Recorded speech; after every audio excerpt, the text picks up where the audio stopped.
Hello everybody and welcome to your Alpha Live broadcast of round 4 of the 2024 Rally Replay SuperOne Series, coming to you live from Rowrah in Cumbria in northwest England.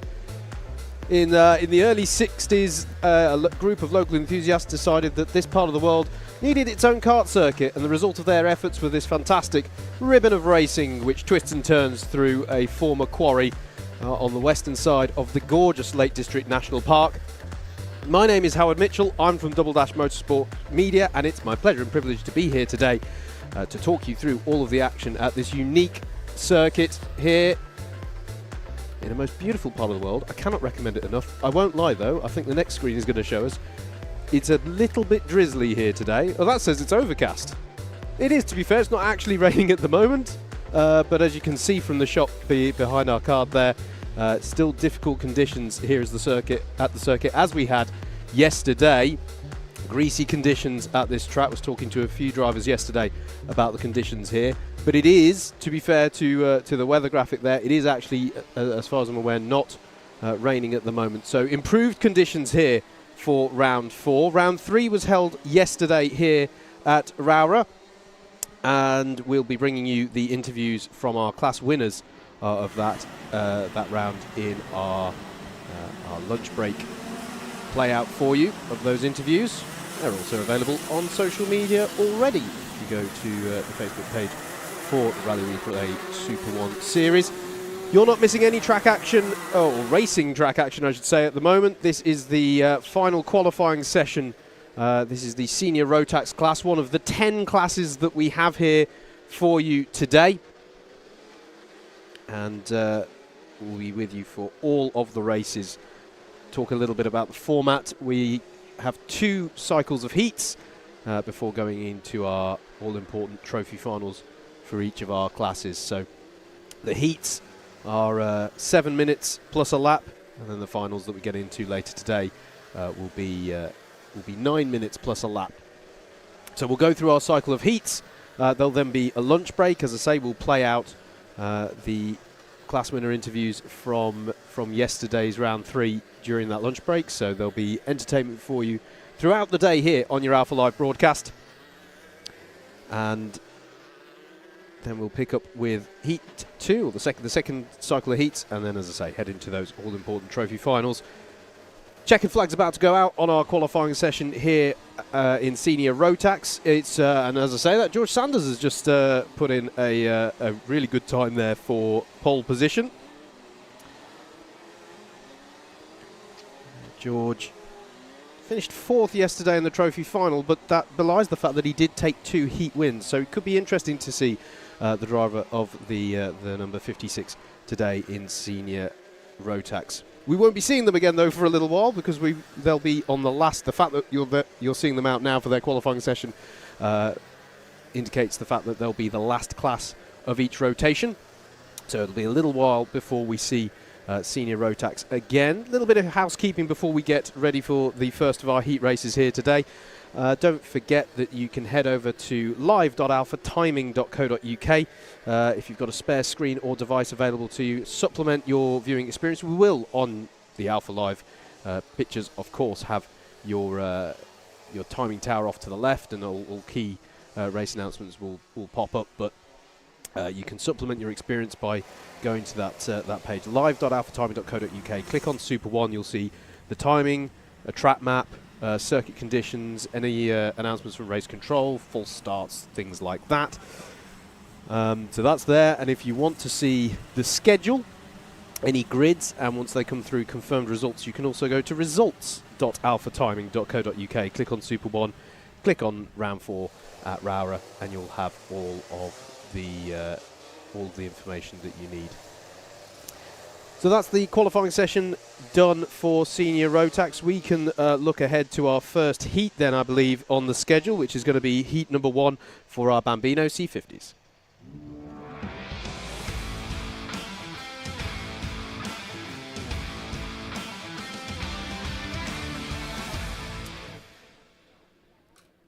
It's just a car getting recovered whilst they're doing that. Let's see if we can take you through our grid then for the first heat of the day. This is determined off the back of the qualifying session that these drivers had earlier on. Noah Wicklow then starts this one from pole position. Henry Hales alongside.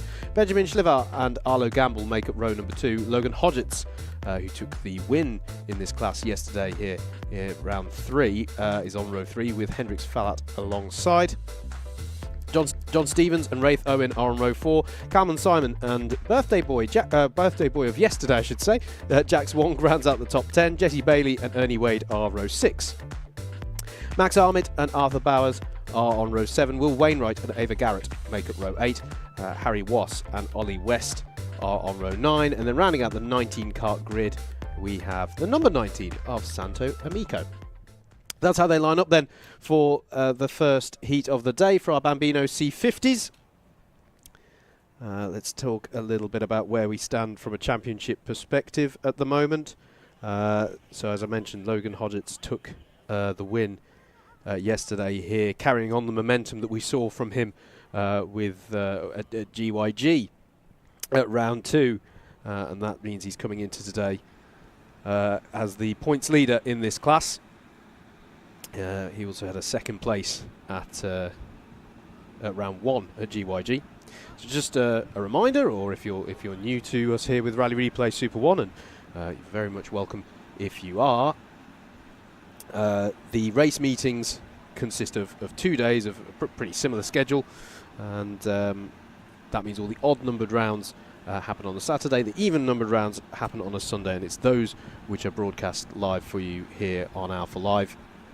As I say, we'll bring you up to speed with the thoughts and opinions of the class winners from yesterday during the lunch break. Do let me know as well on the YouTube comments if you're tuning in to support a particular driver.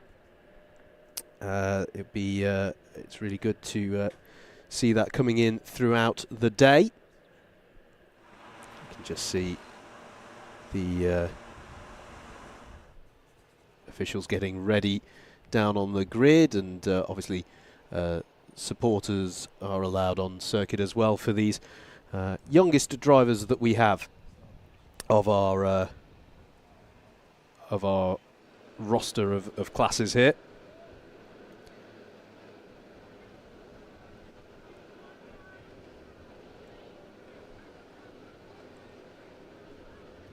As these drivers get ready. Standing start will be for Bambino C50. These drivers aged between 5 and 8. You can start in the year that you turn 6 years of age.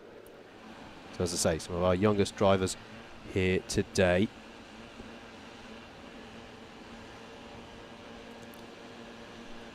And we're off for our first race of the day. Away we go then.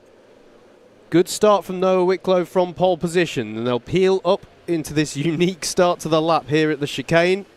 Cameras don't do justice to how steep it is into there. Through they go. You can see the greasy conditions here as they head towards the hairpin at McRae's. Great start from Noah Wicklow though here early on. The driver number 53 has a bit of breathing space as they get to McRae's. Drivers trying out different wet lines there. This is something that they're obviously trying to get used to. Similar conditions to yesterday, but slightly different, as there's a look for a move, and there's the understeer you get in the wet there from Ernie Wade. But I think he managed to make that pay off, so provided he's got enough drive down the straight towards the Stuart S's. There's Noah Wicklow in the 53 turning in with a little bit of breathing space as they come through the Stuart S's and then towards the latter sector of the lap through St John's high-speed section, as there's a move there for second place. Looked for me like Henry Hales there was taking it back. Yes, he was, from Arlo Gamble, who had managed to get past him.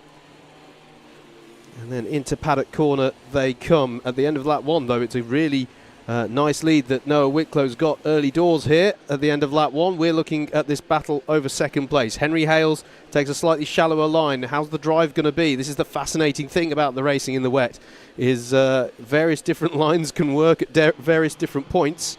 As I say, it's not, to my knowledge, raining at the moment, so we're on a greasy track, but one that's not getting worse, or wetter, I should say. Through McRae's they've come, and then this is Iredale's here, this hairpin corner.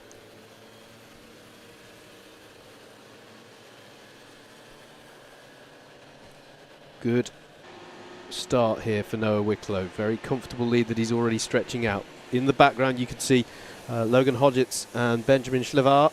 Schlivar with the BM plate. Took his inaugural win in SuperOne back at GYG in round 1. As that looks like a move there for oh, sorry, we've cut back to second place there, so Henry Hale still defending against Arlo Gamble. Good drive off of the last corner there for Gamble. Can't do anything with it for now, though. Fastest lap of the race from Noah Wicklow. Again, stretching out that gap that he's got, some 1.8 seconds. And there was plenty of change on that lap. We didn't catch drama there on that lap for Benjamin Schlivar. He's dropped down the order. So too has Kalman Simon. And I think that's what we were seeing just before we cut back to that second place battle. There was some drama there for the number 12 of Kalman Simon. Noah Wicklow then in the lead. Everyone else shifting up from about 5th place down. So 5th is now Jax Wong in the 67 kart. As they come here, you can see how wide the drivers are having to go through Iredale here. That's Max Wainwright there in the 21. And it looks to me like, well, they've got by on John Stevens there. So Wainwright's past Stevens because Stevens is now under pressure from Hendrix Fallat in that number 15 kart. Into St John's they come.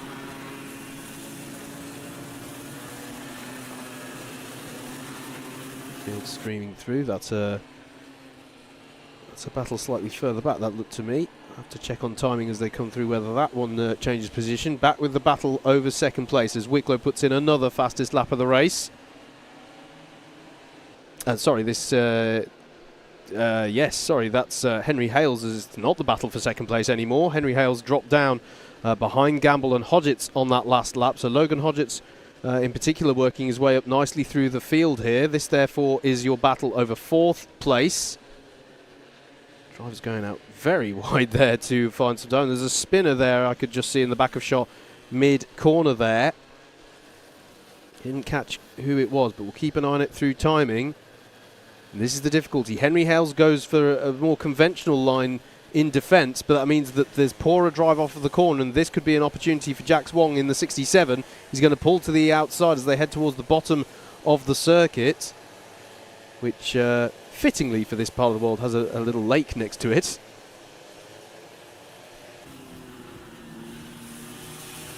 As they come back through the last sector then.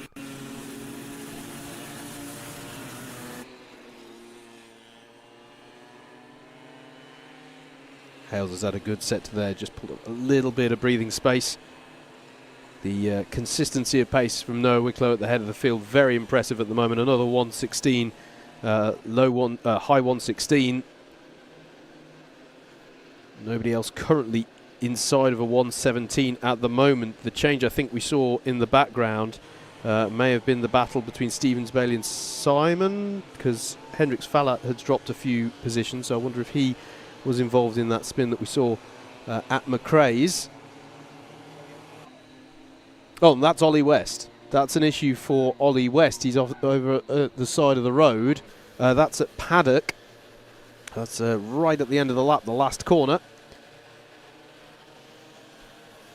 Still looking here at our battle over fourth place. The battle for second has spread out just a little bit. Arlo Gamble now with a comfortable gap over Logan Hodgetts,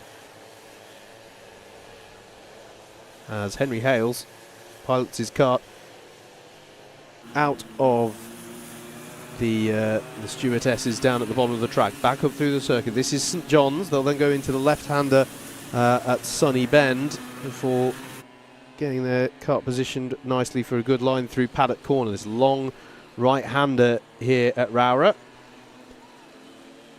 The floor of the former quarry creates this really interesting circuit in terms of height undulations and very technical track that these young drivers are dealing with nicely in their first race of the day. Rafe Owens had some sort of, or had not a drama, but has lost a few positions on that last lap. It's to Wicklow, Gamble, Logan Hodgetts, and then this battle for fourth place, Henry Hales and Jax Wong, your top five.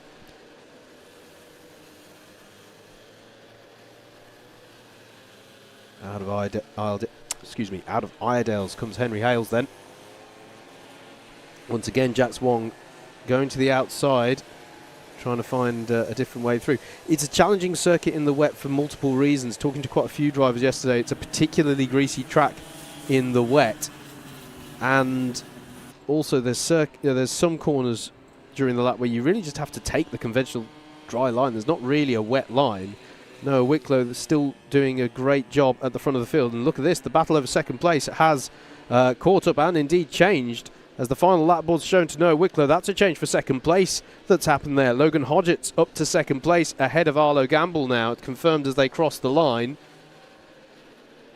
But you've got to doff your cap to the gap that Noah Wicklow's. That looks like Ollie West back underway again, which is good to see. Noah Wicklow, though, 7.7 gap as he crossed the line for the last lap. Very impressive stuff.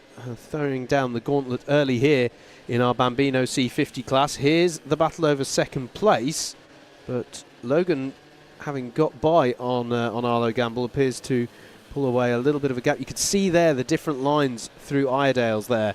Arlo Gamble gaining a bit of ground by apexing on the sort of more conventional line, but not able to get the drive off of the corner. It's going to be interesting if conditions can stay like this and we maybe start to see a drying line as the day goes on. Could be really interesting for how drivers navigate that, both in terms of driving line and in terms of tyre choices. This young man, though, has had a fantastic start to the day.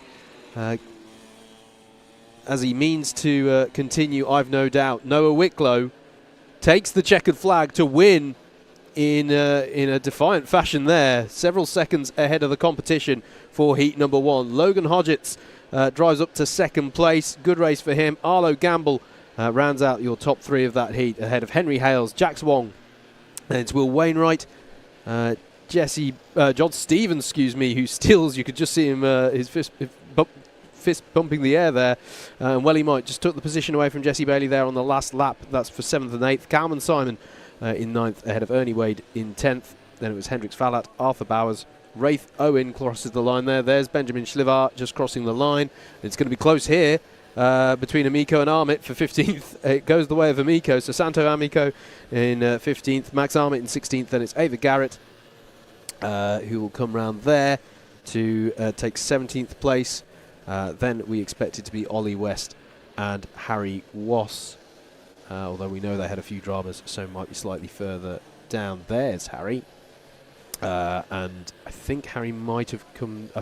Sorry, there's Ollie, and Harry Wass, I think, might have. No, he's just coming round now. So that's how they'll line up at the end of Heat 1. Well done to Noah Wicklow on that one, really, as I say, throwing the gauntlet down in the early stages here at round 4 of the Rally Replay SuperOne Series here at Rowrah. We'll look ahead to our next race of the day, though. That's going to be Heat number 1 for our Honda Cadet GX200s.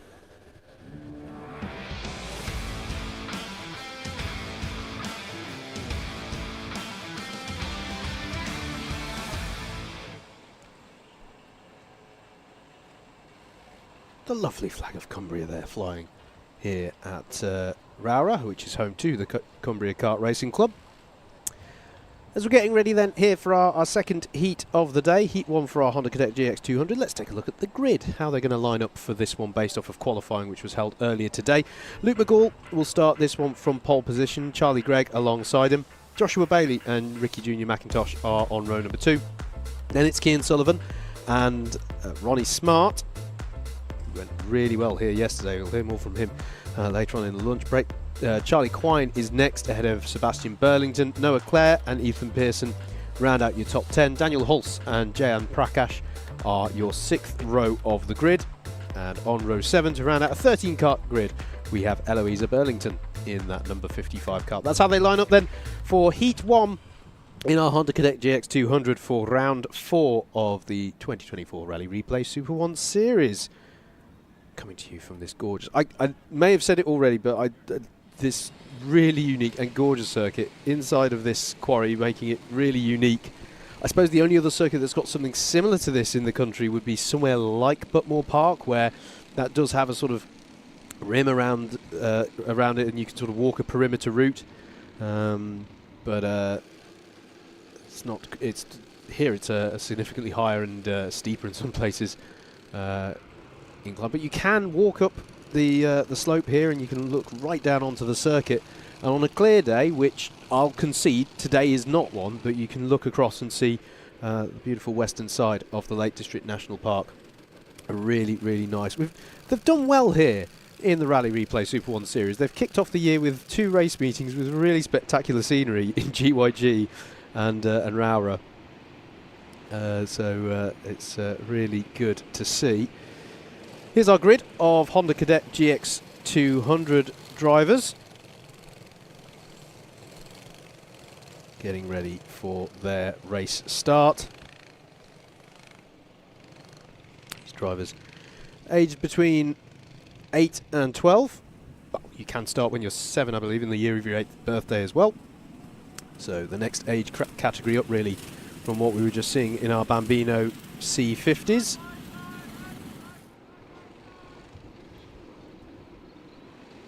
Luke McGall is on your left, the driver's right. Charlie Gregg alongside. We'll get ready for 7 minutes plus a lap of racing. And away we go here at Rowrah. 7 minutes on the clock. It's a good start from the anti-pole side of the grid. Charlie Gregg challenging for the lead as they head up the chicane. And that's a rapid start and spin there for the 81 of Joshua Bailey. It was a bold start, but it's not paid off for him, unfortunately, as the rest of the field peel through McRae's for the first time. It's still your pole sitter of Luke McCall who leads them through. 3 wide behind him for second place, and coming to the 4 there, that is the 50 of Ronnie Smart, who took the win here yesterday. We've got a driver going out onto the dirt. That looked to me like it was Cian Sullivan who felt forced onto that surface, but has been able to keep going as they come through Stewart. That's a nice move there for Sebastian Burlington. Everyone's getting stuck in here on the first lap of this one. It's allowed, though, Luke McCall to pull a little bit of a gap here as they peel through St John's for the first time. And through Sunny Bend, battle still raging over second place there. Oh, excuse me, I think that's actually, there's a few carts in front of us, aren't there? Yeah, 4th place it is.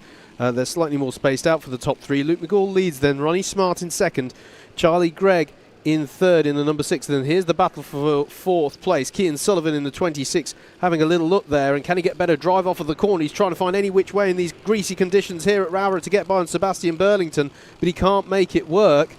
And it's causing all of them to bunch up a little bit behind them. And there's an incident there between Noah Clark in the 41 and Charlie Quine, who carries that Isle of Man plate. That's a costly moment for both of them. Here are your top 3, though, doing what they need to do at the moment to just pull out a little bit of a gap.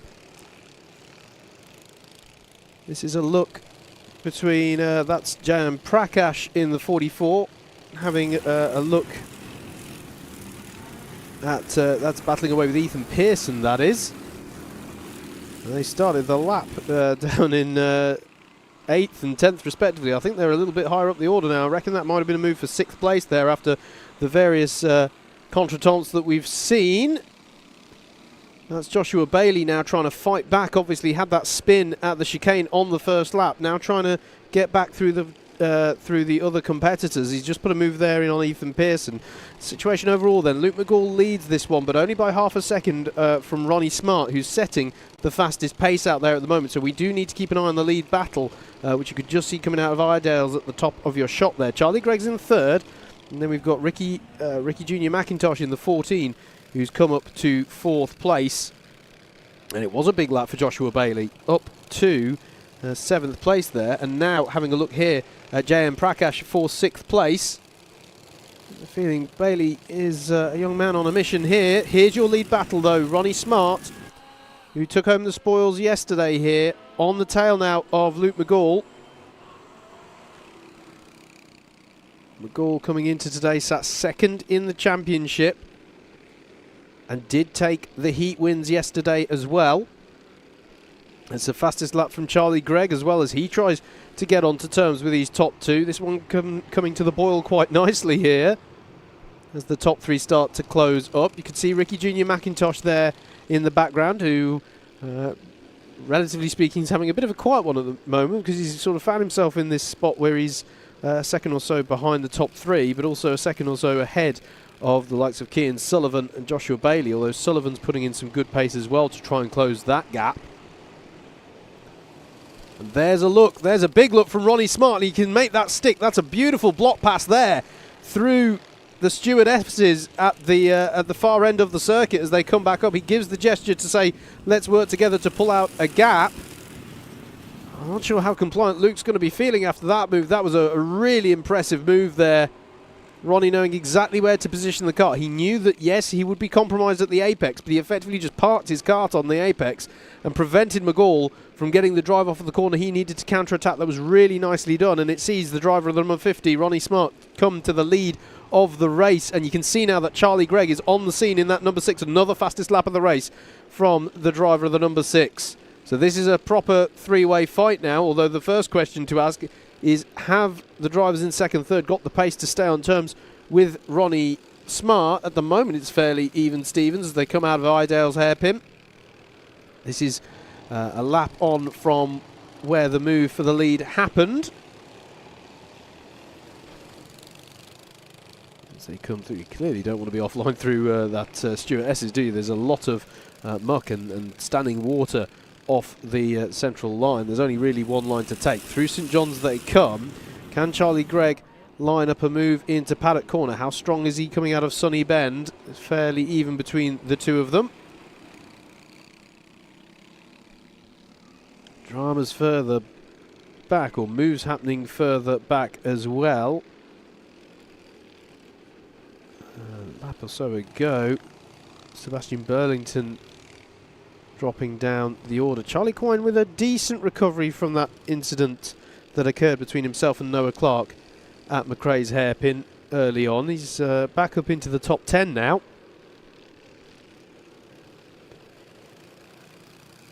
Through Idale's they're coming, the top 3.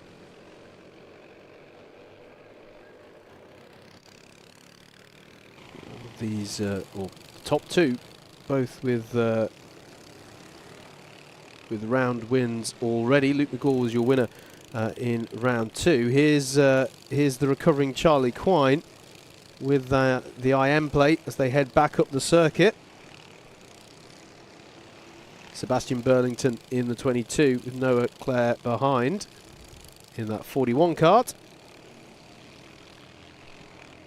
As top 3 come on to a new lap, I can tell you that these drivers are winding their way back up through the last sector, through St John's into Sunny Bend. There's been a change for 5th out there as well. Joshua Bailey has got by on Cian Sullivan.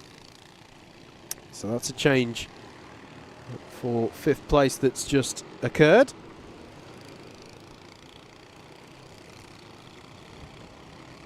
Still even between these top 3. No one really...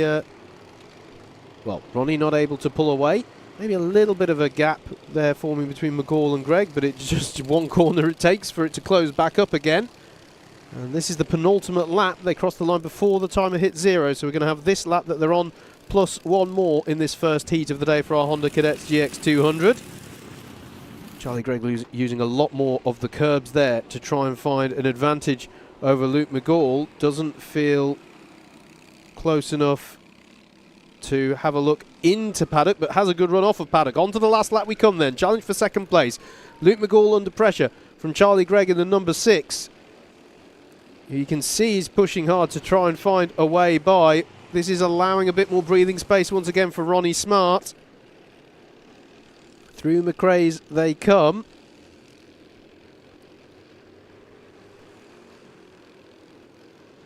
And into Iredale's. Interesting, the line that a lot of drivers seem to be using at the moment seems to be mid-track through that hairpin. That's giving them the best compromise position between losing time by covering more ground, but finding as much grip as possible in these greasy conditions. Back up the circuit they'll come then.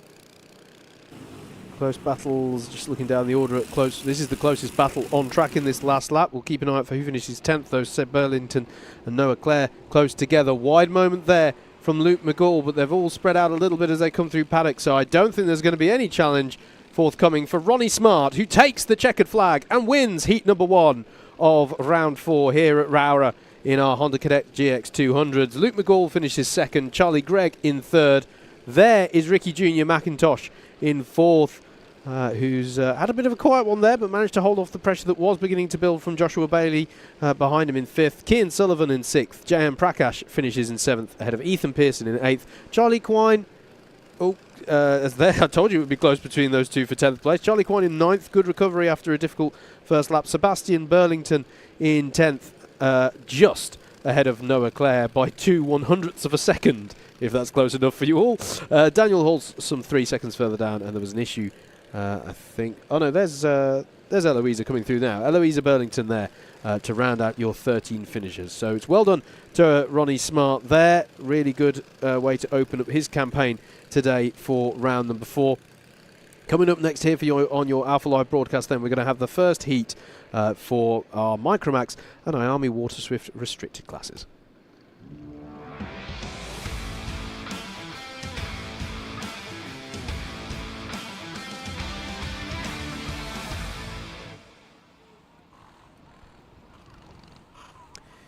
Here at Rowrah then, 3rd race of the day. Let's take a look at your grid for our first grid that has 2 combined classes on here, so we'll be sure to point that one out to you as we go through. 2 of our competitors here are IAME Water Swift Restricted. I will point those out. Ansel In the number 96, we'll start this one on pole with Toby Cannon alongside Ethan Lloyd and Alfie Garrett are on row 2. Xavier Ramsey and Albie Stubbs make up row number 3. Jamie Walsh and Morgan Weston are row 4. Marley Fisher and Logan Stanley Jones round out the top 10. It's Elsie Gannon and Daniel Stangerine on row number 6. We find Freddie Blackshaw and Isla Parsons on row 7 ahead of Joshua Sharples. Then we move into our 2 IAME Water Swift restricted competitors, William Crombie in the 115 and Theo Jepson to round out your 17 kart grid. That's how they line up then for Heat 1 of Micromax and IAME Water Swift restricted. As the drivers are allowed onto circuit, you can see out of that pit lane. And this shot, I think, does a really good job of showing some of the incline changes that you get here at Rowrah. As I said earlier, I think Butmore is the best sort of similar circuit. It's got this sort of quarry-like feel, and the height differences that you know people down in the paddock can't necessarily see all of the circuit. But this is, if anything, got even more undulations and quite a technical circuit. Difficult one for drivers to get to grips with. Even more challenging if you've got greasy conditions or changeable conditions. Let's talk a little bit about the championship situation then. It was Ansel who took the win yesterday, so we'll be hearing from him later in our round 3 interviews in the lunch break. And he also took 1 heat win en route to that win yesterday. Alfie Garrett sits second in the championship. Toby Cannon, who took the other heat win yesterday, he sits third. That's where we're at from a championship position perspective. Away we go then, though, for heat number 1, and it's a good start from the pole side of the grid. Ansel and indeed Ethan Lloyd with a good start there. Lloyd slotting immediately into second place ahead of Toby Cannon, the number 66 ahead of the 17 as they all peel out of the chicane. We've got a spinner at the back. That might have been one of the IAME Water Swift restricted runners. I think it may have been Theo Jepson, but I will double check that one on timing as they come through. Into Iredale though, and there's a look there from Ethan Lloyd again to try and get back past Toby Cannon. For Cannon had got that position back, I think, out of McRae's, but he couldn't make it stick. Still not able to make that sort of shallower dry line work. As there's a move for the lead there. Ansel's passed by by Toby Cannon. So big move for the lead there through Stuart S's. Toby Cannon takes the lead of the race on lap number 1 here at Rowrah. Out of Sunny Bend then. Ethan Lloyd slotted into second there. That's Alfie Garrett in the 42 and the number 19 of Albie Stubbs that rounds out this pack of top 5 drivers here. Up through the chicane they come. Almost, I don't know how to describe it, almost Eau Rouge-like the chicane here that starts the lap. You really sweep up the hill into that chicane complex. You definitely can't see the exit at all as you approach the entry. As there's a wide moment there, that's for our leader. That is for Toby Cannon, and he's off into the wood chips on the exit of Iredale's, and you can see him shaking his head. The disappointment there. It promotes the 96 of Ansel back up to first place. He'll try and fight back though. Will Lloyd? In fact, it was that him immediately getting on to tackling. Was that Albie Stubbs? He was trying to put a move on at the back of the pack. Your new race leader though is Ansel, your round winner from yesterday. I think our driver who might have had dramas on lap. Well, there's a few drivers who've had dramas. I think it was Theo Jepson we saw a little spin from in the chicane on lap 1. But he's now back up to 13th place because several drivers have had drama there. Logan Stanley Jones, Xavier Ramsey, Morgan Weston and Elsie Gannon have all dropped towards the back of the pack significantly on that lap, I'm sorry to report. As our leaders come through McRae's again. Ethan Lloyd closing the gap a little bit on Ansel last lap. As there's a move by Toby Cannon, again trying to get by on Alfie Garrett. Alfie Garrett, though, with good drive off the corner, taking the more conventional, in these conditions at least, line, but couldn't find a way back past. And there's a move again from Toby Cannon. Aggressive moves by Toby here, but is it paying off for him because he's losing grip mid-corner and through the exit? and it didn't work for him that time around, and Alfie Garrett now all over the back of him but unable to find a way back past. You can see the kart sliding there under Alfie Garrett, pushing hard there in the number 42. Such are the greasy conditions that we've got here at Rowrah, western side of the Lake District. Thankfully, not quite the conditions that we had yesterday. Even though it's greasy, not yesterday. It felt like we felt like we were in a lake at points yesterday with the rain that we had here. But still, these tricky, greasy conditions and standing water in various parts of the circuit. Fastest lap of the race set last time around by Ansel. Ethan Lloyd in the 66 in second. Toby Cannon, as we saw, getting by on Alfie Garrett and really trying to deploy his speed now. He is already caught up to the back of Ethan Lloyd. So Toby Cannon definitely feeling racy here. Fancies, well, obviously he'll have his design set on, trying to get back to the lead that he lost on the was it lap 2 or 3 that he went wide at Idales and lost that lead. Through Paddock Corner then, and it's side by side for second place as they come on to lap number 5. Toby Cannon's going to have to be confident. There's a bit of contact there as they come into the chicane. It is difficult to go in there side by side, make no mistake about that. Still Ethan Lloyd in second place. Toby Cannon's going to try and take the inside line. Will he have the grip, or is he going to understeer out wide? He does understeer out wide, but he's still got his nose just alongside as they're heading towards Idales. He'll try and go for the similar move again into here. Inside line, but can he get the drive off the corner? Better drive off the corner definitely for Ethan Lloyd in the 66, but almost arrives too soon, I think, and has to jink to one side to avoid contact, and I think that's still going to be job done for Toby Cannon there, although he's squirreling around for grip there, and that's better grip for Ethan Lloyd. But is he going to run out of room to get back past? Yes, he is. Very similar fashion to how Cannon got by on Alfie Garrett a couple of laps ago. Just knows that if you can get that job done into Stewart, you can block your opponent and seal the deal on that move. Toby Cannon up to second then here in, I suppose we can call it somewhat of a recovery drive. Dropped from that lead down to 5th place as it was by running out onto the wood chips into Iredales, but has harnessed the frustration he must have had from that well so far, coming back up through the order. Further down the order, Logan Stanley Jones has just got up into 10th place. That's by getting by William Crombie, who's still your highest placed Waterswift restricted runner. Morgan Weston as well, just getting by on Isla Parsons for 14th place. As there's a wide moment again for Toby Cannon. It's almost deja vu from what we saw earlier on. Ethan Lloyd is surely going to get back past, but needs to be wise because he'll know Toby is not scared of going down the inside here at Stewart, but surely Toby's going to have a little bit of difficulty with grip. Again, it's deja vu. It's like a lap ago. Once again, Ethan Lloyd, I don't think, has the room to do anything with the overspeed that he has. And that Toby Cannon survived that one. Has retained second place there. And he's on wide again onto the grass, and that's surely going to be a costly moment. Admittedly, Ethan was struggling for grip as well behind him. Drivers pushing the limits here in these difficult conditions at Rowrah today. Somehow it's still Toby Cannon who leads the battle here for second place. It has given a bit of breathing space, though. You can see how the gap's opened out to Ansel now in that number 96. Some 2 seconds he had at the start of this lap. I'll definitely give Toby this. It's very entertaining to watch so far this race. Navigates Iredales well this time around. Perfectly, in fact, to just pick up the drive on the exit curb there.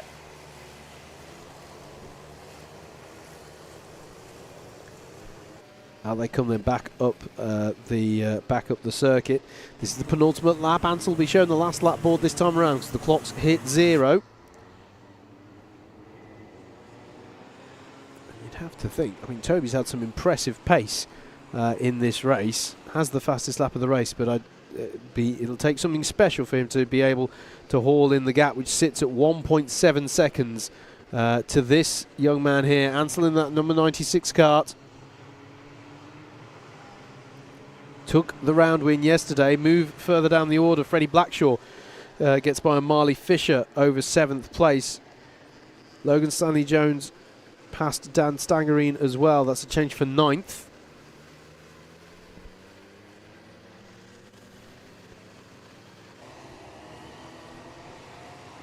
Well driven so far though, and well controlled here from Ansel. He's sort of, there's been plenty of drama behind him, but he's controlled it well at the front, done everything that he needed to do, as he just needs to come back up the circuit here through St John's. Ethan Lloyd not close enough to re-challenge Toby Cannon over second place. It's been a dramatic but a good recovery from Toby as well to second. Ansel though will come across the line in that 96 car and take the win in Micromax. Toby Cannon in second place, Ethan Lloyd in third ahead of Alfie Garrett in fourth. Albie J Stubbs, didn't give mention to him too much, but a really good drive there, up to fifth place ahead of Jamie Walsh in sixth. Freddie Blackshaw in seventh, Marley Fisher in eighth ahead of Logan Stanley Jones. William Crombie in 10th is your highest placed IAME Waterswift restricted runner ahead of Daniel Stangerine in 11th, Theo Jepson in 12th, Xavier Ramsey, Morgan Weston, Isla Parsons, there was Joshua Sharples coming across the line, and Elsie Gannon will come across the line in a moment's time to close out the running order for race 3. Next up then, it's going to be your first heat for our IAME M1s.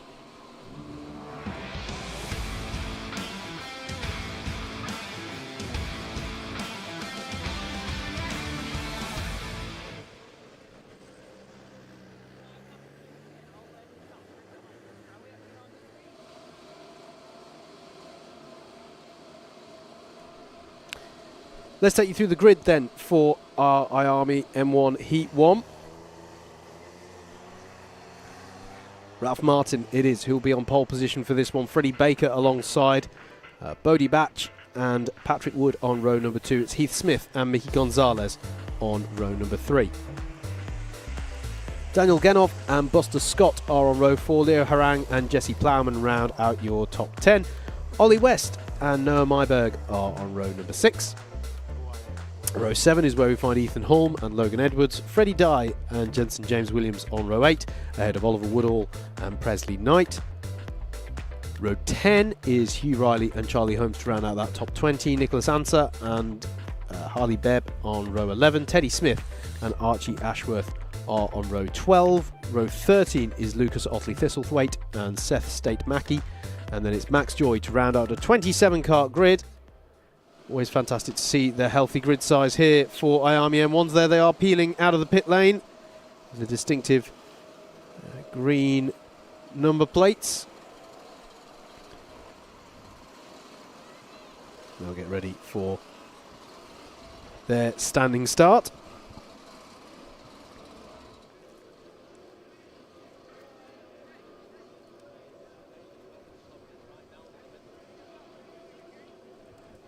Seven minutes it'll be on the clock. Support coming in, great to see on YouTube. Do keep your support coming in as we get ready then for the start of this one. Ralph Martin, your pole sitter on the left in the 32. Alongside is Freddie Baker, and away we go then, as we've got a driver struggling to start there in the middle of the grid. We'll look to see who that one is as they come up through the chicane. All the drivers doing well to avoid that incident. Ralph Martin it is though who leads them up through the chicane for the first time and into McRae's, as the drivers try and assess these grip conditions, which I think are slightly drier than when they were out for qualifying earlier on. Into Idales, I stress the slightly, as we get a spinner there on the outside of Idales, and that looked to me, I'll have to double check that one, I'm afraid. I think it might have been Noah Myberg, but don't quote me on that until we get to the end of the lap. Moves aplenty though through the Stuart S's. There's the usual jostling for position on lap number 1. Through St John's the main pack comes. It's been a great start from the driver who leads, the driver who comes into today second in the standings, I should say, Ralph Martin, who leads them across the line to finish lap number 1. Ralph Martin it is then who leads. Bodie Batch, didn't give mention to this, had a great first lap there in the 88 car up to second place. It looks to me like our driver struggling to start, or driver spinning may have been Buster Scott. or excuse me, now I'll correct myself there. I think Mickey Gonzalez may have been the driver struggling to start. I think Buster Scott may have been the driver struggling to get started on the grid. Here is a move, though, for second place. This is Freddie Baker challenging Bodie Batch in that number 88. 92 Freddie Baker is your points leader coming into today in IAME M1. They come through St John's, very different lines there taken through there. Bodie trying to find some grip on what would be the conventional wet line, but it seems to go pretty evenly between the two lines, at least at this stage in the development and evolution of this circuit. Coming on to a new lap. Great to see, by the way. The camera there doing some justice to the fact that the spectators can go up to where this camera is and have a really nice view out over the circuit. It's fantastic to see as well. So many people out in support here today. And there's Patrick Wood chasing Jesse Plowman. He comes out of McRae's and into Iredale's. Both drivers still choosing to take a wet line through that corner.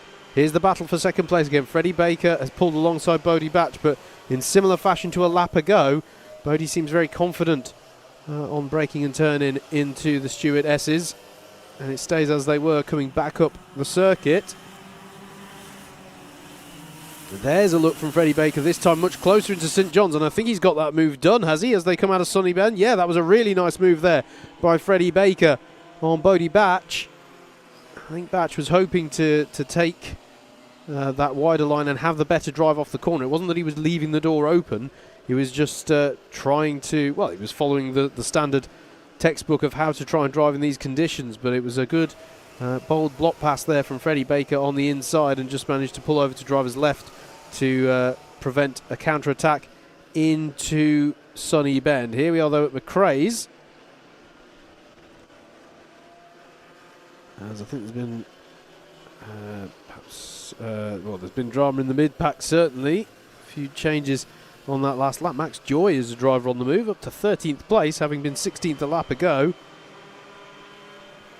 So he's done well to navigate up through the order.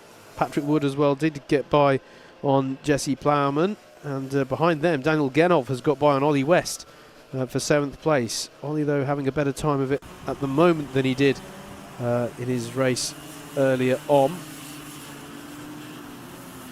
Ollie West contesting the two classes, bear in mind. Also in our Bambino C50 class.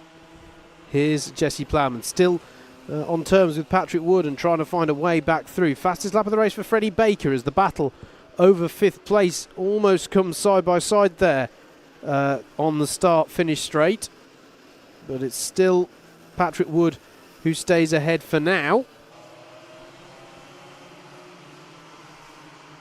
Just ahead of them is a driver we've not mentioned too much. You could just see Heath Smith there in the 81.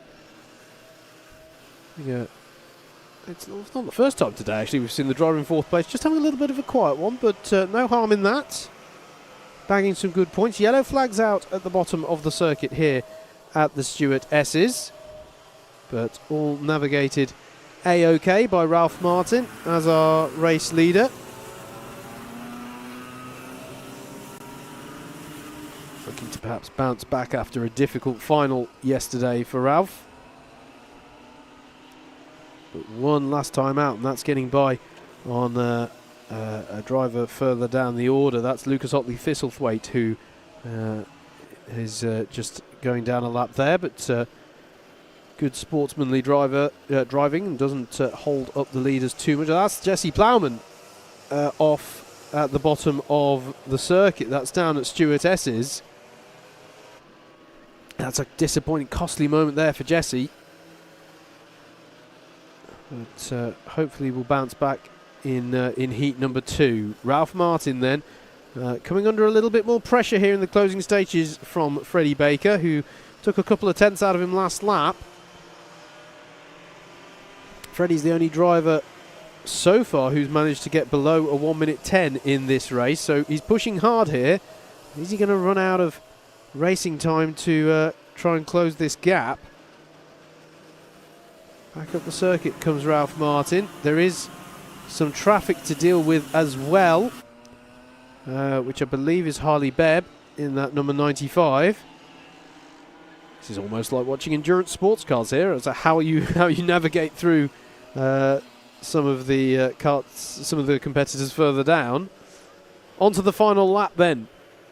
And yeah, I think the way that Ralph Martin navigated some of the traffic he encountered there has somewhat halted the charge from Freddie, but he'll still be trying as much as he can on this last lap. Here's a battle further down the order. Charlie Holmes it is in that number 63, battling away.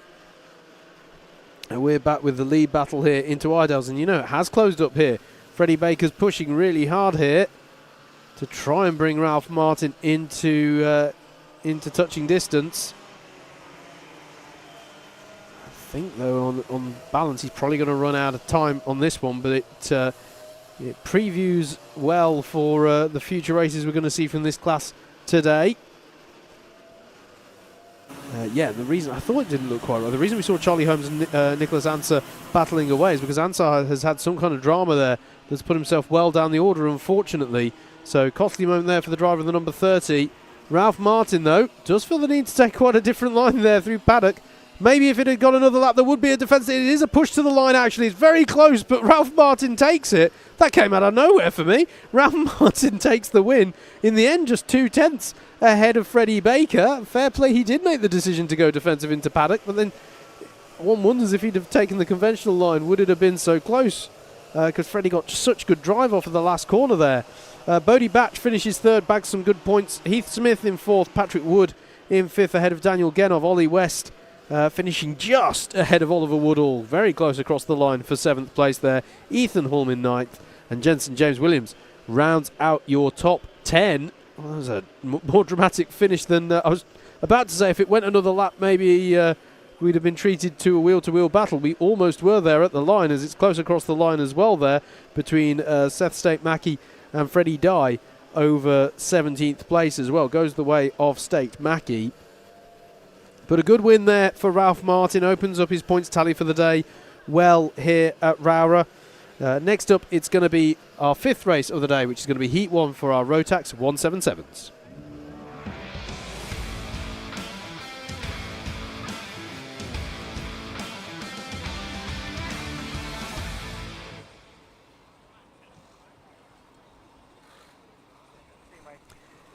Let's take a look then at the grid for Rotax 177. First race of the day for them. Scott Smith is your pole sitter, with round 3 winner from yesterday, Will Murdoch, alongside Luke Oliver and Ian Branfield are row number 2, with Ben Hitch and Alex Jones on row number 3. Richard Evans and Stephen Horner are next, with Zach Bolton and Ben Johnson rounding out the top 10.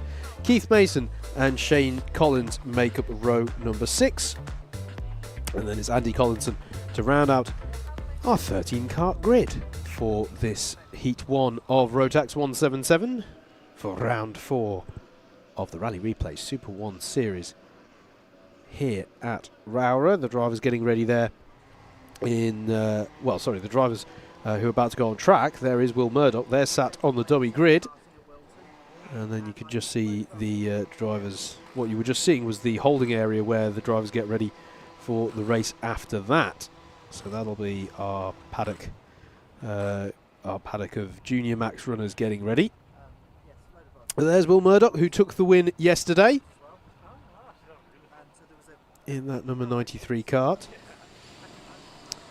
I hope they won't mind me pointing out that, as you may be able to glean with some of our more mature drivers now coming out onto the circuit. As they run up the hill there. It is, I do definitely think that we're starting to cut through the grease here. If you do want to dry out a racetrack, running a load of karts over it is actually quite effective as a means of drying it out, at least when it's not raining. Still plenty of quite a gust here at the circuit, though. If you look at the flags, they're definitely fluttering quite distinctly in the wind. it's a tailwind for them as they head down here towards the S's. Just over the fence there, if you were able to look over the fence behind that lamppost and the marshal post, is a little lake. I mean, it's not a big one. It's not one of the big lakes. It's like a I don't know what we'd call it, a tarn it would be, but it makes for a very picturesque circuit here at Rowrah. Yes, all right. I think I've got across that I find this circuit picturesque and I really like the Lake District. Has it come across yet? As we get ready for 177s. Scott Smith is on your left then, and he's your points leader coming into today in Rotax 177. Had the runners-up position to Will Murdoch yesterday. This time round they're on the other way round on the grid. How's that going to play out? We're about to find out. Even start from both sides of the grid. Challenge though for second place. Luke Oliver gets by on Will Murdoch as they come up through the chicane for the first time. There's a spinner at the back. I think it's Ben Johnson in the 61, and he got held up with somebody else there just at the back as the main field peeled through out of McRae's. It's still Scott Smith in the lead, who feels like taking. That's interesting, actually. The top four all taking a sort of dry line there through Iredales. Wonder if that's the conditions or if they just want to go half in attack, half in defence in these opening stages here at Rowrah. Through the Stuart S's for lap one they come then. And as I say, good start for Luke Oliver to get himself up into second place in that number 97 kart as they all peel through St John's, through Sunny Bend. And not for the first time today, I'm saying, a little bit of a breathing space, bit of a healthy gap there for the leader as they come round to finish lap number one. Luke Oliver in second then behind Scott Smith, Will Murdoch in third ahead of Ian Bramfield and Ben Hitchell, top five. And it was Ben Johnson, it was Zach Bolton who he got entangled with, I think, on the exit of that chicane. Will Murdoch, though, trying to stay on terms here with Luke Oliver in this challenge over second place. And Ian Bramfield is right with them as well in that number 46, the driver in the red rain suit. I would struggle because of the damp conditions. All the drivers change what they're wearing. There's the move for second place on Luke Oliver by Will Murdoch, and that was pretty textbook into the Stuart S's. Nicely executed move there by Will Murdoch in the 93. Back up into second place. They come back up the circuit here, looks fairly close as well behind. I think it was Ben Hitch and Alex Jones who we could see quite close together on that back straight. Fastest lap of the race from Scott Smith then as he tries to pull out a bit of breathing room over Will Murdoch, and there's a look there into the chicane from Ian Bramfield on Luke Oliver, but it doesn't pay off. Further back then behind them there is Ben Hitch. And it wasn't Ben Hitch and Alex Jones, it was in fact Richard Evans and Alex Jones who we saw battling as they came back up the circuit. The 17 now ahead of the 78, that's for 6th place. As clearly the drivers did take that sort of drier looking line on that one to sort of defend and attack, because they're definitely taking a wet line now through that tight hairpin. And Murdoch has just been able to pull out a little bit from Oliver on this lap, I think, and is maybe able to set his focus on trying to get on up the road to Scott's speed. Fastest second sector of the race just set by Will Murdoch, so he's trying to push on here and get back onto terms with our leader, Luke Oliver, as well, trying to push away from Ian Bramfield in fourth place, excuse me, in that number 46 car. Back up through the chicane they go. Just see little blotches forming on the race surface as bits of the track dry out. That's Richard Evans having a look at Ben Hitch, the 17 on the 41. Ben Hitch was your round winner back at GYG. He's getting passed though there by Richard Evans in that 17 car and doesn't have a counter-attack through Iredales. Alex Jones still with them in that 78 behind them. That's a nice move there by Richard Evans. Takes himself up into the top five.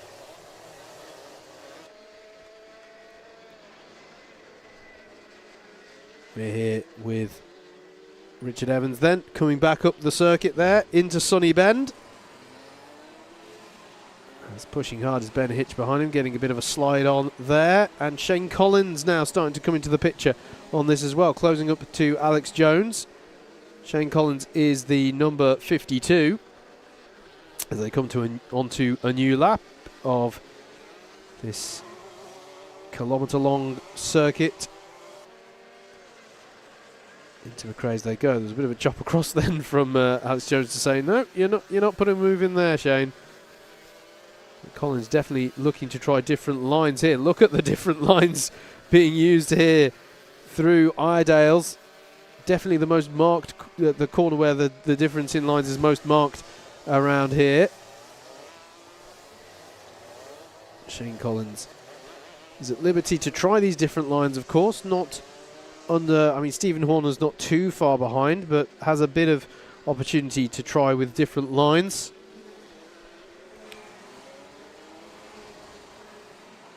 Into paddock they come then. Shane Collins with the Manx designed helmet there. As squirrels around a little bit for grip, and so too does the 78 of Alex Jones, and that allows him through. But then they switch back again at the hairpin. They both had a moment there squirreling around on the straight between the chicane and McRae's, but it's gone the way of Shane Collins. That was a bizarre exchange there. They sort of both thought, you know what, I'm just going to dip my wheel on the grass for a little bit to see what the grip conditions were like. Ben Hitch has no idea. He's just he's fine. He has no idea at the slightly unusual move that just happened behind him. Nonetheless, position goes the way of Shane Collins, who's now up into 7th place. Here's your race leader, Scott Smith. Took the round win last time we were broadcasting the Rally Replay SuperOne Series, which was round 2, the second day of the race meeting back at Glanny Gores in North Wales. And he's controlling this one nicely. You can see him just riding the limits of the car. Always fascinating to watch drivers in these conditions, how they're just dialed into the car, really extracting the maximum that they can from the car as they're braking. You can see they sort of almost go, there you can see, almost just holding a slide under braking there to carry the most speed and sort of almost flick the kart into the next corner, generate that turn in to basically wrestle the kart round and avoid getting the understeer that's so classic of driving a kart in greasy conditions such as this. Part of the sort of repertoire of tricks that drivers can use. Obviously we've seen them going out on the wet line to try and find the more abrasive part of the circuit that's got less rubber bedded into the lap. You can see how he's flicking the kart around here. That aggression is essential in these wet conditions, or for many drivers that's how you make it work in wet conditions, to really make it work. That is a moment of drama there for Ben Johnson again, who he's doing more than dipping his wheels on the grass. That was a proper rallycross line there out of paddock. That way the circuit does not go. Close battle for 6th place has formed up again. This is we were watching Shane Collins getting by on Alex Jones earlier. He's now on the tail of Ben Hitch quite a bit. In fact, here it is. It's closed up really nicely between Ben Hitch, Shane Collins, Alex Jones and Stephen Horner. Last lap board will get shown to Scott Smith this time around. He just crossed the line last time through with enough time on the clock for it to be the penultimate rather than the last lap. Now he's been shown the board. Fastest lap of the race from him, a 58.163. Will Murdoch in second and Luke Oliver in third. Here's your closest battle in the pack though. Ben Hitch leading the battle for 6th place onto the final lap. Nose to tail here as they come up through the chicane at the top of the hill. And they'll be battling through McRae's. Your leader is here at the bottom of the circuit, just navigating the Stewart S's. As that battle over 6th place goes through Iredale's. Coming back up the circuit then here. He's controlled this one really nicely since the start.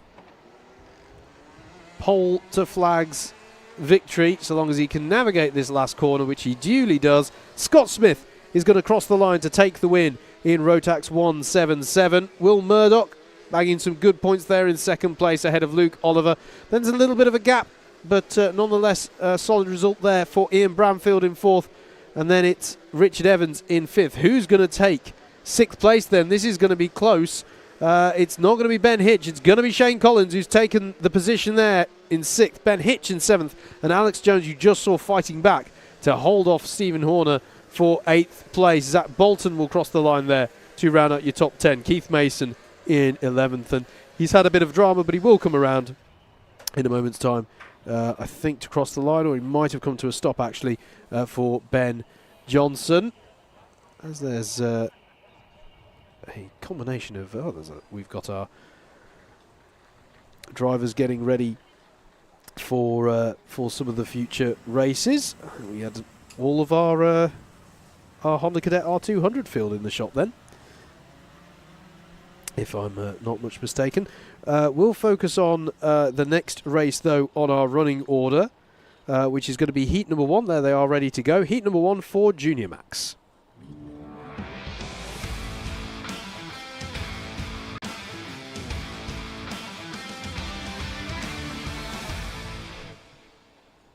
Junior Max field then ready in the pit lane.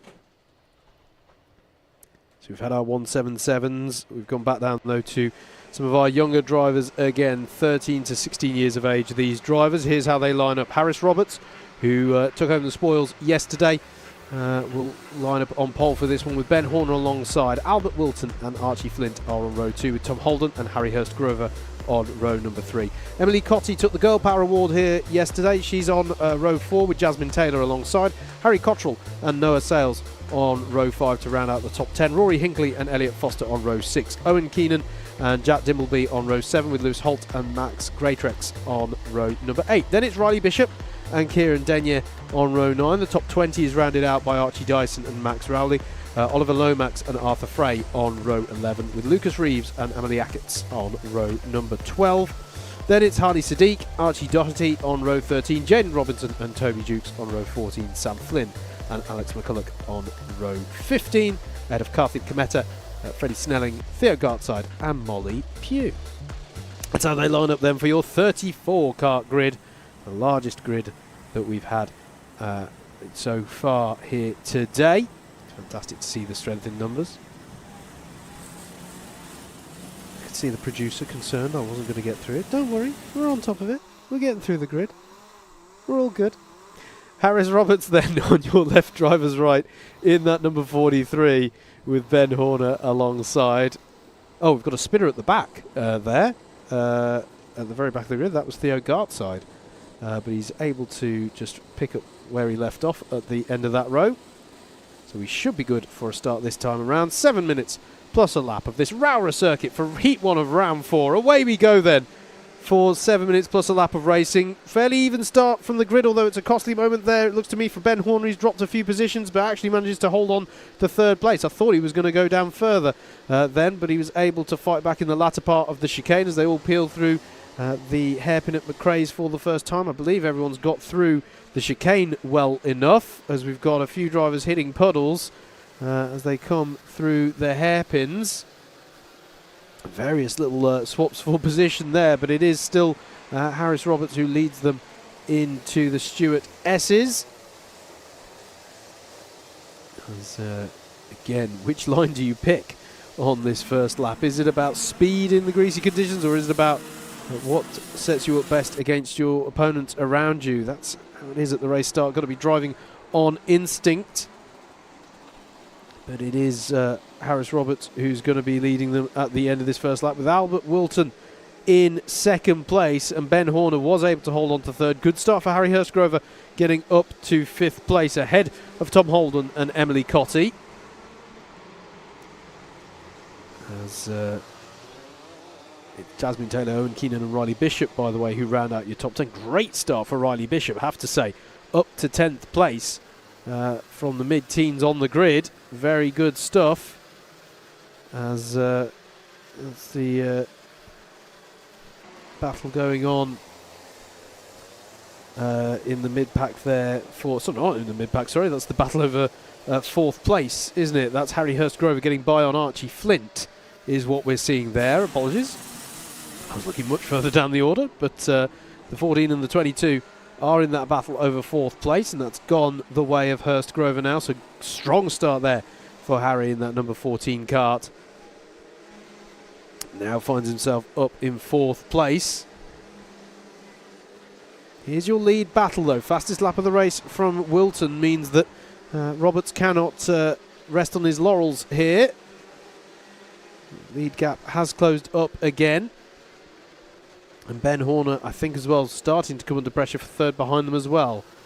Further down the order, Jasmine Taylor's got by on Emily Cotty for 7th place. And Archie Dyson getting by on Max Greatrix.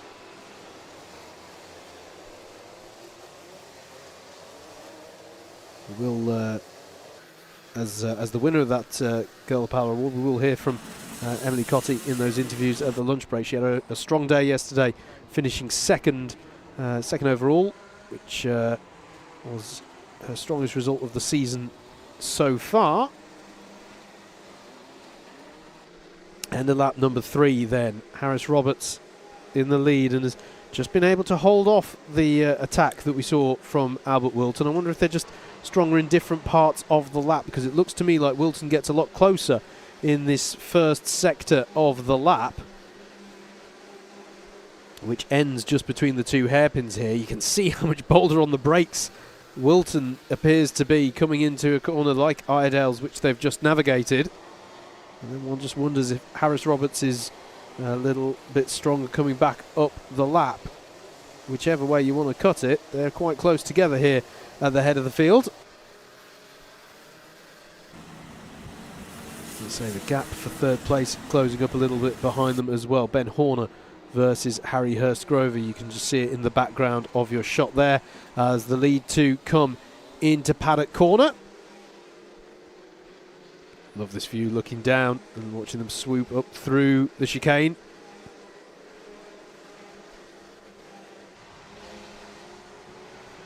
The gap though, I mean they're almost identical on lap time, the top 2 at the moment, both with a 57.72 that last time around. So Roberts absorbing this pressure really well.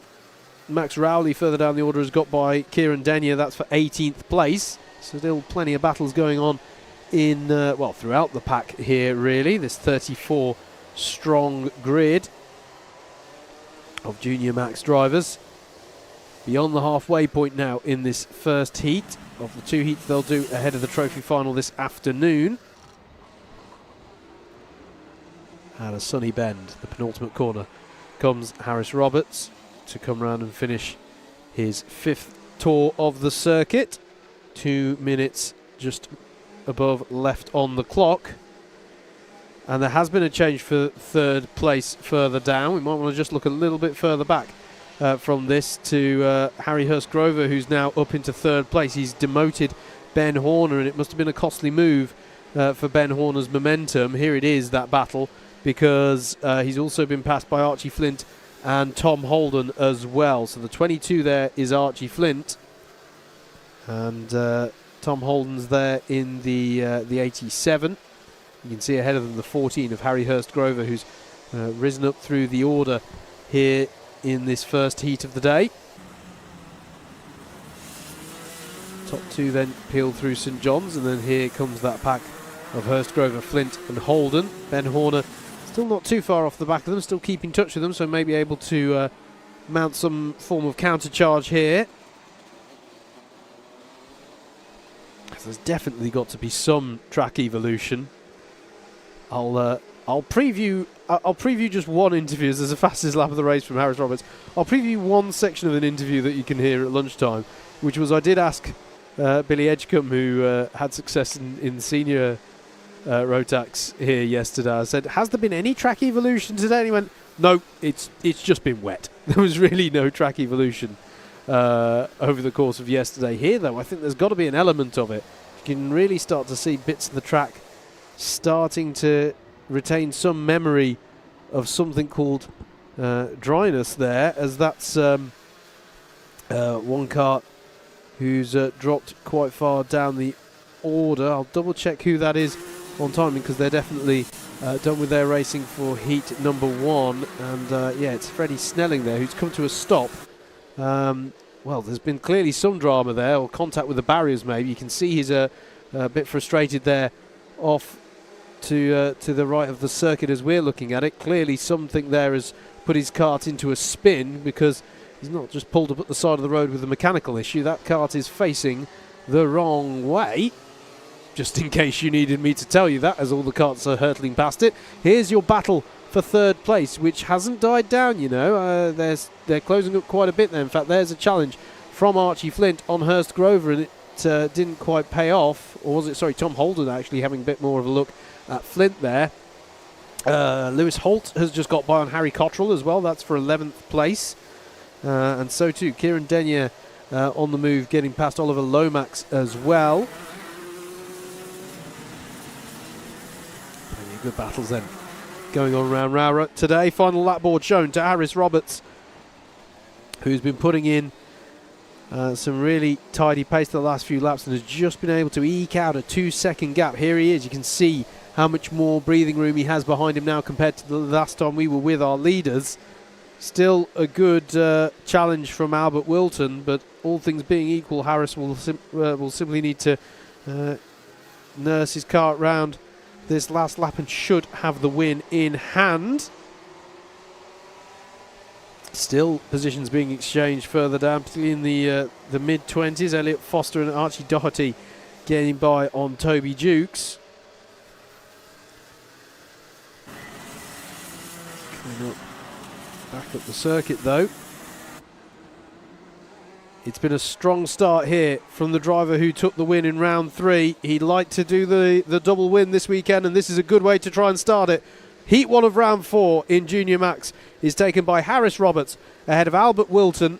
It's going to be Harry Hurst Grover who battled his way up to 3rd place there ahead of Archie Flint and Tom Holden. Ben Horner finishes in 6th. Jasmine Taylor in 7th ahead of Emily Cotty. Riley Bishop just at the last there, stealing 9th place off of Owen Keenan. Ahead of Lewis Holt, Harry Cottrell in 12th. Noah Sales in 13th, ahead of Rory Hinkley in 14th. Jack Dimbleby crosses the line in 15th. Archie Dyson in 16th. Max Greatrix in ahead of Amelie Ackitts for 17th. Archie Frey in 19th. And Kieran Denyer rounds out the top 20, and that's because Lucas Reeves had some kind of drama on that last lap, which has dropped him down to 28th in the very dying stages of that one. So it's going to be a costly one for him, unfortunately. He'll be hoping for a better time of it in Heat 2 later on.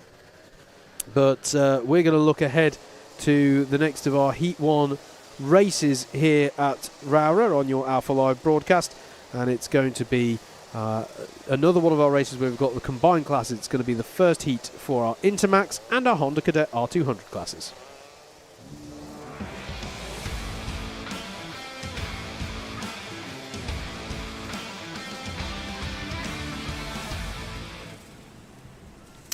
Here's how they line up then for this one. Let's take a look at the grid. Stanley Stafford will start this one on pole with Jack Holmes alongside him. Cian Sullivan and Ashton Redpath are on row 2. Jensen Sale and Noah Moulton on row number 3. Oscar Roach and Lewis Hall are next, with Amrit Singh Gatwal and JJ Plowman rounding out your top 10. Charlie Hobbs and Alex Walchuk are on row number 6. Jay Birmingham and Alexander Adams are next. Lucas Esser and Rio Wardley are on row 8. Layla Bell is in 17th place, and then we've got our Honda Cadet R200 class runners, Austin Mayhew in that number 67 in 18th place, and Peter Webster to round out the 19 kart grid. That's how they line up then for the 7th race in the running order here today. That's Cian Sullivan in the number 26 kart, and he's starting 3rd in this one. Finished 7th in the trophy final for yesterday. Your winner was that man there. You can see at the front of this queue, the number 36 of Jack Holmes was the round winner here yesterday, taking his first finals victory of the year. Your point leader coming into today is the driver who we saw take the win last time we broadcast at GYG. Round number 2 was won by Noah Moulton, who starts this race from 6th on the grid in that number 54 kart.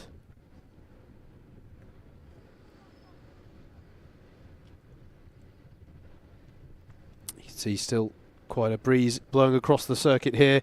Tailwind as they go on the start-finish straight here at Rowrah. You can just see, I can see Stu Stretton perched on the barriers in the middle of the circuit there, sat ready to take more fantastic photos of these competitors as they come around the circuit.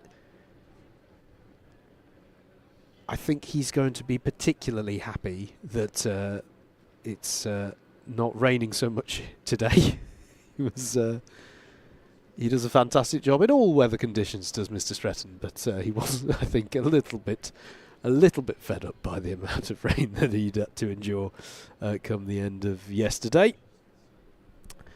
Always a point to remember of all the marshals and officials who also brave the conditions to make sure that we can go racing, as there's some reconstructing of the barrier just off the back of the incident that we saw there at the end of Junior Max, or towards the end of Junior Max, for Freddie Snelling. They've recovered his kart off. You can see it there just next to the Cumbria Kart Racing Club house.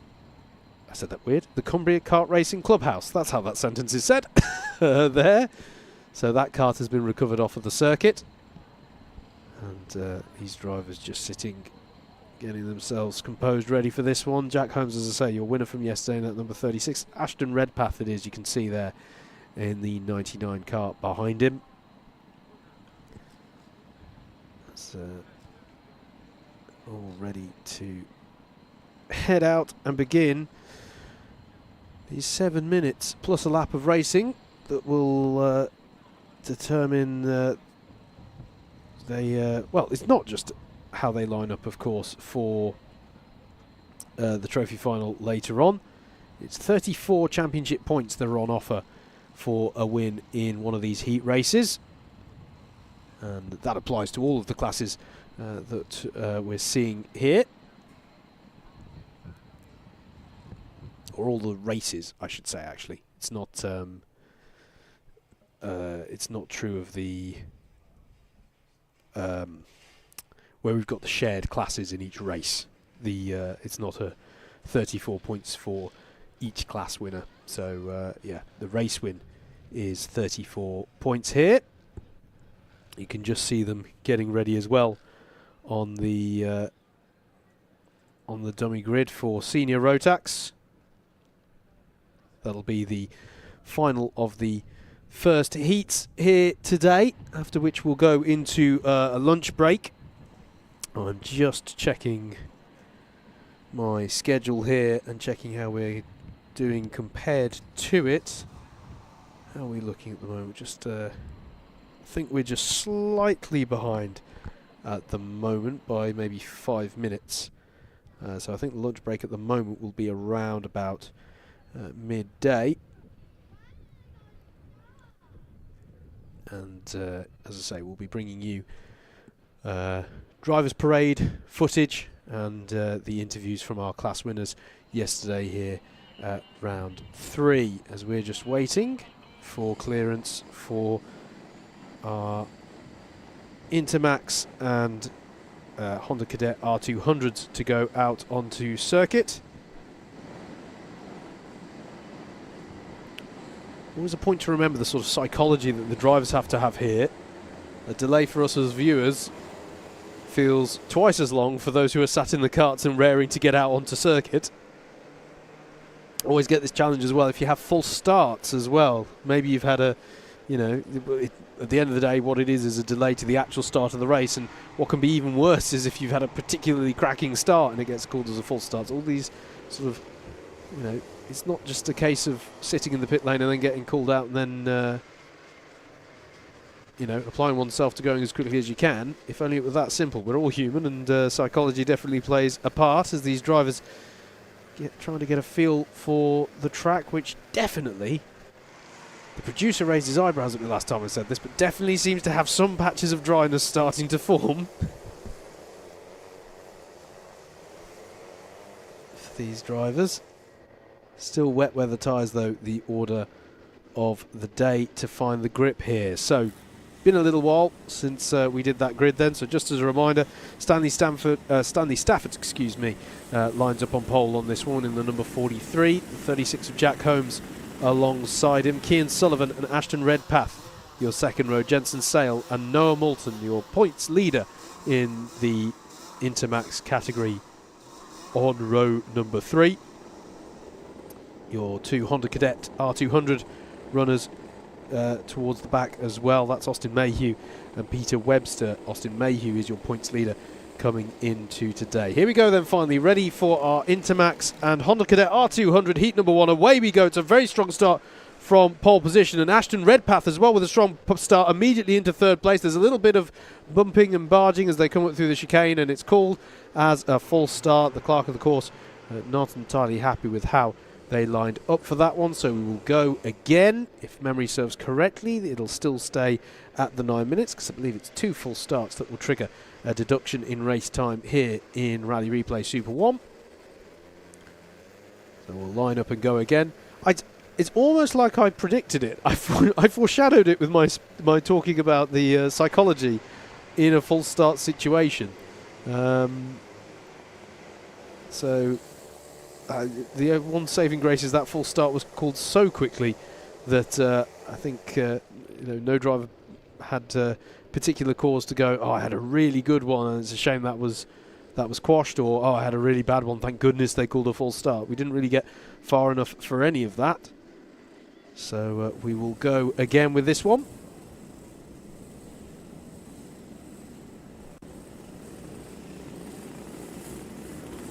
It is really going to be interesting, I think, to see how these drivers navigate this one. What kind of lines? Do we start to see alternative lines going through corners, or different lines paying off in different ways?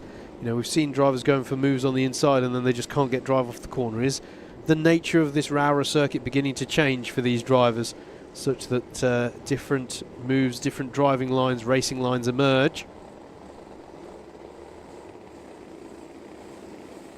Ready to go for a second attempt then here. Stanley Stafford will lead them away in the number 43 card. Away we go then.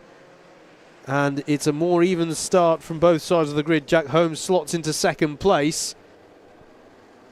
As we've got, there was an incident there in the mid-pack, and involving, and there's contact there it was the 27 who was initially into spin, which is Charlie Hobbs, I believe.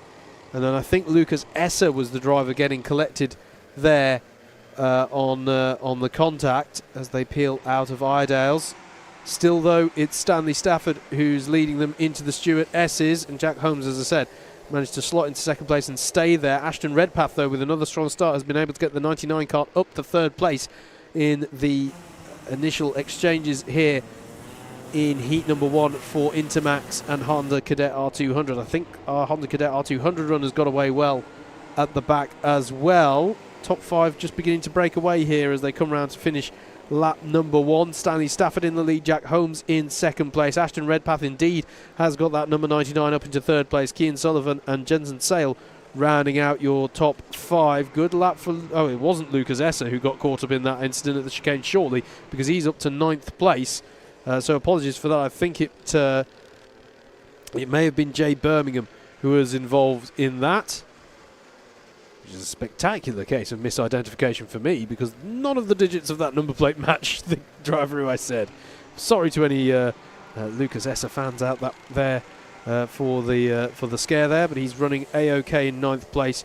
And it was a good start from our Honda Cadet R200 runs. Austin Mayhew up to 12th place overall at the end of that first lap. Pushing hard is Ashton Redpath in that number 99, trying to get on to terms with Jack Holmes ahead. So yeah, Oscar Roach and Amrit Singh Atwal as well with dramas on that first lap. As I say, Charlie Hobbs, I think it was, who had the initial spin. As our leaders come up through the chicane on lap number 3.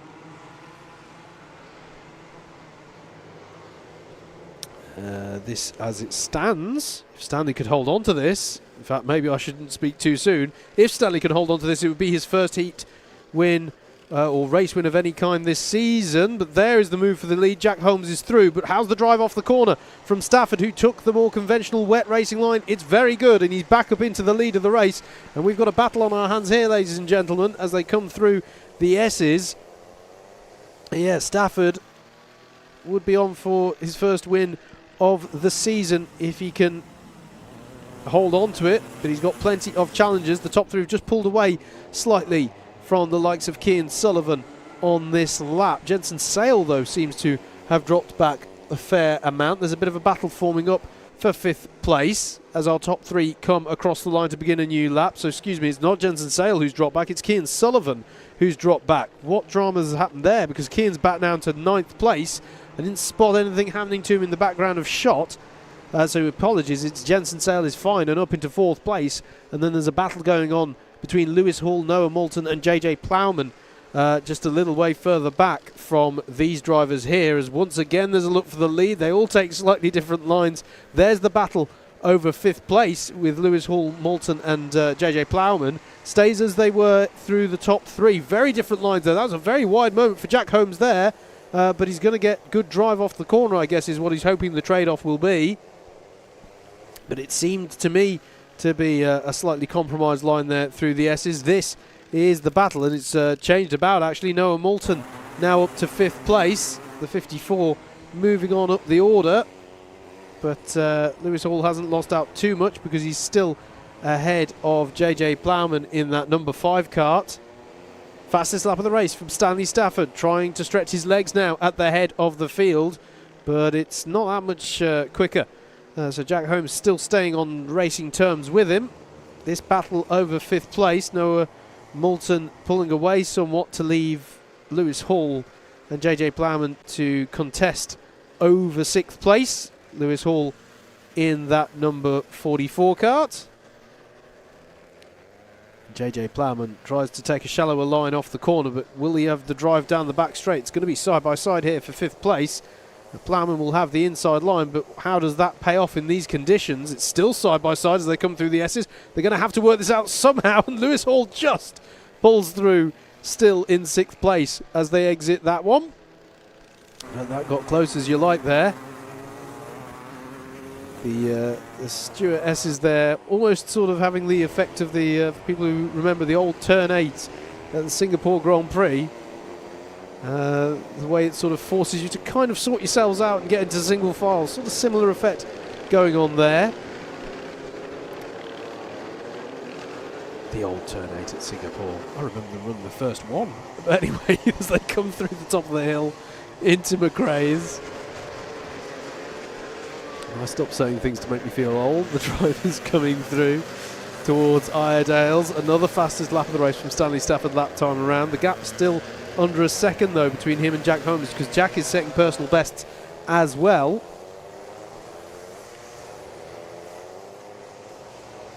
These two drivers, you can see how much they just lean on the car. I love watching the drivers pushing on braking and turning into these conditions. Really working these karts very hard to get the turn in. Some drivers making a bit of a recovery drive further down the order. Amrit Singh Atwal and Charlie Hobbs, who we believe are two of the drivers who were involved in the incident at the chicane on the very first lap. They're up to 12th and 13th now. They've just got by an Oscar Roach last time around. Lucas Esser as well has got past Cian Sullivan. Cian Sullivan struggling just a little bit at the moment. Has just lost out at the last few laps. We've got rookie drivers in our top three as well, if I haven't mentioned that one already. With Stanley Stafford in the lead of the race. Here he is, and you can see the gap's not too big, it's still under a second, but just keeps pulling out a few hundredths here and there to have an advantage.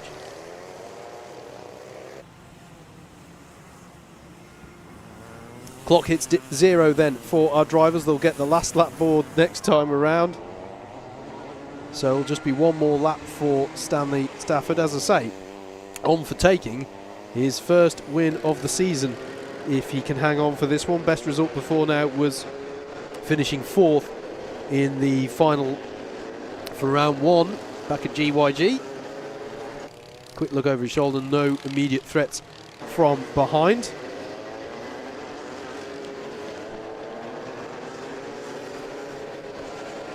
Super close battles coming onto this lap. Still close for 6th place in that battle between Lewis Hall and JJ Plowman.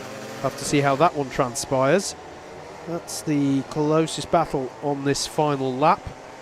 Cian Sullivan under a bit of pressure from Alex Valchuk and Layla Bell as well on this last lap. So we'll have to keep an eye on those as they come across the line. The first to come across the line, though, as it stands, there is the move. That is JJ Plowman getting by on Lewis Hall, I think. Good pick up on the cameras, so that looks like it was a move for 6th place. Will there be a counter-attack in the latter part of the lap? Meanwhile, at the front, though, Stanley Stafford is going to come across the line to take the win. His first win of 2024 in Rally Replay SuperOne Series, ahead of Jack Holmes, Ashton Redpath in 3rd, Jensen Sale finishing in 4th place. Again, another quiet one for the driver finishing in 4th place. There's a pattern there. Noah Moulton in 5th place ahead of JJ Plowman, who did hold on to that 6th position, having taken it off of Lewis Hall in that last lap. Lucas Esser in 8th, 9th for Cian Sullivan, Alice Valchuk in 10th ahead of Layla Bell, Amrit Singh Atwell in 12th, 13th for Oscar Roach, Charlie Hobbs in 14th, Austin Mayhew, your highest place Honda Cadet R200 finisher there in 15th place overall in the number 67 car. Then it's Alex Adams, there is Peter Webster finishing 2nd in Honda Cadet R200, and then Jay Birmingham had a bit of an issue out there and will classify 18th. That's how they finished them. Intermax and Honda Cadet R200 Heat 1s. We're nearly at the end of this first cycle of heats ahead of the lunch break here at Rowrah. It's going to be senior Rotaxes to close us out for our first heats.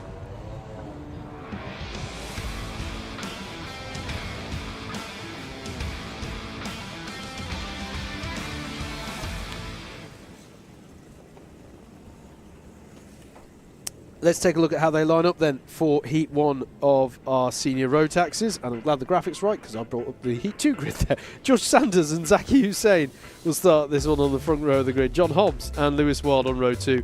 Then it's Morgan Hudson-Brown and Ollie Naylor on row number 3.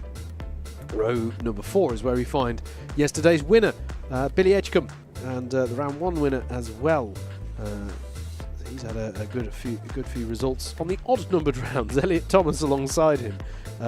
James Kocholek and Daniel Beards round out the top 10 ahead of Jake Riches and Kyle Dunford. Chris Beekman and William Young are next ahead of Cameron Crockett and Salvador Newman. Max Davis and Jay Pearson round out row number 9. Dudley Ruddock and Alfie Barron-Oxbury are next, with Ethan Hay and Sky Fraser on row number 11. Tom Taylor and Marcus King are on row 12, and that rounds out a 24-car grid for heat number 1 in senior Rotax.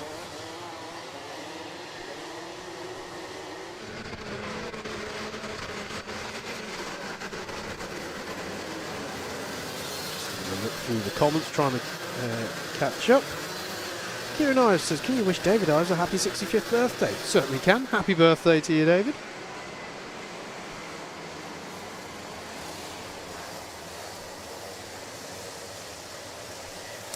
How would a tall person fit into these? You'd be surprised.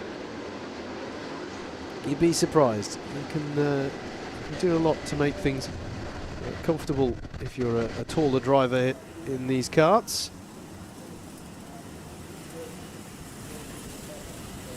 Various different karts with different things that you can do. Generally speaking, it's pedal adjustment. There are some karts that you get where it's a seat adjustment. But for most of the you adjust where the pedals are at.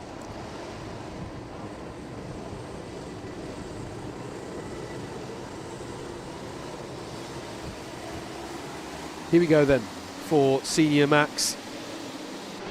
George Sanders will lead them away for 7 minutes of racing plus a lap. Very strong start from the pole side of the grid. I think John Hobbs has immediately slotted into second place there in a number 69 car as they all exit the chicane. There's a little bit of squirreling around on the grass, but they're all fundamentally all right as they stream through McRae's for the first time. And now, as you do get slight patches of dryness forming, it becomes a battle over those dry patches, as there's the usual jostling position here, 2 wide, even 3 wide on the back straight here down towards the Stewart S's, and then they all have to sort themselves out by the time they get to those S's. As I say, they sort of encourage single-filedness coming out of that sequence of corners. There you can see Cameron Crockett, it was in the number 5 there, trying to make some early moves. And there's John Hobbs, who, as I say, in that 69 car, it was a strong start from the pole side of the grid, has managed to get himself up to 2nd place. And a great start as well for Ollie Naylor, up into 3rd in that number 85 kart. And currently your highest placed rookie there. So really good stuff from Naylor. George Sanders it is, though, who leads at the moment.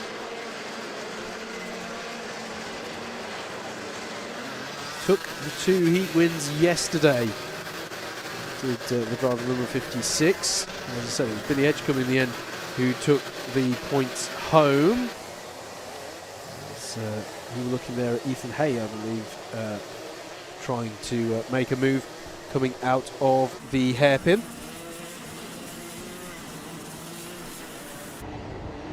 Coming back up the lap then, getting a little bit closer now for 2nd place between Hobbs and Naylor.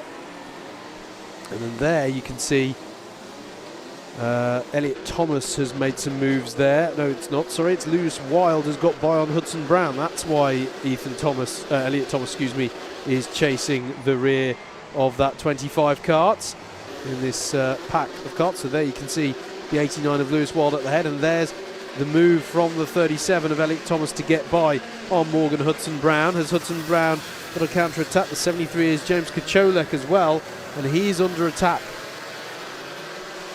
from was that Cruz Speakman, I think it was, going for a move. And who's that who's out on drivers left? That's Kyle Dunford with an issue. The number 40 kart just out on the outside had some kind of mechanical issue there, so that's disappointing for Kyle. He'll have to be hoping to fight back, no doubt, in the 2nd heat later on. And there's the move for 2nd place. Ollie Naylor has got by on John Hobbs. Ollie Naylor up into 2nd place. John Hobbs in 3rd. Zaki Hussein in 4th. Lee Edgecombe in 5th. Ethan Hay and Marcus King have just got by on Salvador Newman that lap as well. That's over 14th place. You can see that in fact there's been a change there, hasn't there, as well, for 4th place. As you can see here, Billy Edgecombe in that 21 kart ahead of the 13 of Zaki Hussein. So change for 4th place as well as they come back up the circuit now. Billy Edgecombe already putting a bit of pressure on John Hobbs here as well. And Zaki Hussein will be hoping to go with him in this charge. Looking very confident with the body language of the kart at the moment is Billy Edgecombe. I'd be surprised if there wasn't some attempt here for 3rd place in a moment's time. John Hobbs is going to go to the outside and take the conventional wet line. Billy Edgecombe takes the conventional dry line. How's the drive off of the corner for him? The answer is it's good. It's compromised compared to Hobbs, but it's enough to retain the space. The place is it, and then he takes the wet line through that 2nd hairpin. Very interesting where the evolution of the circuit is at the moment. And I mentioned Zaki Hussein will be hoping to follow through with Billy, and indeed he does. Zaki Hussein by on John Hobbs as well. So that's Edgecombe up into 3rd, ahead of Hussein in 4th, and Hobbs down to 5th now on lap number 5.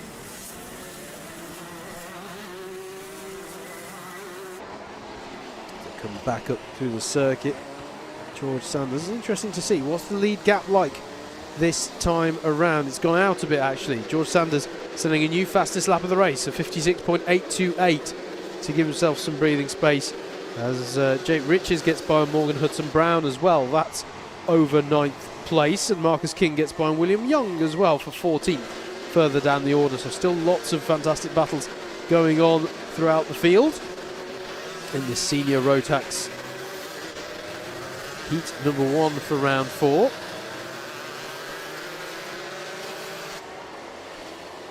This battle has just calmed itself for now.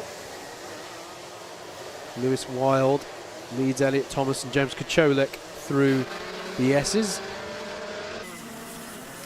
Back up through St John's into the left-hander at Sunny Bend. Here it is. And positioning for the long paddock corner here.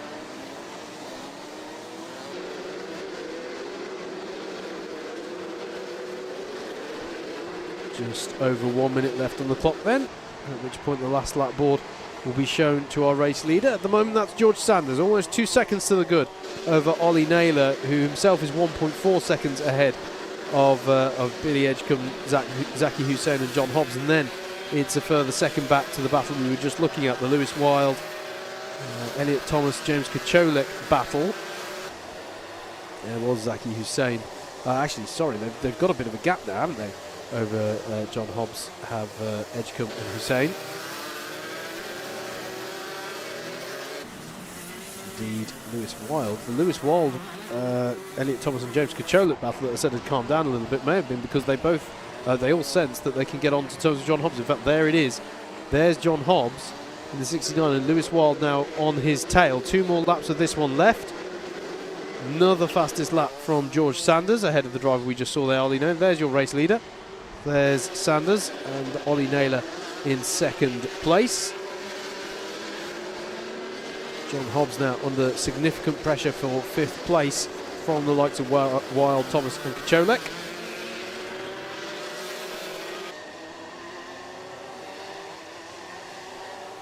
On this penultimate lap then of the race. Sanders controlling this one nicely here in the number 56. There's your race leader, second place. Bit of a gap back then to Edgecombe and Hussein. And then here's your battle over 5th place. You could just see coming into shot there. It's still going to be John Hobbs at the end of this one. The last lap board will be shown this time around to Sanders. And it's changed for 5th place out there. Lewis Wild ahead of John Hobbs. And Jake Richards has caught onto the back of that pack as well and got by on James Kacholek. That's for 8th place. So that one's the one to keep an eye on this last lap of the race. Cruz Speakman and Daniel Beers are quite close for 11th place as well out there. There's a good battle over 18th place as well. I can see going on. Tom Taylor versus Jay Pearson. That one's quite close as well. Nothing. Oh, there we go. 3 wide out of the corner. This is dramatic stuff, and that is Jake Richards going by on John Hobbs, and so too Elliot Thomas going through. So that's Jake Richards, Elliot Thomas, and John Hobbs for 6th, 7th, and 8th there, as they were all at the bottom of the circuit. Our leaders coming round though now. George Sanders is going to cross the line and take the win for Senior Max Heat 1. Ollie Naylor finishes in 2nd place. 3rd place goes the way of Billy Edgecombe and Zaki Hussein in 4th. Ahead of Jake Richards there, confirmed in 6th place. Elliot Thomas in 7th. James Kacholek in 8th. 9th for John Hobbs, ahead of Morgan Hudson Brown, who rounds out the top 10. Cruz Speakman in 11th, finishes ahead of Daniel Beards. Marcus King in 13th. Ethan Hay in 14th. William Young in 15th, ahead of Salvador Newman. Cameron Crockett, Tom Taylor, Jay Pearson. Max Davies rounds out the top 20. And it's Dudley Ruddock, Alfie Barron Oxbury. There is Sky Fraser going across the line.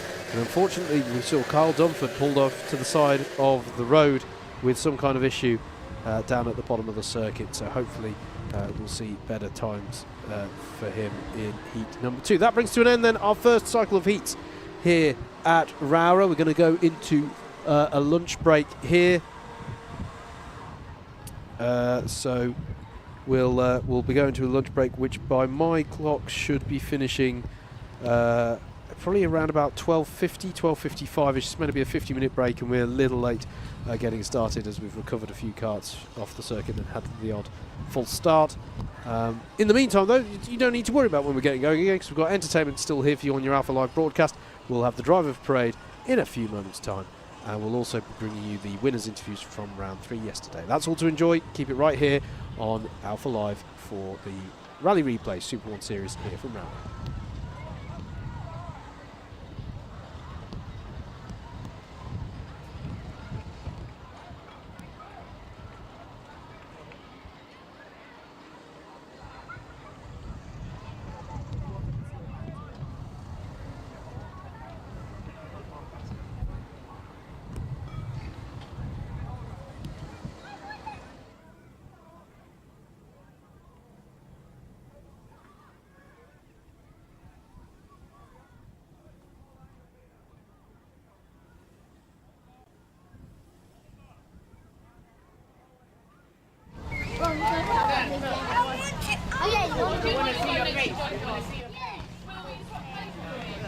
Oh,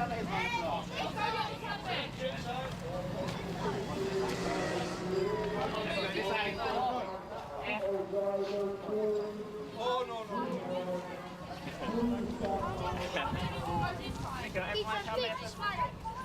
Go away, Luke. Go away.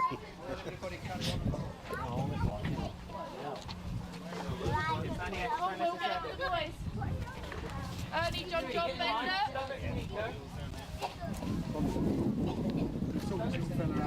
Do Tim or you never. Put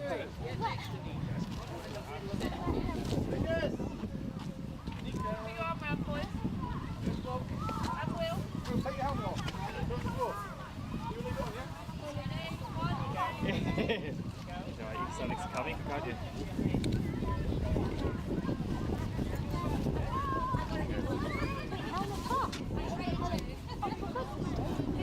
Jak się tworzy to? Ile się drżysz tebe? Samo nie jest pusku. Ręka może tak patrz. Nie jest pusku. Where's our? You will come in. Bonjour. No, little boys in coming by. That's it, Ben.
Hello!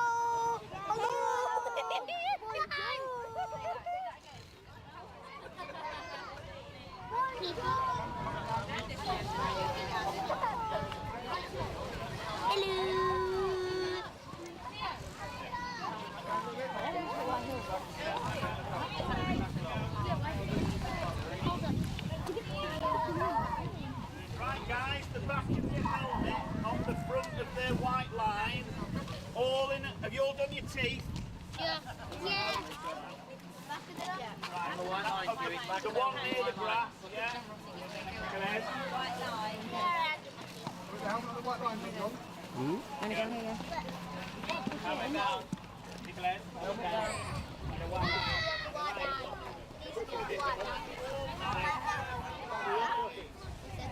Suits up as well. Suits up.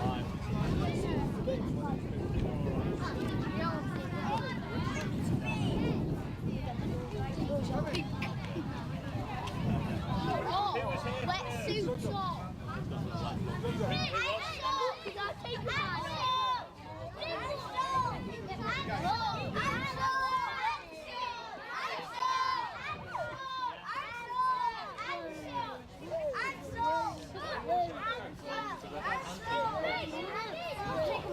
Ten points off your championship if you're lying.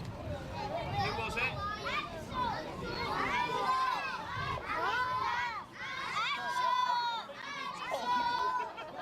Medals, please, to the parents.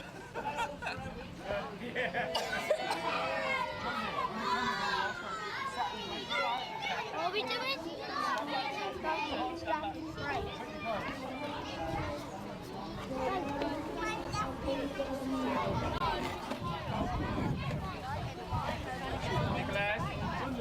Nicholas, look.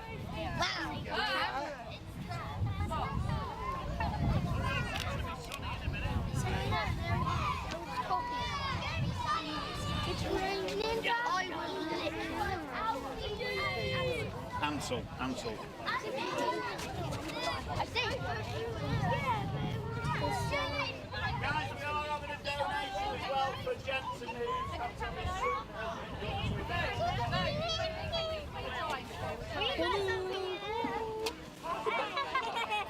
And a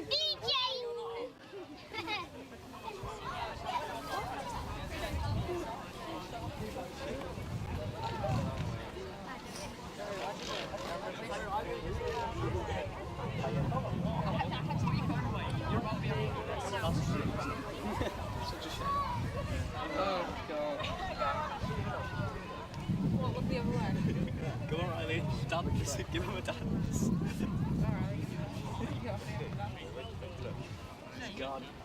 I'm teaching. Yeah. Champions League final. AMT.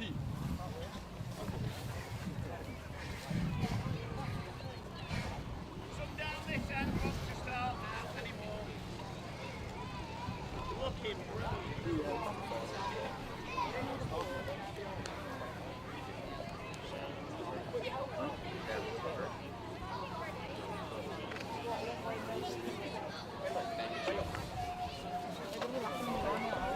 Oh, Molly, he's focusing on you.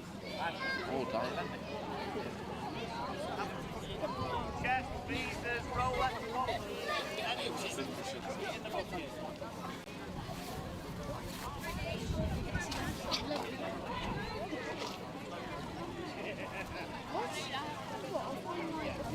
Right guys, we're going to do the line feed now.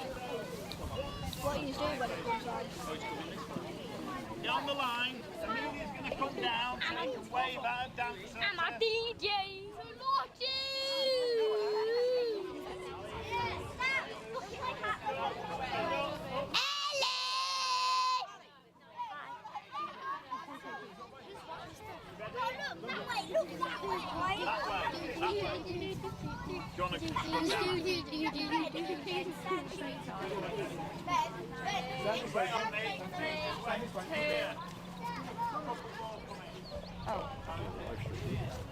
Right, go on. Right guys, at Amelia. 1 second, technicals.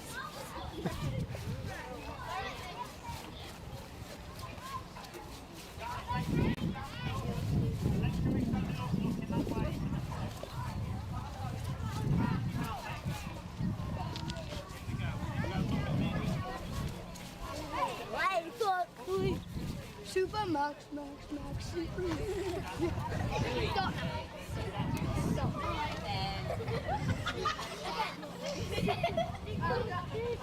Someone's coming. Oh my butt. I was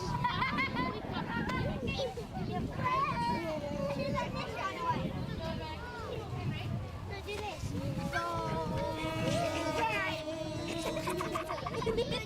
Wait, who's up the total? Me.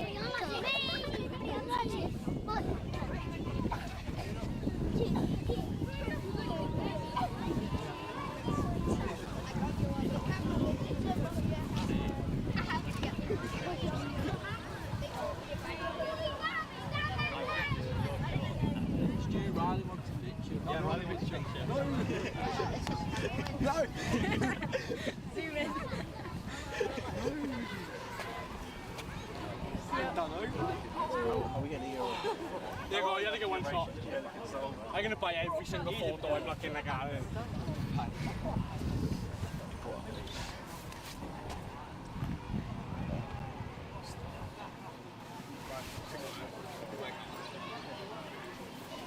That's what happened.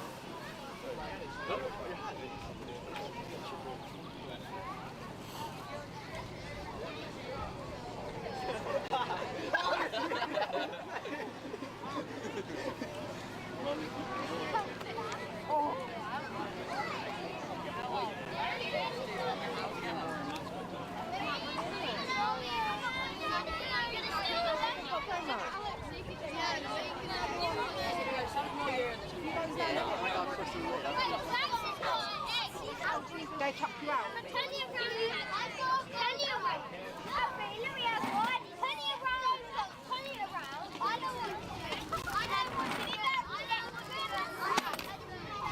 We'll double whatever gets put in.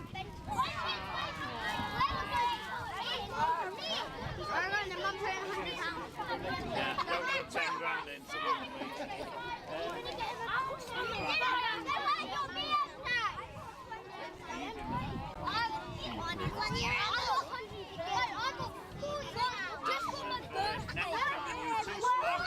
okay guys, so we've got 2 SuperOne helmet bags and the first person here was Ansel.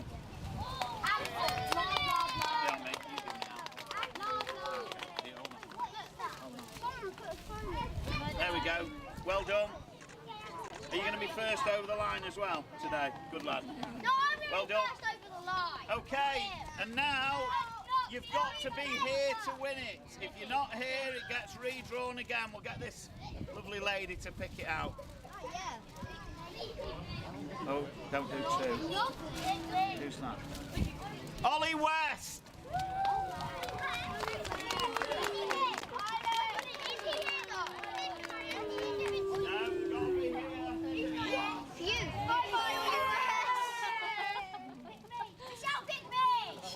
She doesn't know who it is. That one. Joshua Bailey.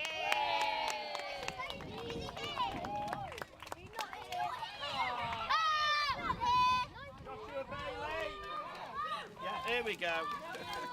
Thank you.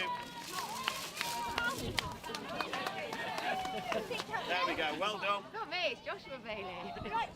Okay. Thank you, everybody. Have a safe afternoon's racing. No, that's all parents. Okay, down on the podium here then with Logan Hodgetts, our winner in Bambino C50. Well done, Logan. Tell us something about the race then. How did it go? Good. Yeah, you did really well there to hold off some pressure from Noah. Do you like Rowrah? Yeah. Yeah, brilliant stuff. And do you like driving in the rain? Yeah. That's just as well. That's just as well. Tell you what, we're going to do some quick fire questions here. What's your favourite food, Logan? Sausage sandwich. Nice choice. And what's your favourite circuit to drive at? GYG. Okay, and you did do well there, didn't you? Yeah. Good stuff. Are you looking forward to tomorrow? Yeah.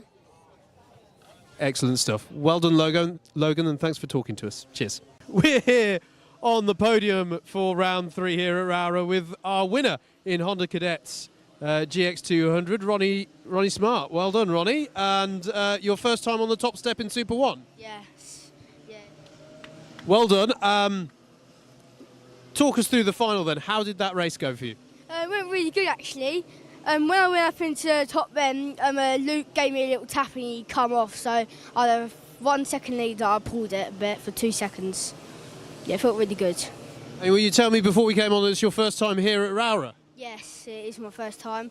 I built for it on Friday, but I didn't expect it to be wet this morning, so I had to work hard. And tricky conditions today, obviously. Is the rain something that suits you? Yeah, definitely. I'm really good in the wet, but at some tracks I'm not. Yeah. You might be doing the rain dance for tomorrow, potentially. Definitely. It rains, my coach P said it rains here all the time, but yesterday was lucky day for it to be sunny. So, yeah. Awesome stuff. Is there anyone you want to thank off the back of your win here today?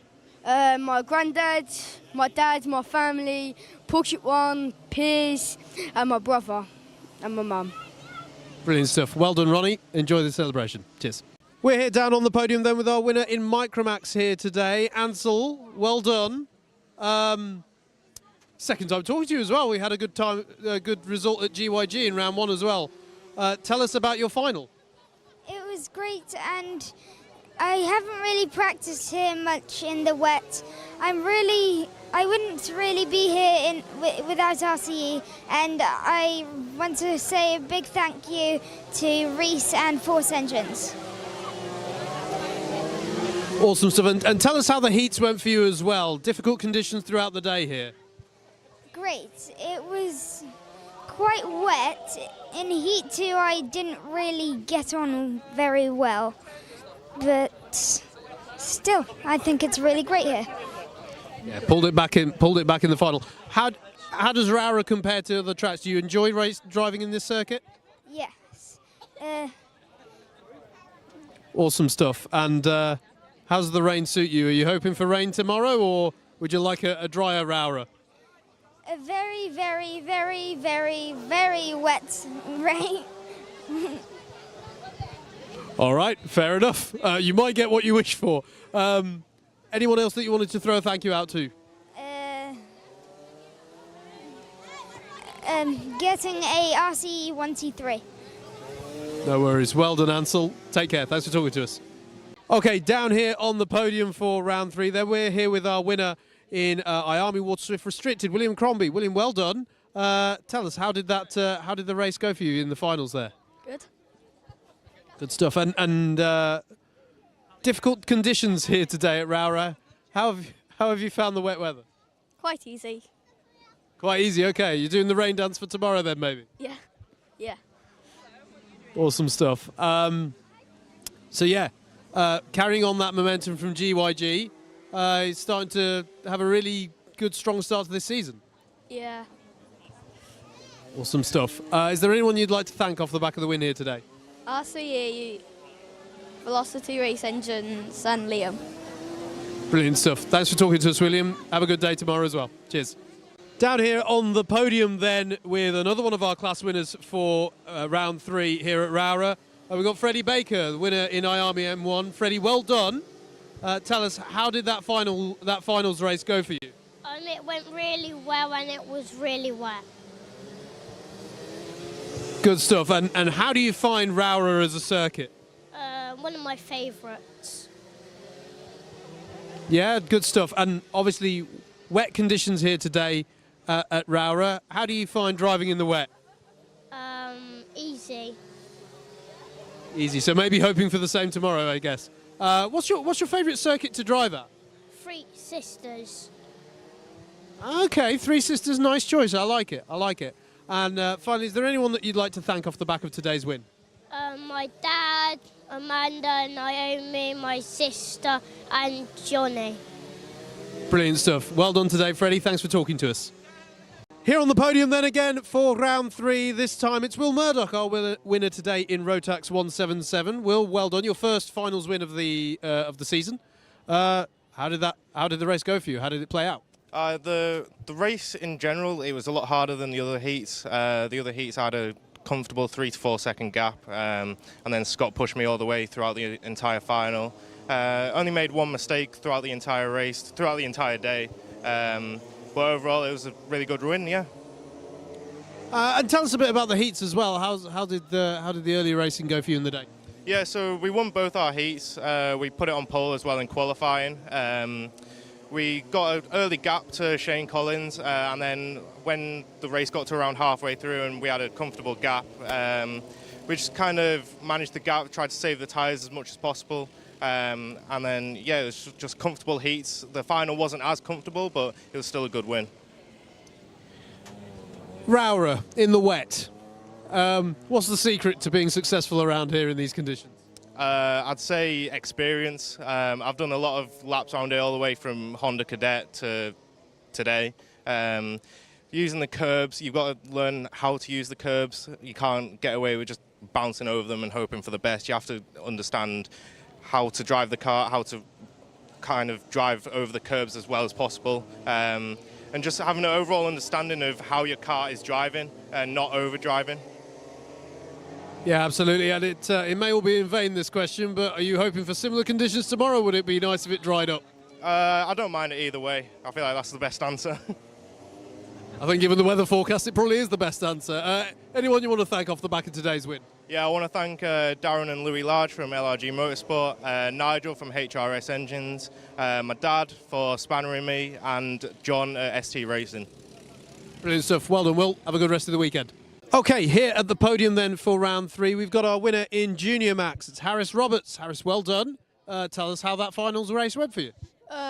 We started in 6th and we didn't have a best start. Well, it was right. We dropped about a place, and then we went off the start, and the first lap was really good, and then came around about 3rd, and we kept getting overtaken, and then the tyres came on, and then we pushed our way up to 2nd, and then we came into the 2nd hairpin, and the back end, we lost the back end and went in the gravel, and then just carried on, and just finished 2nd, luckily to get 1st then. Yeah, absolutely. And unless I'm making a big mistake, first finals win of the season. And yeah, how are your heats actually as well? Talk us through So we brought our tyres over from round 1 because we thought they would have been alright, but everyone that was in front of us put new down, so they weren't very good. So we were like 10th in one and then 5th in the second heat, so it weren't very good really, but paid off in the final. So it came good in the end. Rowrah, how does it, well, presumably quite well, but how do you find Rowrah as a circuit? I really like the circuit. I would like it to be closer because it's 7 hours for us to get up here. So yeah, it's a really good track. Brilliant stuff. And are we hoping for wet conditions tomorrow, or would we like it to dry out a bit? I would like to get a bit of dry racing in, so hopefully. Excellent stuff. Is there anyone you'd like to thank off the back of the win today? I would like to thank Rain Race Engines and Darren for all the work on track and off track. And I'd like to thank my mechanic, Alex Austin, and all my sponsors, and it's too many to count, so they know who they are. Brilliant stuff. Thanks for talking to us, Harris. Well done. Thank you. So down here on the podium then for round 3 of the Rally Replay SuperOne Series, we've got our winner of the Girl Power Award today, finishing 2nd overall in Junior Max, Emily Cotty. Well done. Talk us through your day of racing. How have the heats gone and how was the finals? Well, I got 2nd in the first heat, and then I got 2nd in the second heat, and then I think in the final we just dropped back a bit, and then we got 3rd on the road, but then after a penalty we got 2nd, so it was all right in the end. Brilliant stuff. So you were saying to me just before we started the interview, better time of it than we had at GYG. How do you find Rowrah as a circuit? Yeah, it's a good track. I mean, the rain makes it a bit more difficult, but it's a good track overall. And are we hoping for the rain to continue tomorrow, or we like a dry line forming on this track? I mean, I don't really mind, but I prefer it to be dry. It'd be a bit nicer weather and a bit nicer to drive and better racing. Brilliant stuff. Anyone you'd like to give a shout out to off the back of getting that Girl Power Award today and the 2nd place overall? Yeah, Scott for being my mechanic, Rally Replay, my dad, and everybody else in Rally Replay, and my driver coach, Gary. Brilliant stuff. Thanks for talking to us, Emily. Well done. We're down here on the podium with our winner for round 3 in Intermax, Jack Holmes. Well done. Talk us through that final race. Well, start was a bit hard. I struggled getting through the first corner, but after that, I think I did great. Yeah, and it sort of controlled it from there, really. The heats as well, how's the day's racing gone for you? Tell us the story of round 3. Well, in both heats I came 2nd, so that put me in pole. But in the first heat, I almost lost it, so I could have been last. So. And how have you found, it has been tricky conditions today here at Rowrah. Has that played well for you? Well, obviously you've had success, but how have you found it out there in these greasy conditions? I found it quite slippery throughout the race, but as long as I used the curbs, I managed to get through the race. Brilliant stuff. And Rowrah, how is it for you as a circuit? How do you find it compared to elsewhere you race? Well, it's a tight circuit, first of all, and corners are quite hard to get through, but I think it's a good circuit. Brilliant stuff. Is there anyone you'd like to thank off the back of today's win?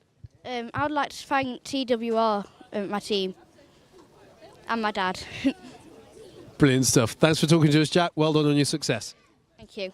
Okay, we're here on the podium for round 3 with our winner of Honda Cadet R200, Austin Mayhew.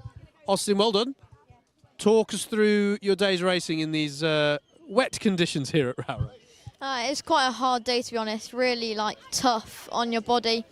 You know, it's such a slippy track. You can have a full grip set up and still slide everywhere. It's really hard, to be honest. Just sort of managed to pull a good result out of it. Had you much experience racing in the wet here at Rowrah before today? I've never actually been here before, so you know, today was my first wet day at Rowrah. But yeah, to put it shortly, I don't like it. It's just really tricky, and the curbs are really unforgiving. Not a massive fan, to be honest. It's definitely a challenging track. If we got dry conditions tomorrow, will we give it a second chance in the dry, maybe? Yeah, I'm quite quick in the dry around here. You know, I can just chase on the Intermaxes a bit. So I think tomorrow in the dry, if it is dry, I think I can do pretty well. Yeah. Good stuff. I'm sure. Well, I'll be hoping for dry conditions, as will all of the camera crew. Is there anyone you want to give a shout out to off the back of today's success? I'd like to thank my dad. I'd like to thank Grant and everyone at Zipcar, and I'd like to thank RPM. Brilliant stuff. Thanks for talking to us, Austin. Have a good rest of the weekend. Thank you. Okay, we're here on the podium for round 3 with our winner for senior Rotax. It's becoming a bit of a habit, this. Our winner, Billy Edgecombe. Second finals winner of the season. Talk us through it. Yeah, well, I was starting third, didn't really think anything of it. I was thinking more championship-wise. I was just going to kind of sit and hope for a top 3, maybe a top 4. And then when I was given the opportunity to go into first, I went for it. And then I just stood there for the rest of the race, and I was quite happy with that. And then, yeah, it seemed all right in the end. Yeah, it looked like an interesting few first few laps. And your heats as well. How did they go? We didn't really do qualifying very well. We had a few minor mishaps.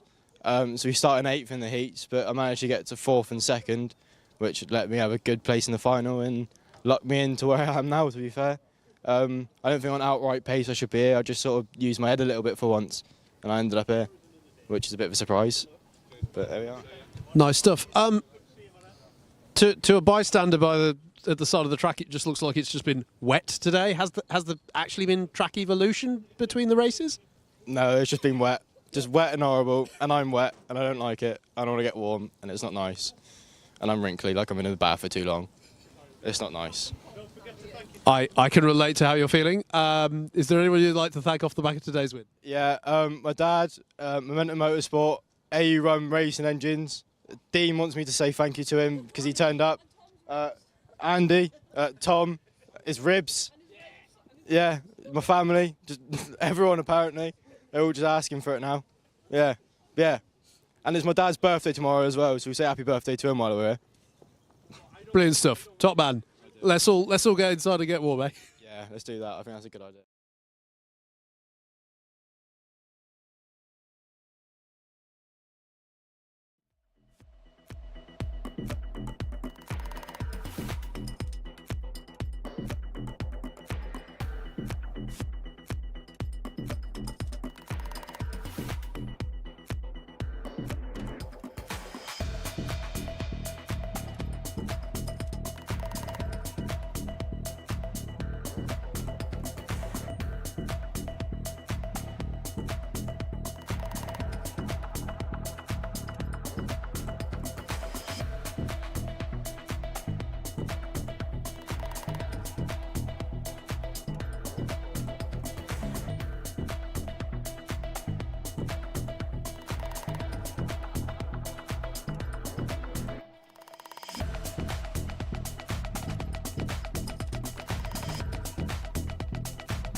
to live here then on your Alpha Live broadcast for round 4 of the Rally Replay SuperOne Series for 2024. Coming to you live from Rowrah here in Cumbria to the west side of the Lake District National Park.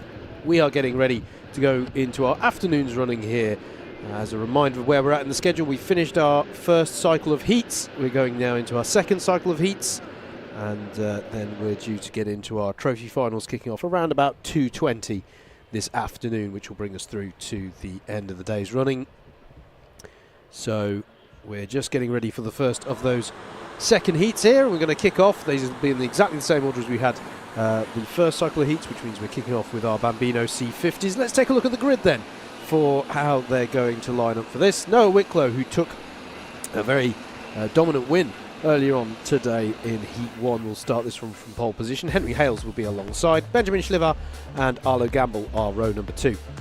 Logan Hodgetts, who took the win in the class yesterday here, will have Hendrix Filat alongside. On row number 4 is John Stevens and Raith Owen. Calman Simon and Jax Wong round at your top 10. Jesse Bailey and Ernie Wade are next. And then it's going to be Max Armitt and Arthur Bowers, Will Wainwright, Ava Garrett, Harry Wast and Ollie West to round out your 18-car grid. Santo Amico on the last row as well, and we're away. Noah Wicklow leads them away up the hill. It's a strong start there from the second row of the grid. That is Arlo Gamble slotting immediately into second place as they come on up through the top of the hill, and you can see how over the lunch break the circuit has dried out actually. So that's the first question, is how are the drivers going to take to these conditions? Through Iredale's corner they go. And it looked to me like that might have been Henry Hales fighting back, I think, with Arlo Gamble over second place. Once again though, great start for Noah Wicklow as they come through to the Stuart S's for the first time. And all clean so far on this lap for these young drivers as they head back up through the latter part of the circuit. And there is Arlo Gamble. Was that Logan Hodgetts? I think actually it was challenging Arlo Gamble, and I think that was Hodgetts getting through. Yes, it is. The number 74 now to the lead of the race as they come round to finish lap number 1. I'm just checking as well. It is still looking to me like they're all running wet weather tyres for the time being. Noah Wicklow then, who leads this one ahead of Logan Hodgetts, Henry Hales and Ernie Wade in 4th place. As they all stream through, and there's a moment there. Unfortunately, Ava Garrett there with some drama. That's down at Paddock Corner. No, excuse me, that's not down at Paddock Corner. That's in the last sector. That was in St John's, Ben, that was drama there for Ava. Unfortunate moment for her there. Here, though, is what may become the lead battle. Logan Hodgetts has got up into that second place. He's got into a position where he could start pursuing Noah a lot sooner in this race, and he was closing the gap in the last race, so this could be an interesting one to see how that closes up. Ernie Wade with the fastest pace, and I'm intrigued by that. What have we got on the number 11 cart by way of tyres as they come through? In fact, yeah, Ernie Wade now up into second place. We've got to keep an eye on this because he's just got by Logan Hodgetts. Has Ernie made? I'm just trying to get off of this shot. Looks like he's still running wet weather tyres to me. I was just wondering if somebody's taken a gamble in any way on tyre here. Here is Henry Hales, and he's got Benjamin Schliver behind him, who's just set the fastest lap of the race, and there's Arlo Gamble in the 72 as well. So that's a good battle forming over 4th place. Here, though, is Ernie Wade gaining on Noah Wicklow. And then Logan Hodgetts in 3rd, Henry Hales in 4th. But the pace that Ernie Wade has in his number 11 card is highly impressive here. It's got himself onto the back of Noah Wicklow.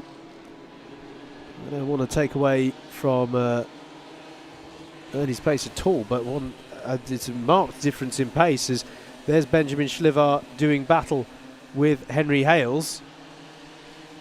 Side by side as they come across the line. Schlivar just has his nose in alongside Hales, but Hales slots in with in fourth place. And there's the move, the lead for the move for the lead. Excuse me. Ernie Wade has got through on Noah Wicklow whilst we were looking at that battle. They both still clearly got some form of. You can see the grooves on the tyre, so clearly there's something there. But Ernie Wade's pace in these conditions is highly impressive. And number 11 cart straight to the head of the order. Noah Wicklow, though, not dropping too far behind here, keeping him honest. As we're already over the halfway stage of this one. You can see Ollie West having a better time of it this time out than he had in heat number 1 in this class this morning, up to 12th place, just got past Jesse Bailey that last time through. Coming around to paddock corner then. And Wade with some great pace, but this is now a very real lead battle here. Noah Wicklow we know has got good pace. Ernie Wade we know has fantastic pace, particularly in this heat. He's just got the kart really under him in these conditions.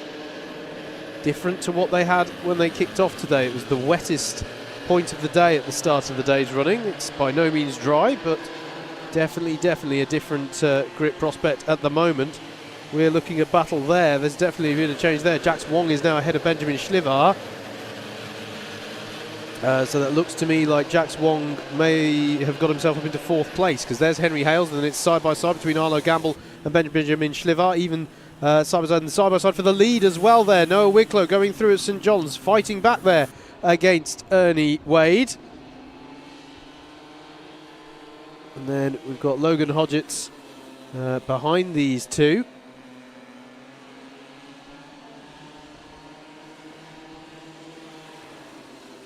And there is your lead battle.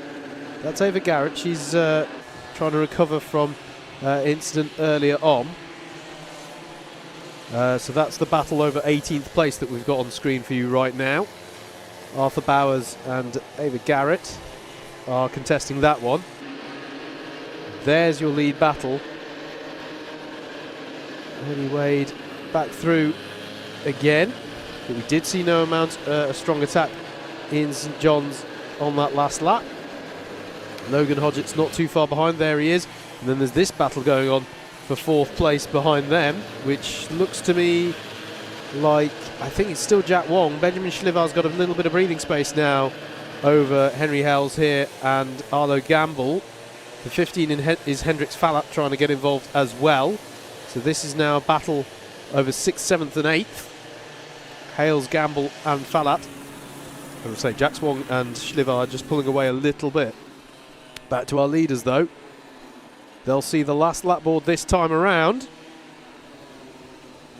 This could be a really interesting one. It's great pace from both of these drivers. They're almost side by side as they come on to the last lap. Here we go then. Ernie Wade leads Noah Wicklow. Wade in the 11, Wicklow in the 53. Fastest lap of the race from Jax Wong for the record, as something happened to Benjamin Schlivar in the last sector of that last lap because he's fallen behind. Or something dramatic's happened to Benjamin Schlivar. He's dropping down the order. You can see on your timing tower on the left-hand side of the screen.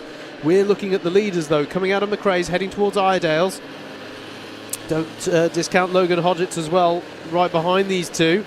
Different lines through Iredale's. How's that going to be? We've got a spun kart. I think that was Ava Garrett on the exit of the corner. And in all of that, Noah Wicklow's got back ahead. I say don't discount Logan Hodgetts. He's just going to hold to the regular line at the moment and watch these two hold each other up maybe. This could be a dramatic end here as Noah Wicklow leads Ernie Wade through the Stuart S's.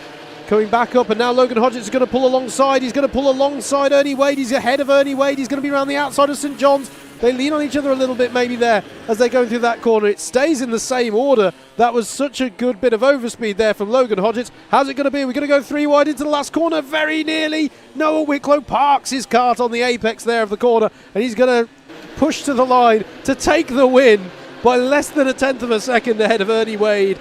Logan Hodgetts in third. Jax Wong with really good pace. Only driver to dip below the 1 minute 10s on lap time there in 4th place. Henry Hales holds off Aldo Gamble for 5th.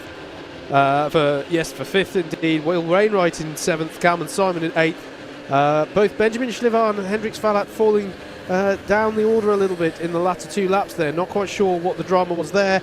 Wraith Owen in 11th, Ollie West in 12th. Jesse Bailey gets back past Max Armitt there on that last lap. Santo Amico in 15th, 16th for John Stevens. Then it's Harry Wass, Arthur Bowers and Ava Garrett is how they will be classified on that one. Dramatic finish though, definitely. A very impressive first phase of the race from Ernie Wade. Was just on it with that pace and took the fight to Noah from there. But it was Noah who won out in the end, meaning he's taken both of the heat wins now, putting himself in, well, on presume on pole position, of course, for that that trophy final later on. Just as they're wrapping up and pulling into the pit lane, we're looking at our next grid of karts ready to go on circuit. That is going to be race number 10 on our schedule. That is Heat 2 for Honda Cadet GX200.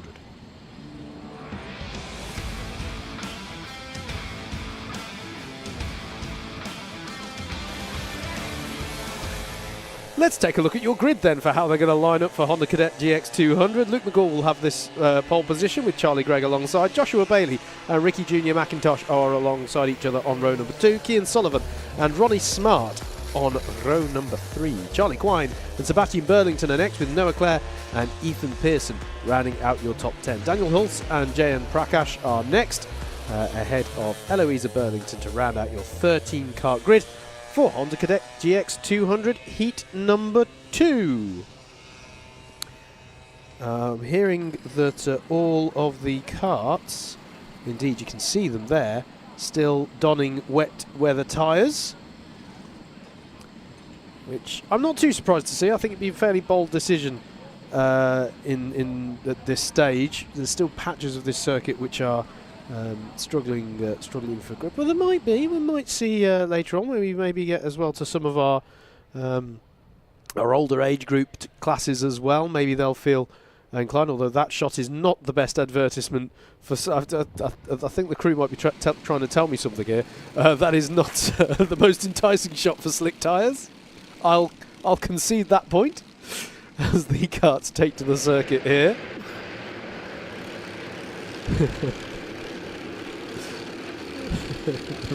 People are looking at it rather you than me, mate. Right, so through the top part of the lap as these drivers start to form into their grid formation for Honda Cadet Heat number 2. As a reminder for you all, Heat 1 earlier went the way of Ronnie Smart, who himself, of course, took the finals win yesterday. Took 2 second places in the heats.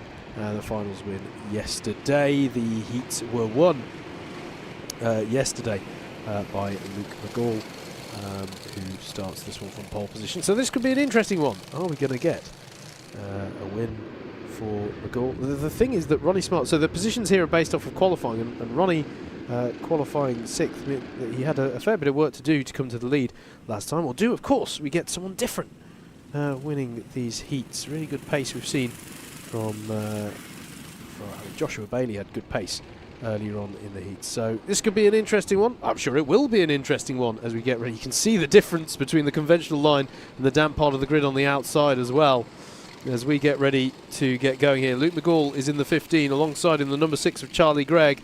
Away we go then for our rolling start for 7 minutes plus a lap of racing, and it's a good start from pole on the grid. Is Joshua Bailey going to slot into second place? Yes, he is. The 81 is up into second as they all compressed together at the apex of the chicane, but I'm delighted to say that everyone appears to be through nice and cleanly and heading towards the McRae's hairpin for the first time.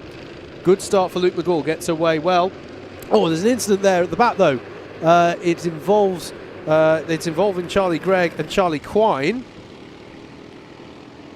So that's a costly incident. I'm sorry, for any fans tuning in from the Isle of Man, I believe that's a potentially costly moment for our 2 Manx drivers in the field. As the main field peels their way through the Stuart S's and back up the other half of the lap. There was Ronnie Smart making early progress here as they're side by side here for second place. That's Cian Sullivan having a look at the 81, I believe it is, of Joshua Bailey. Indeed it is. So Luke McCall leads, and then there's this battle for second. Cian Sullivan piling the pressure onto Joshua Bailey as they exit the chicane. Behind them, though, is Ronnie Smart, and he's under pressure from Ricky Jr. McIntosh as well, going almost 3 wide on the exit there. Just to confirm, Charlie Gregg and Charlie Quine were the 2 drivers most held. I'm trying to work out who the other kart was, though, that spun with them there on the exit of that corner. I think they weren't held up nearly as much, as it's still Joshua Bailey who leads this battle into the Stuart S's. Ronnie Smart there still ahead of McIntosh, despite how I think they briefly swapped places quite a bit through the hairpins. Out of Sunny Bend then, Joshua Bailey will have the inside line for paddock, so he'll be able to make people work for it. Actually, that leaves Cian Sullivan exposed to attack from Ronnie Smart. And is Ronnie Smart going to get both of them? That's a beautifully judged move there from Ronnie Smart. Now Cian Sullivan is going to get by on Joshua Bailey there. And Bailey must be wondering, what did I do wrong? I thought I took a reasonable enough line. It just it's just unfortunate for him that the momentum was upset by the one move, and indeed so too going through now. That looked like it was Ricky Jr. McIntosh and Sebastian Burlington as well. The 14 and the 22 now by on the 81.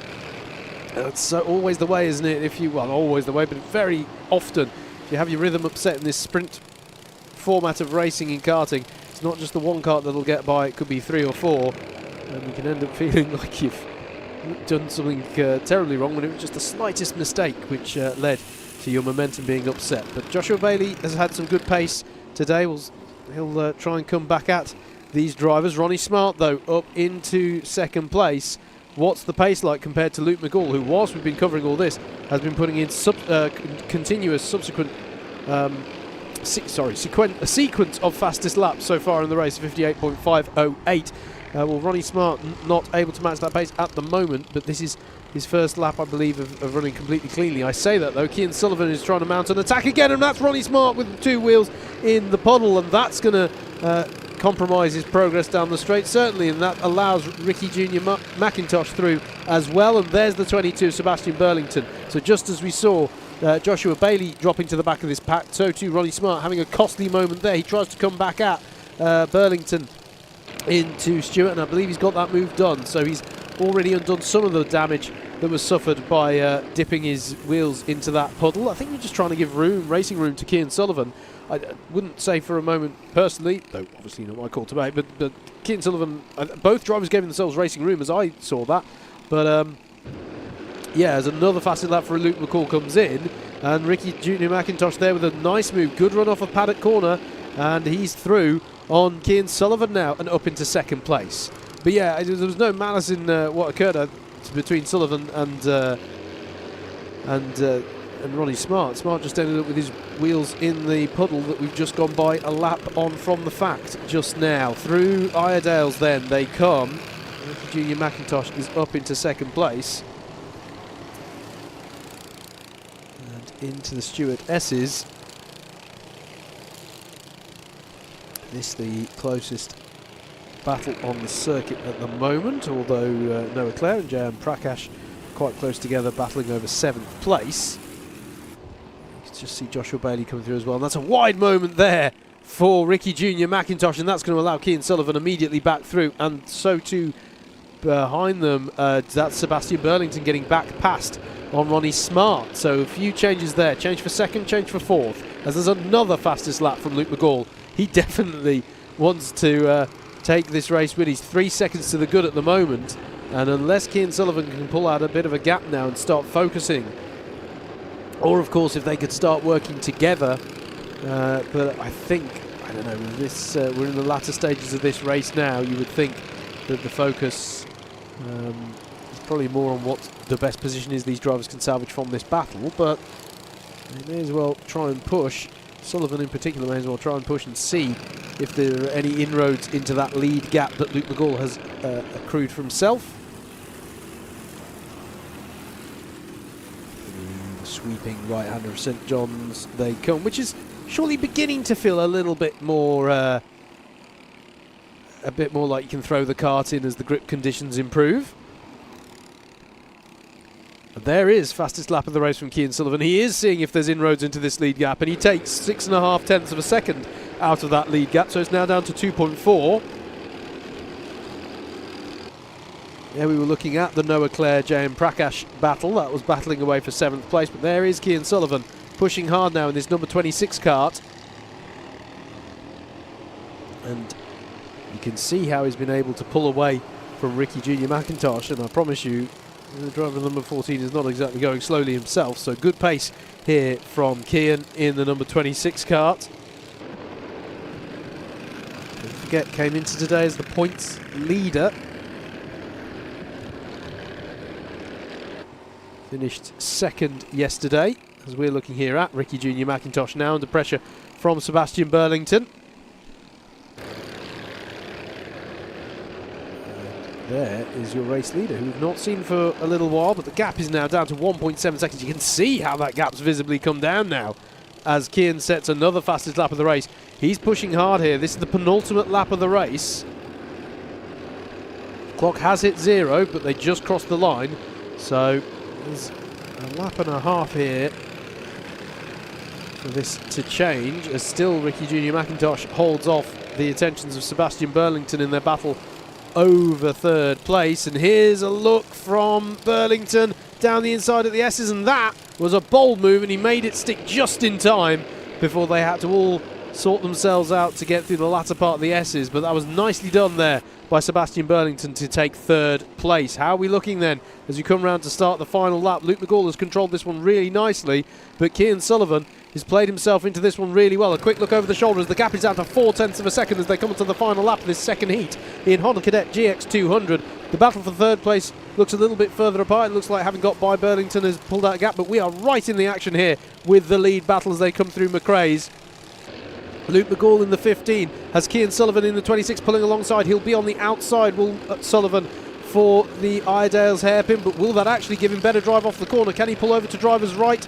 Or is the door going to be shut by McGall? The door isn't going to be shut by McGall. There could be a bold move on the inside here if Sullivan's feeling confident, but he thinks better of it and wants to try perhaps someplace else on the approach back up through the track here, back up through the lap, the latter half. Into St John's Corner they go, sweeping through. He'll try and take a different line to get the switchback maybe out of Sunny Bend and try and set up a move on the inside of Paddock. Surely McGall will be wise to it and cover it off, but how much will that compromise his speed on exit? Is it going to be a drag to the line? Luke McGall is going to hang on, I think, just to take the win in heat number 2 ahead of Cian Sullivan, who kept in very honest towards the end there. Sebastian Burlington in 3rd, Ricky Junior McIntosh in 4th, Ronnie Smart in 5th, J.M. Prakash in 6th place, Noah Clare in 7th ahead of Joshua Bailey in 8th, 9th for Charlie Gregg, Daniel Hulse in 10th, and Ethan Pearson in 11th, Eloisa Burlington we expect to come across the line in 12th, and Charlie Quine. Difficult race for him with that incident early on that one, meaning we'd expect him to come across the line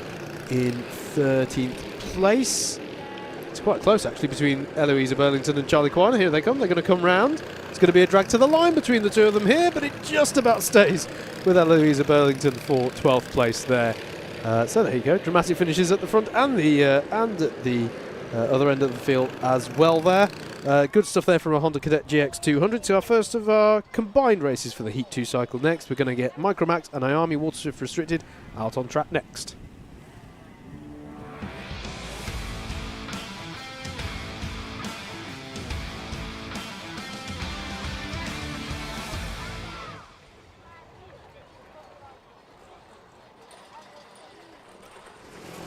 Some of our competitors get their game face on here, ready for the battles ahead of them. Let's take you through the grid for Micromax and IAME Waterswift Restricted Heat number 2. Ansel and Toby Cannon are your first row of the grid for this one. Ethan Lloyd and Alfie Garrett alongside each other on row number 2. Xavier Ramsey and Albie J. Stubbs are on row number 3. Jamie Walsh and Morgan Weston are next, with Marley Fisher and Logan Stanley Jones running out the top 10. Elsie Gannon and Daniel Stangerine on row number 6. Row 7 is where we find Freddie Blackshaw and Isla Parsons. Joshua Sharples is on row 8, and then we get our 2 competitors in IAME Waterswift Restricted class. It's going to be William Crombie and Theo Jepson. That's how they line up then for Heat 2 of Round 4 of the Rally Replay SuperOne Series, coming to you live from Rowrah here in Cumbria in the northwest of England. Do hope you're enjoying this coverage from Alpha Live. Do please show them some love. If you haven't already, like, share, subscribe, hit the notification bell so that you don't miss a new video when they go live on YouTube. Myself, Howard Mitchell, in the comms position for you here. I'm from Double Dash Motorsport Media. I'll do a shameless plug as well. You can check us out at Double Dash MM on your various forms of social media. As our Micromax and IAME Water Swift Restricted field get themselves ready for the start of the race. This was a win for Ansel earlier on today. And of course he took the win in the finals yesterday in round 3. We were hearing from him earlier in the lunch break interviews. Here we go then for Micromax. And away we go up the hill, and it's a good start there for Ethan Lloyd as they go through, and certainly some drivers are thinking a full start. I'm not seeing that given though. I think some drivers perhaps unhappy with it. It is okay, it is confirmed as a full start. Apologies. So we'll get going round again. Yes indeed, sorry, that marshal post does have the full start flag on it. Don't forget, a bit of housekeeping. You can go to live.alphatiming.co.uk, click on SuperOne, and you'll get all of the notifications when a full start gets called like that. I wasn't too surprised to see that one, I'll be honest. The discipline on staying in the tram lines at the start there needed a little bit of work. So we'll go again around this kilometre circuit, set into a former quarry, which creates this unique undulating track layout. One of the most technical and demanding tracks in the UK. Here we go again then. We'll keep the 7 minutes on the clock as we get ready to go. Here we go then for Micromax and IAME Water Swift Restricted. 7 minutes plus a lap of racing. Good start from Ansel and a better start this time from Toby Cannon, able to hold on to second place as they stream through the chicane for the first time. Heading towards the McRae's hairpin. Everyone's got through that chicane nice and cleanly. Ethan Lloyd battling away with Alfie Garrett there, and Alfie Garrett remains ahead of him and gives a clear indication that he would like to work together to stay on terms with the likes of Toby Cannon and Ansel. They'll know and remember how this first heat earlier on went, and letting the leaders get away early on. I think that was Xavier Ramsey battling away into Stuart Estes. We'll just check how that one comes through on timing, as they were, I think it was Ramsey and it was LBJ Stubbs battling away there. Ansel though leads them out of Sunny Bend and through Paddock. That is a much better line for Toby Cannon though. He's going to pull alongside at the end of lap 1 to challenge as they come on to lap number 2 side by side up the hill into the chicane. There's a little twitch there on the rear of Toby Cannon. He's able to gather it up though, but it immediately throws him into the clutches of Alfie Garrett in third place. Side by side, 3 wide as Ethan Lloyd pulls alongside, and both Garrett and Lloyd get by on Cannon in that exchange. And Xavier Ramsey as well would fancy a piece of that action as well. 3 wide again briefly on exit, as now Ramsey gets by on Toby Cannon. A costly few corners for Toby Cannon, but he has got the pace to try and fight back. This is a crucial part of the race, and Alfie Garrett, we saw him giving the indication right at the start of the race to Ethan Lloyd. He knows the importance of not allowing Ansel to get up the road if he can at all help it through Sunny Bend. He's pushing hard there. We've got battles further down the order coming out of Sunny Bend. I think that was Jamie Walsh and Logan Stanley Jones potentially doing battle in the mid-pack, though we saw them only briefly. The lead battle comes up the hill into the chicane as the spectators look on here. And it was quite close for Ethan Lloyd and Xavier Ramsey up into 4th place. And Toby Cannon, I didn't see what happened to, but Toby Cannon's dropped right to the back of the order. I didn't spot what happened to him, but after a costly few corners, he had a far costlier latter half to the lap, and there's a warning from race control for whatever happened there with Toby Cannon. I'm hearing that he spun on the last corner there, which makes sense with Well, we didn't quite catch it because we were looking at the leaders starting a new lap, and they've sort of paired off in the top 4 here. Ansel and Alfie Garrett here for the lead, and then you've got Ethan Lloyd and Xavier Ramsey. In fact, Ethan Lloyd, very well, they're both very close now, because Alfie Garrett there with a good exit off of the last corner onto a new lap then. This one's spicing up nicely here at the moment. As I say, they've sort of paired off in the top 4. Fastest lap of the race from Alfie Garrett in his pursuit of Ansel at the lead of the race. And that's a change behind as well. Xavier Ramsey's got by on Ethan Lloyd as they've gone through the chicane. LBJ Stubbs isn't too far behind them as well, running in 5th. And then Jamie Walsh from 6th place downwards leads a long train of karts all the way down to 14th place. They're separated by less than a second from 6th place. Really nice close field. Plenty of battles going on here. Alfie Garrett trying a slightly different line out of the Stewart-S's, but it's going to be hard to hold on to that advantage through the left-hand kink that leads them to St John's here, that they now sweep through and into the left-hander at Sunny Bend. But we saw early on how Alfie Garrett knew and understood how this race had to play out if he was going to be able to take the fight here to Ansel in that number 96 kart. Now it's fastest lap from Ansel in response to that pressure. And behind them, the gap has opened up slightly between Xavier Ramsey and Ethan Lloyd. So as Xavier Ramsey got the pace to come onto terms, as Toby Cannon, you can just see on your timing tower, creeps back up the order, starting to recover somewhat up the field as our lead battle comes through Iredale's. And there you can see Jamie Walsh there, you just saw coming into your shot, leading that battle from 6th place downwards. Through the Stewart S's come the lead battle. Alfie Garrett in that number 42, following the number 96 of Ansel, who currently has that fastest lap. Oh, does he pull to the inside of Sunny Bend there? Does Alfie Garrett? He couldn't do anything with it though. Stays as they were for now. 2 minutes 20 left on the clock as they come around to start lap number 6. Further down the order, there are changes in amongst that 6th place battle that's raging for most of this pack. Still Jamie Walsh heads that up. Marley Fisher, Daniel Stangerine, Logan Stanley Jones alongside as Alfie Garrett pulls along here coming out of McRae's. He'll be on the outside though for Iredale's. Ansel breaks a little bit later, goes a little bit deeper into the corner. What's the drive like for Alfie Garrett off the corner? It's good. It's very good. It takes him to the lead of the race here.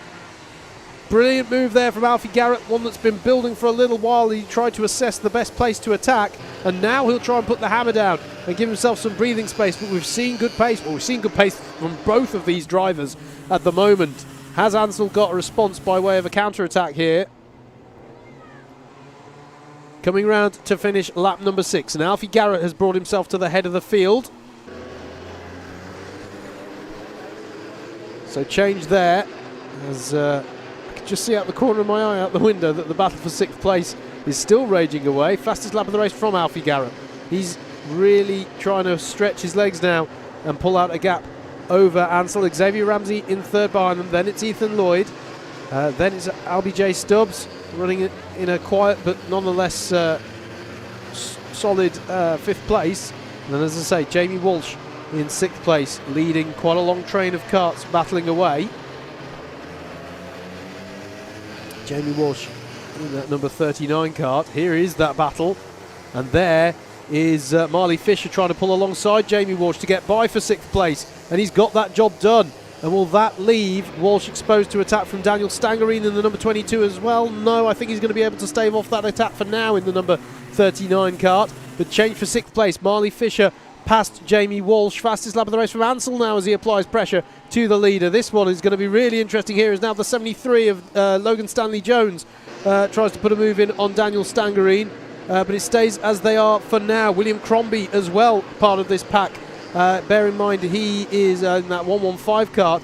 He's your highest placed IAME Waterswift restricted runner as well. And the 28 who was just behind him is Freddie Blackshaw, excuse me.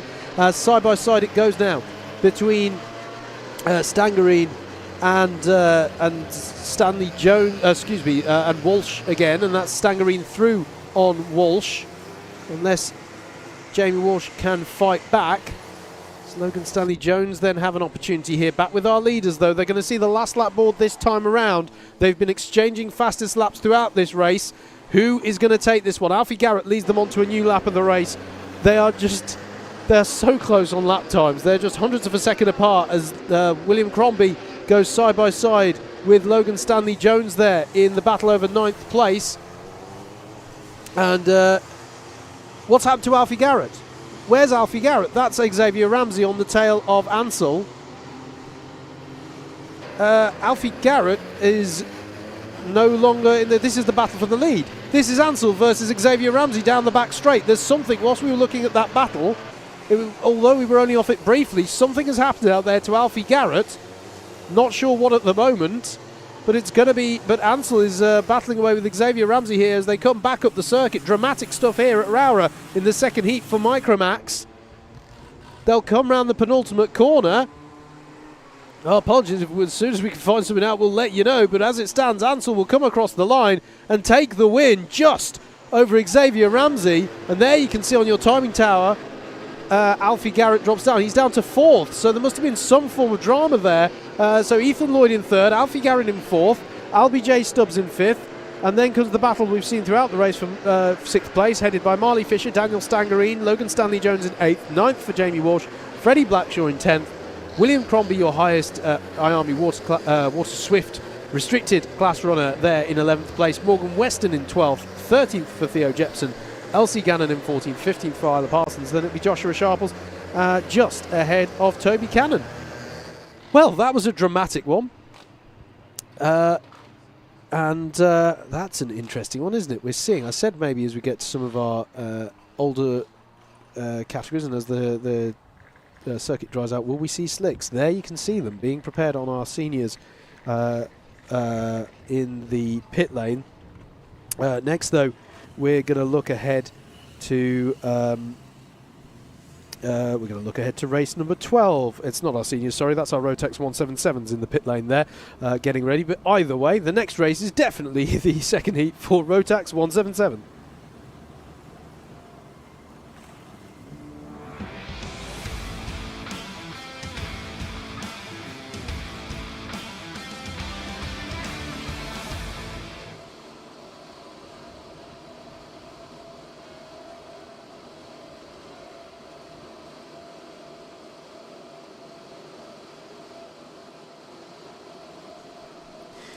Getting ready here for Heat 2 for IAME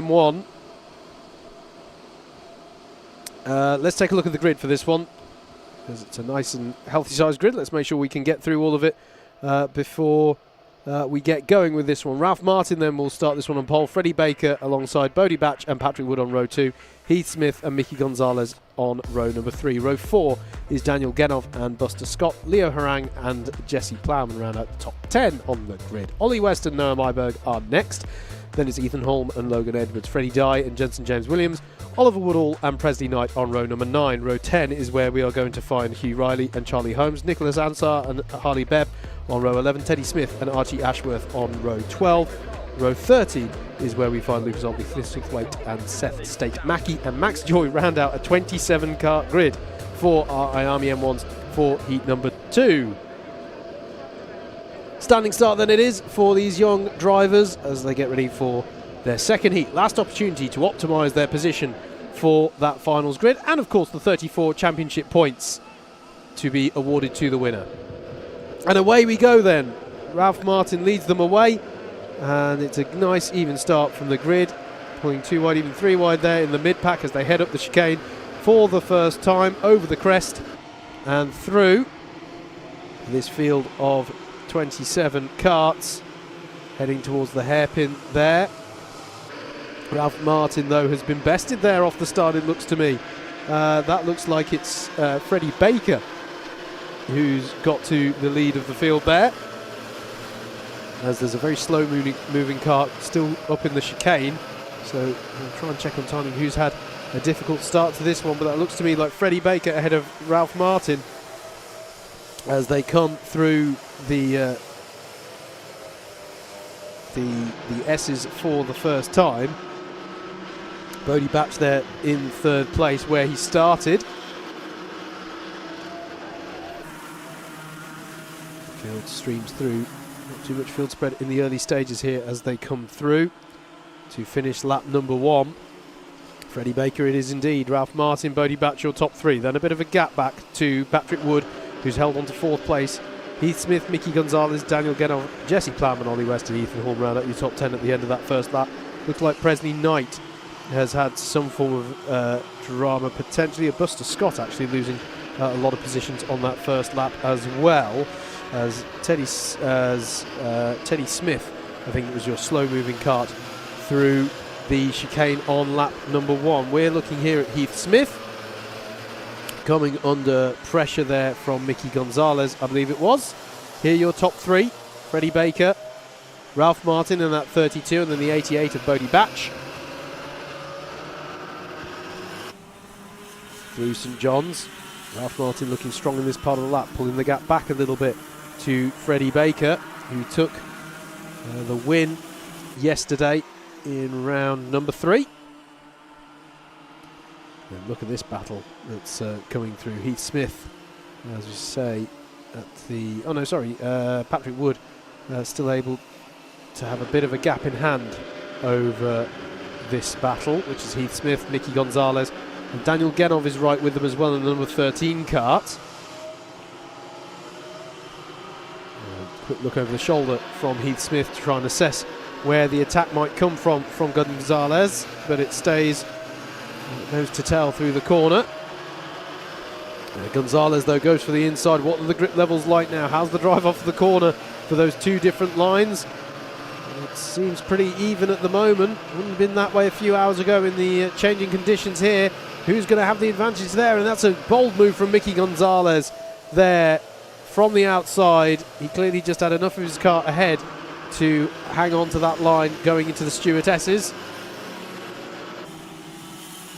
But, thankfully Heath Smith, from his perspective, not losing so much momentum that Daniel Genov was able to get on by, as that's a moment for Teddy Smith, who we saw I think was having issues already. So I'm trying to get back onto the track. There we just saw Patrick Wood coming through. Here's Heath Smith in 5th place. And that is a battle further down the order. That, I think, is Presley Knight. No, it's not, excuse me. Trying to pick that back anyway with this fight, the battle over 5th place. Apologies, we'll try and keep an eye on the battles further down the order. Very different line there from Ethan Holm, who's arrived on the scene now on the tail of Daniel Genov. There's Patrick Wood. Just keeping an eye on the lead gaps as well. Still quite close for second between Ralph Martin and Bodie Batch. We'll keep an eye on that. There is the 22 of Mickey Gonzalez, now in 9th place. Daniel Genov close now to the back of Heath Smith.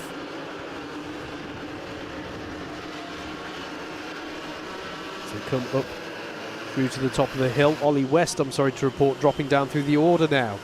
So is there some drama that's befallen his race?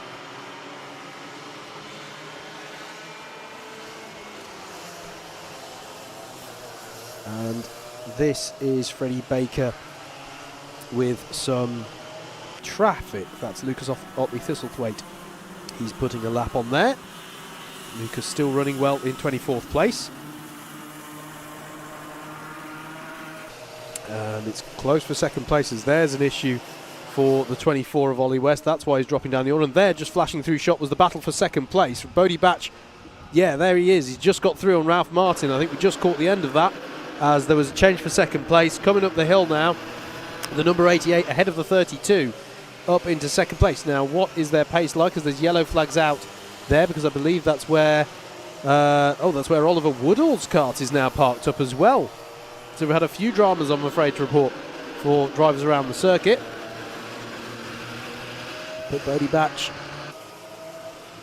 now, is he under pressure, or are these two going to work together a little bit to try and get back onto terms with Freddie Baker? Because it is a gap that they could still yet bring down if they work together, I feel. Fairly even on pace, these top three. The only drivers, he said, I'm just looking through the film, the only drivers to dip below the 1 minute 3 second mark on lap time, so they've all got good pace.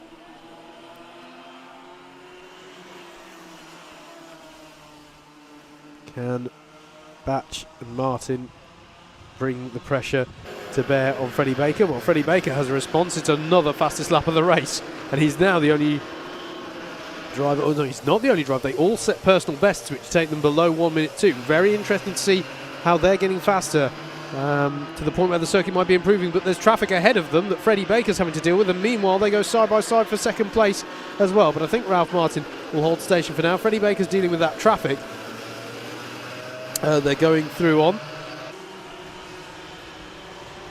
and they've all navigated that now well enough. I think that was Harley Bebb they were going through on there in the number 95. The last lap board will be shown next time around. Freddie Baker at the moment doing a fantastic job of just putting in this cracking pace.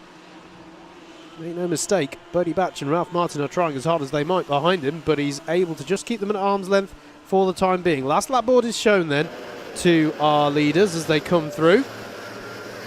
And now the interesting question becomes, if you're in Ralph Martin's position, you'll go, okay, maybe we can't catch him.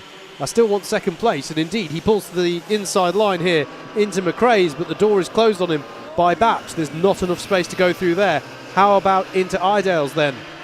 Bodie Batch trying to mark his target that he's defending against. Side by side on the exit. Who's got the better run off the corner? I'd have thought it was Bodie Batch. He ran it out wider on the exit, and he is indeed able to just pull in front ahead of the turn-in for the stewardesses. Freddie Baker, you can see, just pulling out, well, he's going to pull out quite a gap on this last lap as the two behind him battle. Into St John's, tries Ralph Martin. This is going to be bold. Can he make that one stick? No, he can't. Opportunities running out for Ralph Martin to mount a challenge for second place. Freddie Baker, though, brilliant pace shown, exactly what it counted as. There's the moves from Ralph Martin for second place. Freddie Baker comes through to take the win. It's a great pass on the final corner and a drag to the line that goes the way of Ralph Martin for second, with Bodie Batch in third. Brilliant racing from all three of them there. As coming round, we'll see the gap now. Patrick Wood comes round to bag some solid points there in fourth place. Ahead of Mickey Gonzalez, Heath Smith, and then a battle here. There's and it's not, I thought I didn't see Mickey go through there actually, that's why I was hesitant. He's dropped down a bit.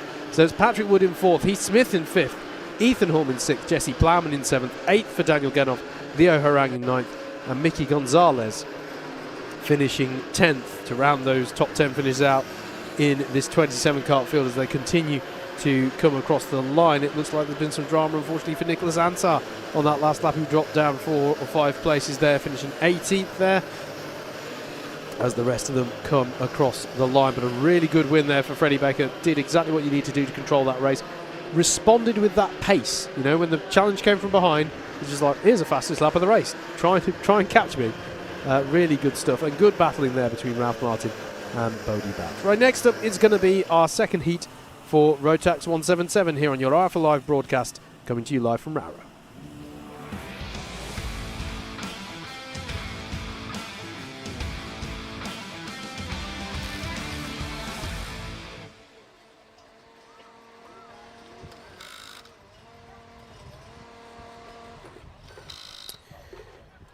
Slick tyres are the interesting topic now as we get ready for Heat 2 in Rotax 177 class. Let's have a look at your grid. Scott Smith will start this one from pole position. Will Murdoch alongside Luke Oliver and Ian Bramfield are on row number 2, ahead of Ben Hitch and Alex Jones on row number 3.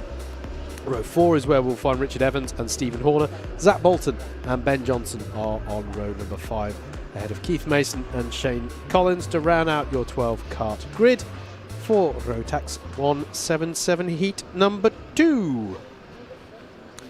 A reminder that it was Scott Smith who took that win earlier on, and a reminder too that he comes into today as the points leader. Finished second yesterday here. Will Murdoch it was who took the straight wins yesterday in the heats and the final for round 3. He wasn't with us at GYG though, which is why he sits further down in the championship coming into today. But there he is.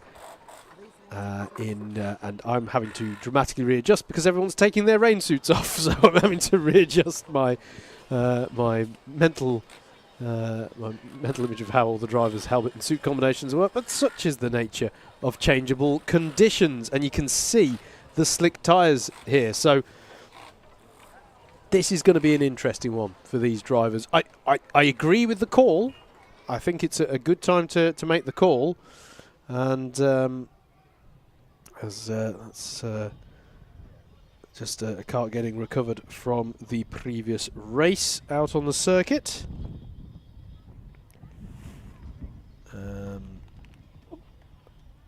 That would have been the Ollie West's car, I think, if memory serves correct. This is going to be interesting. Obviously, if you hit the damp patch, and we saw just a couple of races ago how costly it can be. If you just hit a damp patch, if you hit one of those, that one's going to take some doing to hit, admittedly, because you're pretty much on rails through the Stewart S's.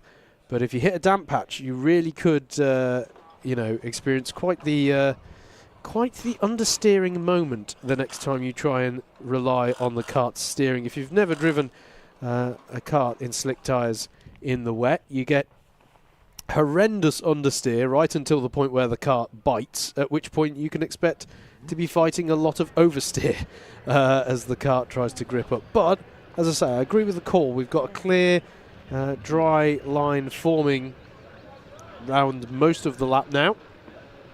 But it's going to be an interesting one. There are corners. I mean, if you look at the hairpin there, Iredale's, which is the closest corner to us in this shot, it's not like there's one single dry line. It's not like when the dry line first starts forming and it's like nobody can go for the... nobody can go for a move, because if they move off the dry line, they'll immediately be on a damp patch. It's not like that. We've got quite a wide strip of dry tarmac forming here as Rotax 177 class go out onto the circuit. So this is going to be interesting. Definitely going to be interesting. Always one of the most interesting points is where they have to line up 2x2 for the grid formation, because, of course, you can't stop yourself going over damp patches when you're going around 2x2. So this is a crucial little warm-up phase for these drivers. They get a feel for the circuit. You can see them working hard to try and generate as much heat as they can in their slick tyres. I have to say, I'm really glad to see that we have got to a point in the track evolution where we can see this. Felt like we might not get to this point yesterday when I was out there in the paddock going, yeah, it's not really stopped raining all day, but conditions much nicer today.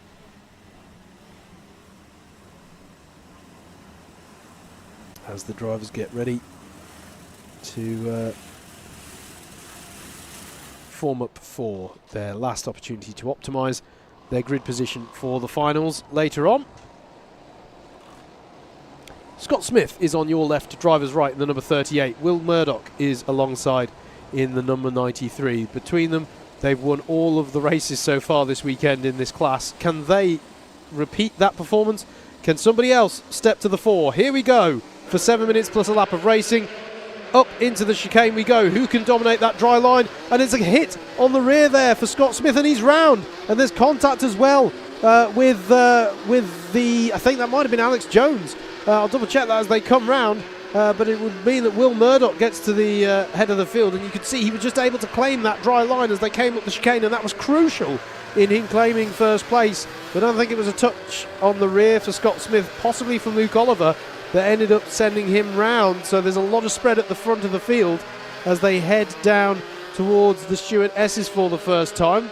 That particular ruckus aside, though, they are able to definitely get the grip out there on these slick tyres.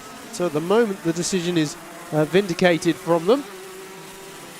But I'm sure that might not be the opinion of Scott Smith if you were to ask him right now. Costly moment for him as they come round to finish lap number 1. That's Ben Johnson, who looks like has had a really good, strong first lap. Will Murdoch leads then. Luke Oliver in second. Ben Johnson, indeed, he has had a strong lap, up to third place in all of that. And it was Alex Jones who got collected in that incident with Scott Smith as well. Zach Bolton and Richard Evans as well. Richard in particular has dropped down a little way. As Ben Johnson here has been passed there by Ian Bramfield, it looks to me.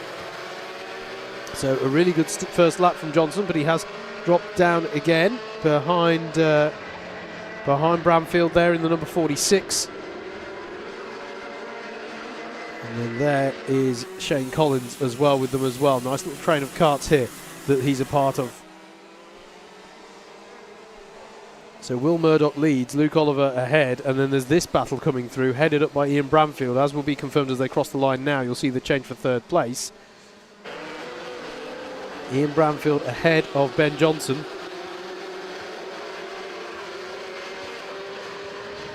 And they're not that far behind Luke Oliver as well. In fact, as Luke Oliver had a moment that looked very odd to me with how long it took them to cross. He seemed to register across the line much sooner than that compared to those behind. But they're definitely not that too far behind the 97 of Luke Oliver, as Ian Bramfield leads them into the Stuart S's. And there's a move there by Richard Evans. Scott Smith trying to come back through the order, and I think he has arrived on the scene and got by. I think that might have been on Keith Mason as they stream back up through St John's. Into paddock corner they go. Luke Oliver responds to that pressure from behind with the fastest lap of the race. Side by side there, and that's through for Ian Bramfield on Ben Johnson. Johnson must have got back ahead there. Now Johnson seems to be really compromised on the pace up the hill. Ian Bramfield with Ben Hitch on his tail.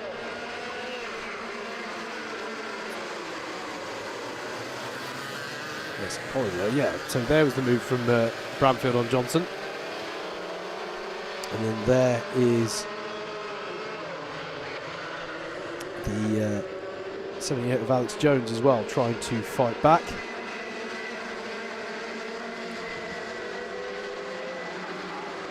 Through Sunny Bend they go. And through paddock corner, there is Ian Bramfield now confirmed up into third place, and a costly time of it for Ben Johnson, who drops down the order right to the back of the field, I'm sorry to report. Pressure being applied to Ben Hitch by Shane Collins there. And they are exiting McRae's. Which way does Ben Hitch go? As there is an issue for Zach Bolton in the picture-in-picture you could see there. That's why he's dropping to the back of the field, as there's a look there from Richard Evans on Shane Collins. He's got the move done, so after Shane was putting so much pressure on Ben Hitch when we were at McRae's, by the time they get to St John's, it's Richard Evans getting by on Shane Collins. Don't forget, up front, Will Murdoch and Luke Oliver. Sorry, I think I got my wires crossed a bit earlier. I think I had a slight glitch on the timing in front of me there, because Luke Oliver is indeed well ahead of this battle. In fact, there's the lead battle. You can see their gap. That's the lead battle going down towards the Stewardesses, and there is the battle over third place coming out of McRae's. Ben Hitch all over the back of Ian Bramfield, but he's absorbing the pressure at the moment well. There's the lead battle coming through St John's. And that's essentially the two packs of karts, because apart from those who have maybe had a bit of an issue, that train of karts is from third place all the way down to at least 9th place, 10th place even.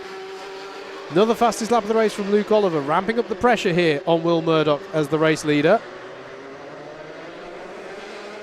And just for reference, that third place battle have only just started a new lap now. I've just heard them going past the window. So big gap here, but still nonetheless two fantastic battles that will keep going till the end of this one. 1.5 minutes left on the clock. Luke Oliver keeping his powder dry so far. He wants to wait for the optimum time to make a move.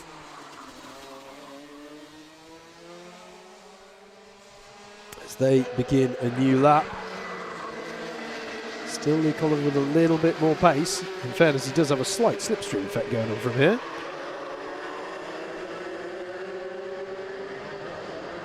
Out of McRae's they come. Meanwhile, back in the other battle pack, Ben Hitch has come to the fore, and Richard Evans as well. Have both got by on Ian Bramfield on that last lap. Keith Mason as well, past Shane Collins as well, so it's all changed in that mid-pack battle as well, as the lead battle comes out of the Stuart S's. I think they'll get round such that they'll have 2 more laps after this one. Plenty of time for moves to still be done here as the leaders go through paddock corner. They will indeed get through and have 2 more laps. Up the chicane then, and you can see the other battle there coming back down the other way of the circuit. This is great stuff. We don't quite, I mean, in many ways, we want to stick with the lead battle, but you don't really know which way to look at the moment for these fantastic battles in this pack. Shane Collins, I can tell you, has got by on Keith Mason that lap. So that pack is currently headed up by Ben Hitch in third, Richard Evans next, Ian Bramfield, Shane Collins, Keith Mason, Scott Smith in that battle. Obviously, he had the pace earlier on to take the win in the other heats earlier on, but very different conditions it was at that point. There was Ian Bramfield battling away with Shane Collins and Keith Mason. Last lap board we've shown to our leaders, as that is a wide moment there for Shane Collins, but Keith Mason and Scott Smith can't do anything with it. And Alex Jones also sort of coming up through the order again with Scott Smith as well, after both of them were involved in that issue on lap number 1. Final lap of the race then, Will Murdoch already coming out of Iredale's, fastest lap of the race last time around. Is there any opportunity for Luke Oliver to put a move in here? Well, Murdoch keeps it slightly tight on the exit into the S's. He knows what a flashpoint that can be for overtaking opportunities. It does mean that Oliver will probably get a better run off the corner. His last opportunity, I think, is going to be into paddock corner. Will be wise to it, though, and he'll try and position his kart accordingly. Oliver had a little look, but tries to get the better exit. He's not going to make that work, so Will Murdoch will take the win in heat number 2. Luke Oliver in second, and then we wait for the battle for third place to come back down the hill in the last sector. They're coming out of Sunny Bend now. Here they are, Ben Hitch versus Richard Evans, as has been the battle for third place. It's going to be a drag to the line for third place. Oh, that's going to be a close one. Ben Hitch takes it by 25 thousandths of a second. Shane Collins is a couple of seconds back and manages to hold out against Keith Mason, Scott Smith in 7th, Alex Jones in 8th, Ian Bramfield in 9th, Stephen Horner in 10th, 11th for Zach Bolton, and Ben Johnson, unfortunately with those issues, we registered in 12th. Well, I found that thoroughly entertaining. I think the first race with slick tyres on of the day, of the weekend even, delivered on the excitement that we hoped for. And we've got more slicks on now. So this is going to be an interesting one now as we look ahead to our second heat in Junior Max.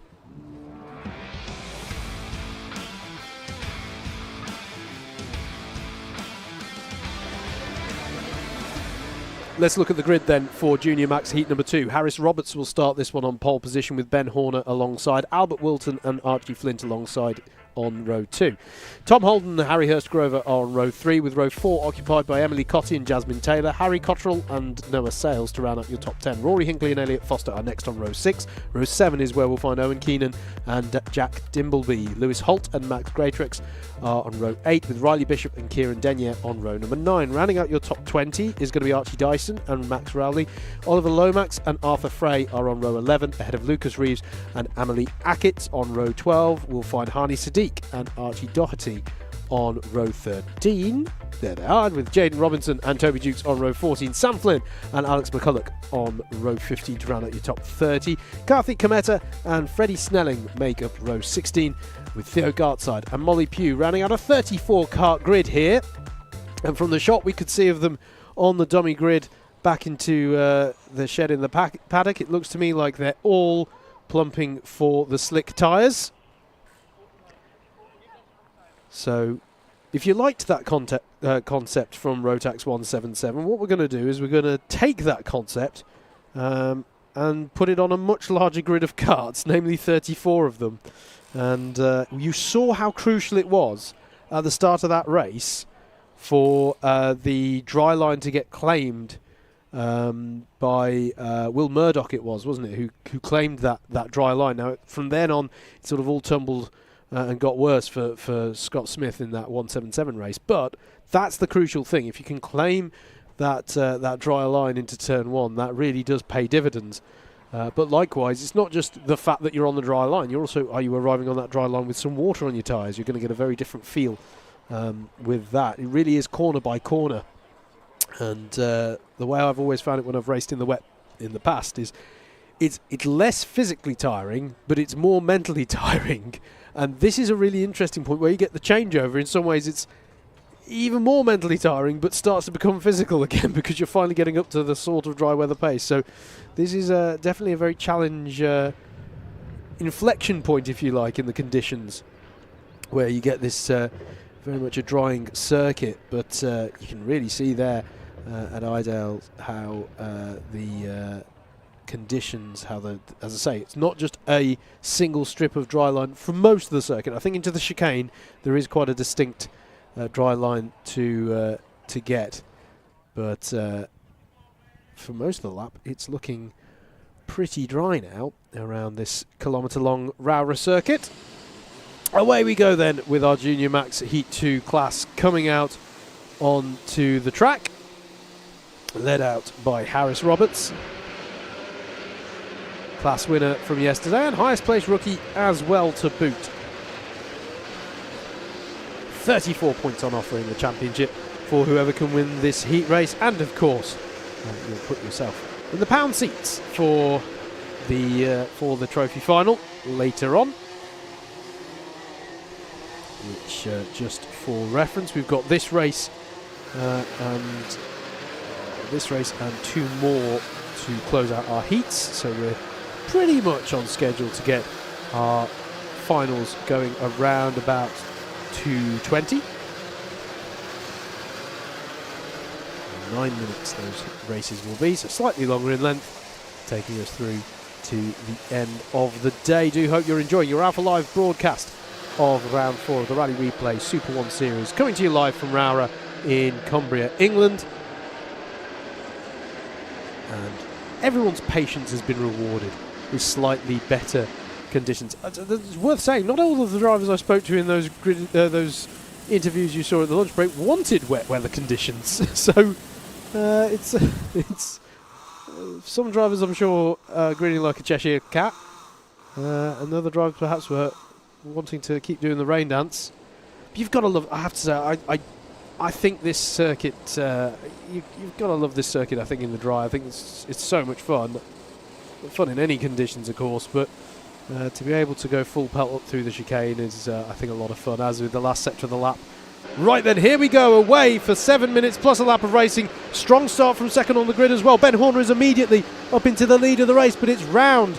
And a costly moment there for Albert Wilton, who started third on the grid. He's going to have to wait for all the field to stream past him. It looks like everybody else has got through cleanly as they head through the hairpins for the first time.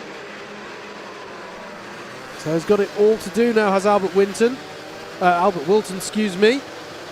Bearing in mind as well, hard to judge what the relative pace of these drivers is at this stage, because the grid is based off of the qualifying results from this morning, and the conditions were extremely different in the qualifying to what they are now. You know, we've got completely different track conditions, different tyres on the karts, all sorts going on there as they come through the end of the first lap. Ben Horner, I believe it still is, who's through at the head of the field. Indeed it is. Harris Roberts in second, Harry Hurst Grover in third. As they come up through the chicane for the second time. And come through the hairpin, still several drivers side by side, as per a first lap battle in some ways.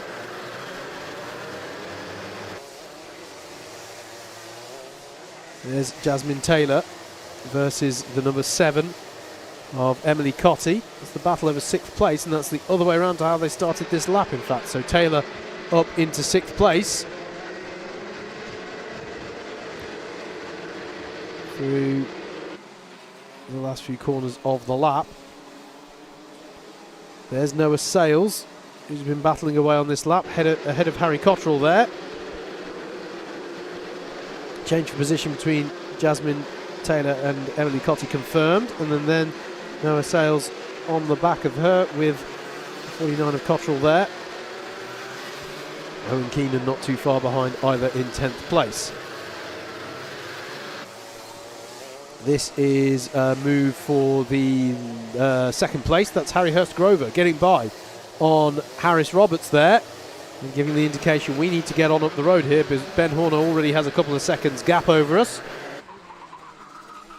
I'm paraphrasing. That's basically what that gesture means to say. Might not know it's exactly 2 seconds, and indeed it might be more now. It's 2.7 seconds. As there is a moment on the grass for Archie Dyson in that number 72 kart. Fastest lap of the race from Ben Horner then. As second place was swapped round, and there's a twitch on the turn in there, and well held and gathered up there by Archie Doherty there in the 51 kart.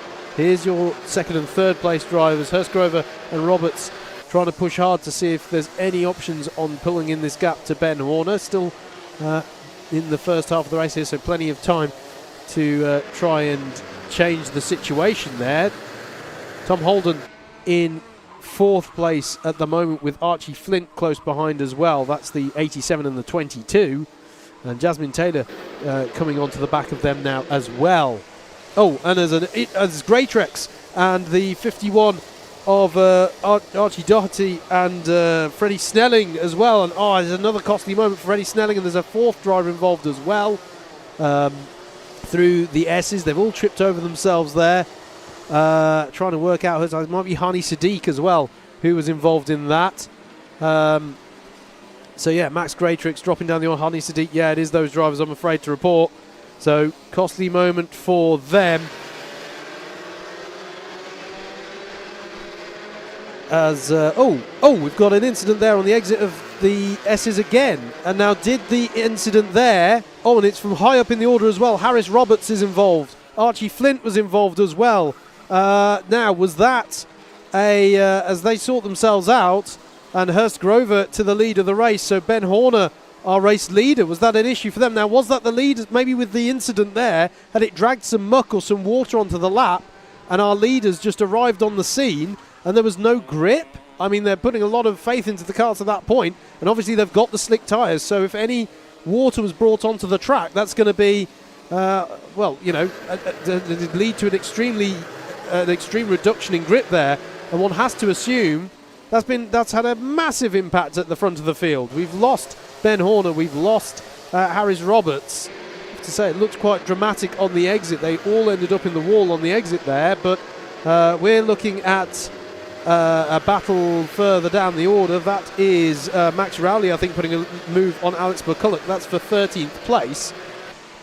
I have to say, I was relieved to see all the drivers moving about and, yes, they were frustrated, but generally interacting and seemed to be fundamentally okay. Fastest lap of the race from Tom Holden in his pursuit of the lead of the race. Right, let's just take a moment, okay? There's about 90 seconds left on the clock.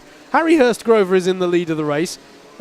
He's very close, though, with Tom Holden. We need to keep an eye on the battle for the lead, which is just coming through the Stewart S's now. That was a slow-moving driver on screen. That was the recovering Archie Flint. Here is that is one of our drivers further down as well. That's Cometa. There we can just see. It's coming on to a new lap now as Harry Hurst-Grover and Tom Holden, and the battle is close for the lead of the race. Up through the chicane they're coming at the moment. Fastest lap of the race from Riley Bishop as the lead battle comes through the hairpin. And that's also a battle slightly further down. It's just behind these drivers on the circuit that the battle's going on for the lead of the race. Between the 14 of Hurst-Grover and the 87 of Tom Holden is who we need to keep an eye on here. And that fastest lap from Riley Bishop important in the battle over third place as well. Because Riley Bishop now catching up to the back of Jasmine Taylor. That's Jaden Robinson in the 55, you could just see there. As on to the, well, it's not the last lap, there'll be 2 laps left of this lead battle.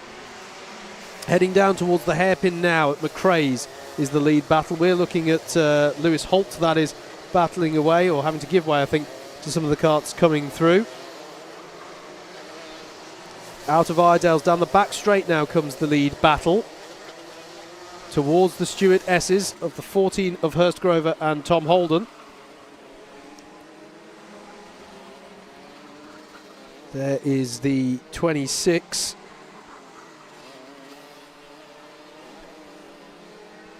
Coming round Sunny Bend now towards paddock. This is the battle ahead of the lead battle on the road. That's Max Greatrix versus Molly Pugh we were just seeing there. On to the last lap then for the leader. And up over the hill. And they're in amongst traffic, which is what's making it so challenging at the moment. Into the second hairpin, the lead battle now. Hurst Grover and Tom Holden down onto the back straight.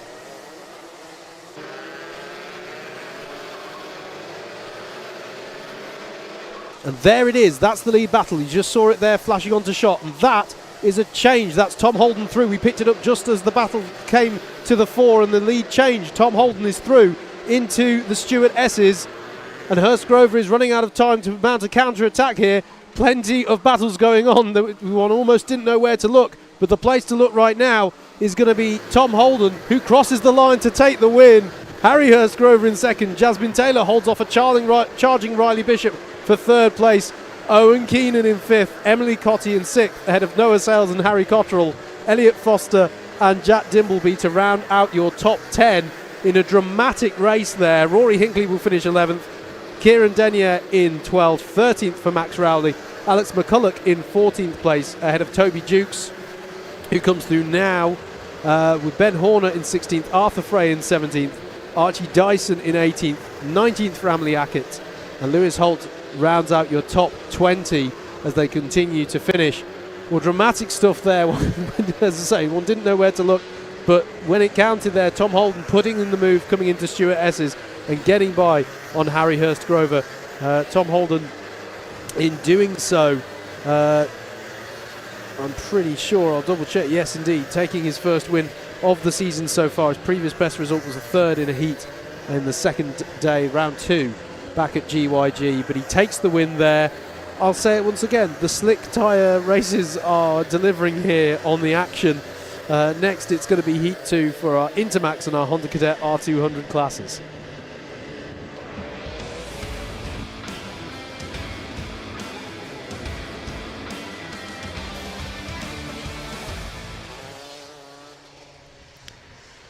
All right, let's take a look at our grid then for Intermax and Honda Cadet R200 class heat number 2. This is Stanley Stafford will start this one on pole position. Jack Holmes alongside Cian Sullivan and Ashton Redpath on row 2. Jensen Sale and Noah Moulton on row number 3. Row 4 was Oscar Roach and Lewis Hall, and then it was Amrit Singh Atwell and JJ Plowman to round out your top 10. Charlie Hobbs and Alex Falchuk are on row 6, with Jay Birmingham and Alexander Adams on row 7, Lucas Esser and Rio Wardley on row 8, ahead of Layla Bell. And the first of our Honda Cadet R200 runners there, Austin Mayhew in 18th, and rounding out the 19 kart grid will be Peter Webster. Just trying to take in some of the fallout from that race just then. Some comments coming in. Well done, Jasmine Taylor. Agreed. Very, very good drive from Taylor there. To take third place. Held off, as I said, a charging Riley Bishop. We had really good pace there. I think we're in for some very exciting trophy finals here. As I say, just as a way of spicing up the order, as I say, it seems to me, as well I should say, it looked reassuring that the drivers there who were involved with the collision in the barrier, as I say, I think they just arrived on the scene in the Stuart S's, and there was some water on the circuit, and that just completely changes the feel of the karts and the tyres, and they just ran wide. But I think I saw all those drivers, I think all of them took back to the race actually, so fundamentally okay, which is always good to see.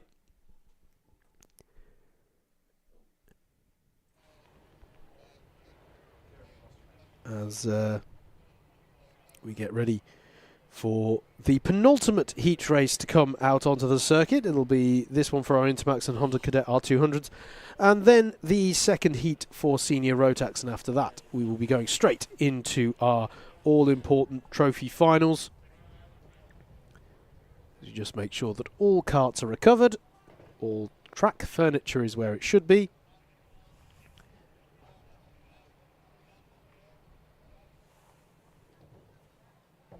And and we get ready for the. It gets very quiet around here when there's no engines going. I'm missing my classic ambient noise that I like to hear in the background. Do hope you're enjoying the coverage from Alpha Live here of round 4 of the Rally Replay SuperOne Championship as we start to get ready for the business end of the day. A couple more heats to go and then the all-important trophy finals.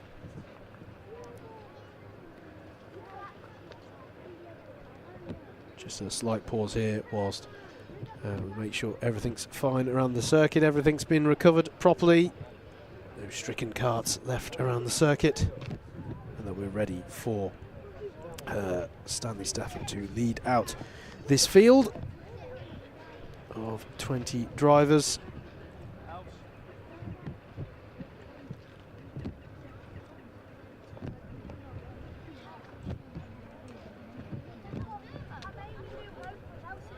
As I say, I'm really glad that the drivers are going to get these conditions, even though some of them may have been wanting wet weather conditions to be maintained.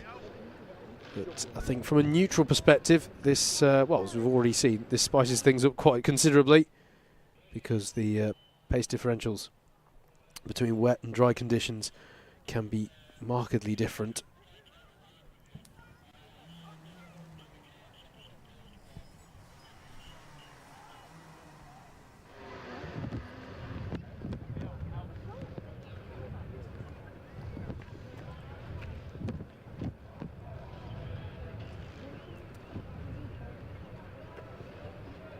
Do keep your comments coming in here on YouTube. Don't forget as well, if you missed the coverage of round 2, you can go back and enjoy that. Not now, we're live right now with round 4, you don't want to do that. But later on, if you so wish, or at any time, you can go back and watch round 2 from Glanny Gores in North Wales, another circuit with stunning scenery around. And indeed, you can watch the entire back catalogue on the Alpha Live YouTube channel. You can go back to previous seasons and enjoy the action of SuperOne. Drivers coming out then, and it's important to remember for each of these classes that are coming out now each time, this is a crucial few corners now as they're trying to get the feel of the circuit now. Obviously a dry karting track isn't too alien a concept for them, but you know, we spoke to a lot of drivers yesterday for whom this was their first visit to Rowrah, and all of a sudden they've gone out and what may have been a really greasy track earlier on, you know, they're now on slicks, they're now on a drying, or in some places pretty much dry circuit. Although we saw, you've really got to be switched on. We saw how just a little bit of water and muck being dragged onto the racing line caused havoc for our leaders in that last race. Drivers do need to be savvy about that here as they get ready for this one. Stanley Stafford then, as a reminder, is the 43. He's on your left as you're looking at it, with Jack Holmes alongside, winner of the finals from yesterday. Cian Sullivan and Ashton Redpath row 2, Jensen Sell and Noah Moulton are row number 3. But as I've been saying for the last few races, these grids were determined in qualifying under very different conditions. How are these karts going to compare, these drivers going to compare in these different conditions? Away we go for the second heat here, and it's a good start from the front two. They slot into first and second positions respectively, as there's a slightly wider dry line now to fight over through that chicane, such that everyone seems to get through well enough. Through the first hairpin we go, and into Iredale's. Looks like Jensen Sale having a little bit of a look there up the inside. As that's a slow-moving Cian Sullivan down the back straight.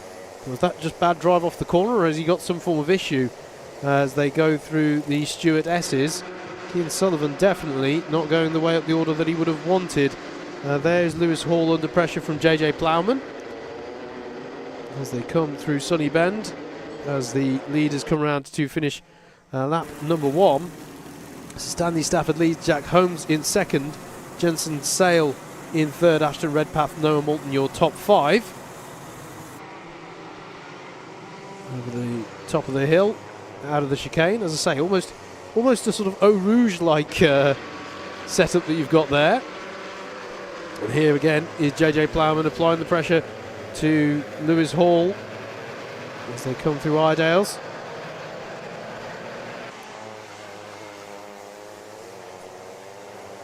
Through the Stuart S's, there's the 99 of Ashton Redpath with Noah Moulton just behind.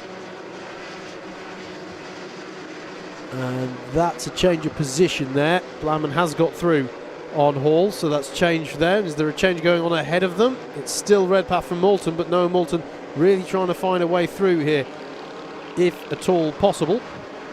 Change for 6th place confirmed then. JJ Plowman ahead of Lewis Hall. Stanley Stafford has 1 second of breathing space over Jack Holmes and Jensen Sale. And Jensen Sale, here are the leaders. Jensen Sale just with the fastest lap of the race there. This is still Redpath and Moulton doing battle into Iredales. And now JJ Plowman would like to get involved as well. Pulls alongside Noah Moulton, or tries to on the back straight, but hasn't quite got the overspeed to make the move stick there as the driver of the number 5.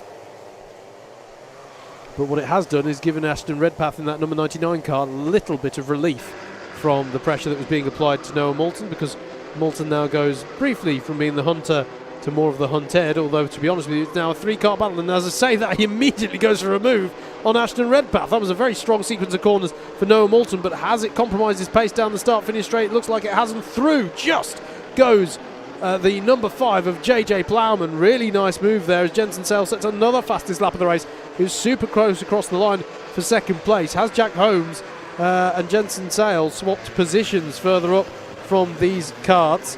Kean Sullivan, I'm afraid to report, has had some form of issue, and Alexander Adams as well seems to have dropped quite far back. You just saw the battle for 2nd place going through the shop there as we pick up with JJ Plowman going through on Ashton Redpath.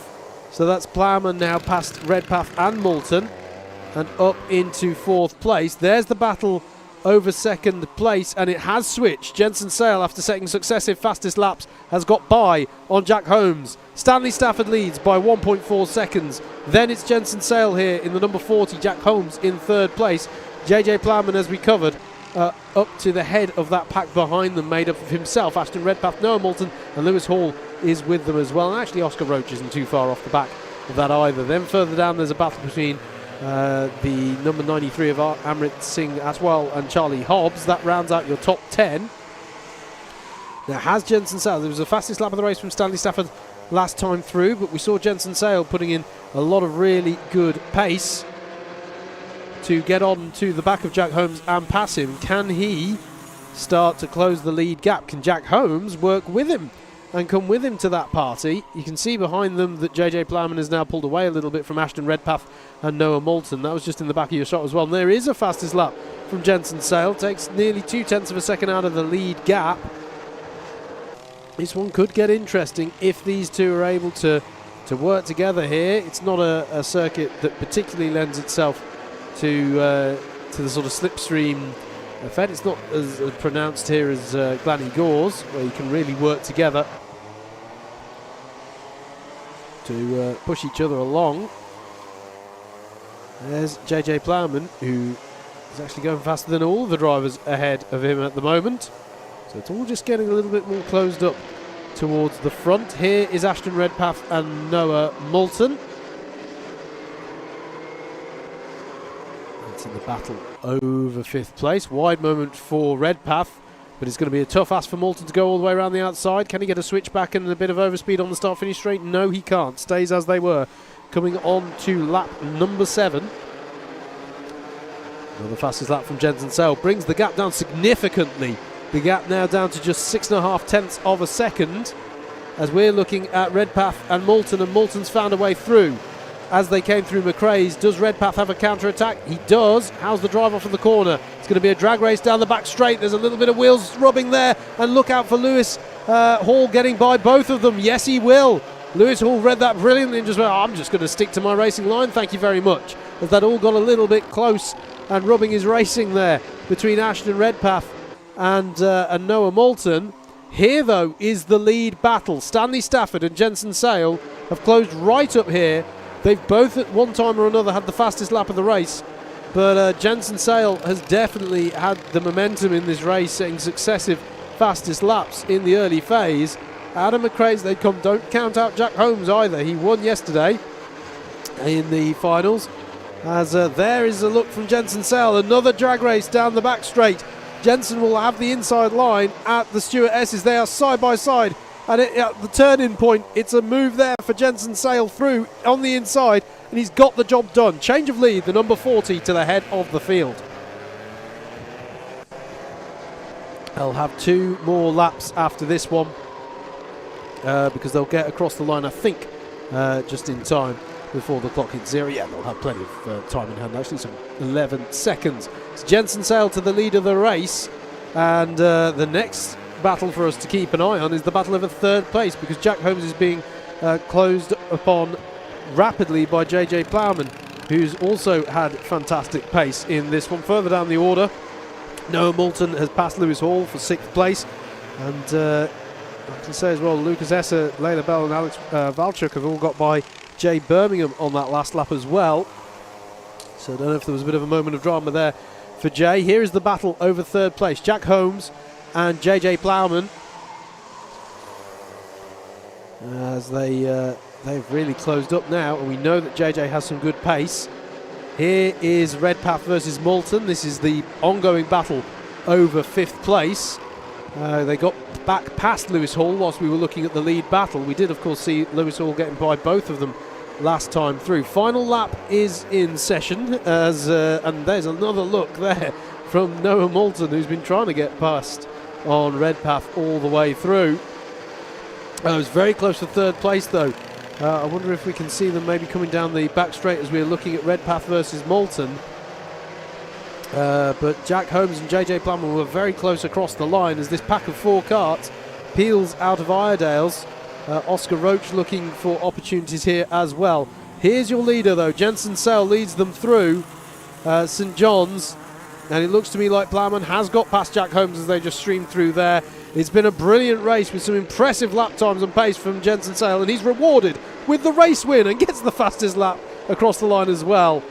Dipping below that 50-second mark. Stanley Stafford in 2nd. JJ Plowman did indeed get by Jack Holmes for 3rd place there at the end. Lewis Hall gets past Ashton Redpath and Noah Moulton on the last lap. And a repeat of what we saw earlier on down the back straight. Oscar Roach in 8th.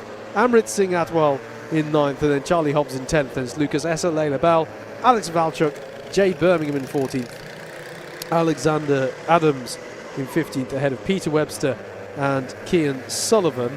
And what that means is there must have been some form of drama for Austin Mayhew, because I've not seen him come through as one of our Honda Cadet R200, so I'm not sure if he took the start.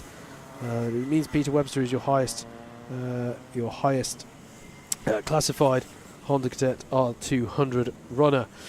Right, we're getting towards the end of our heats here at Rowrah. Heat number 2 for your senior Rotax class is coming up next.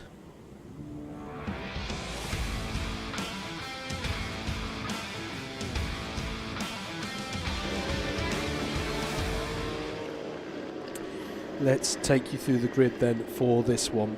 George Sanders starts this one on pole position. Zaki Hussain alongside John Hobbs and Lewis Wilder on row number 2. Morgan Hudson-Brown and Ollie Naylor are on row number 3. Billy Edgecombe and Elliot Thomas are next, with James Kacholek and Daniel Beard rounding out the top 10. Jake Riches and Kyle Dunford are on row number 6. Chris Speakman and William Young are next, with Cameron Crockett and Salvador Newman on row 8. Row 9 is made up of Max Davis and Jay Pearson. Dudley Ruddock and Alfie Barron Oxbury round out your top 20, with Ethan Hay and Sky Fraser on row 11. Tom Taylor and Marcus King round out a 24 kart grid for Heat 2 of Senior Rotax. Once again, a bit of avoiding the unknown for this class in terms of putting the slick tyres on and going out onto a mostly dry Rowrah circuit. You can see Zaki Hussain there in the 13 at the head of the anti-pole side of the grid.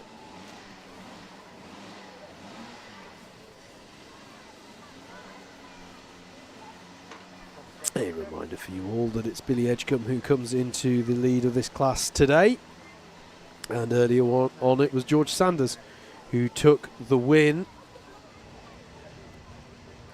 over Ollie Naylor and Zaki Hussain.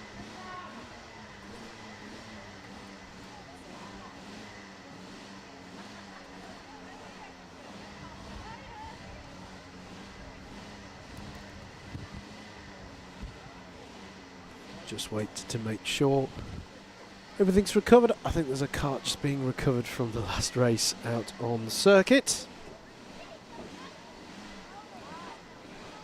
So if you're just joining us, because we did mention how the trophy finals were getting underway at 2:20. We're just running a little bit behind on the schedule. We're going to have one more heat race to go here, 7 minutes plus a lap for our senior karts, our senior Rotax class even, and then as we liking the seating arrangements here at the circuit, just to reassure everybody, that's not crash barrier at the side of the circuit. I just want to like to make that absolutely clear. But it's nice. It's on theme. It's on theme seating arrangements there. So as we get ready for this last heat. So yeah, if you are just joining us, because originally on the original schedule the finals were due to get underway at 2:20, we're just running a little way behind as our senior Rotax come out onto the circuit. I mean, don't go anywhere. We're about to have a race. Why would you want to miss that? But we're just going through the last of these heats, the last opportunity for these drivers to optimise their grid position on an all-important final. And I think we really, that's the other aspect as well, of course. We mentioned how these conditions can spice up the running order, the pecking order. It does mean as well that the grids are going to be slightly, it's not at all non-representative because they have earned those positions, but you see what I mean. The grids will be made up of results accrued across quite different track conditions, different tyres.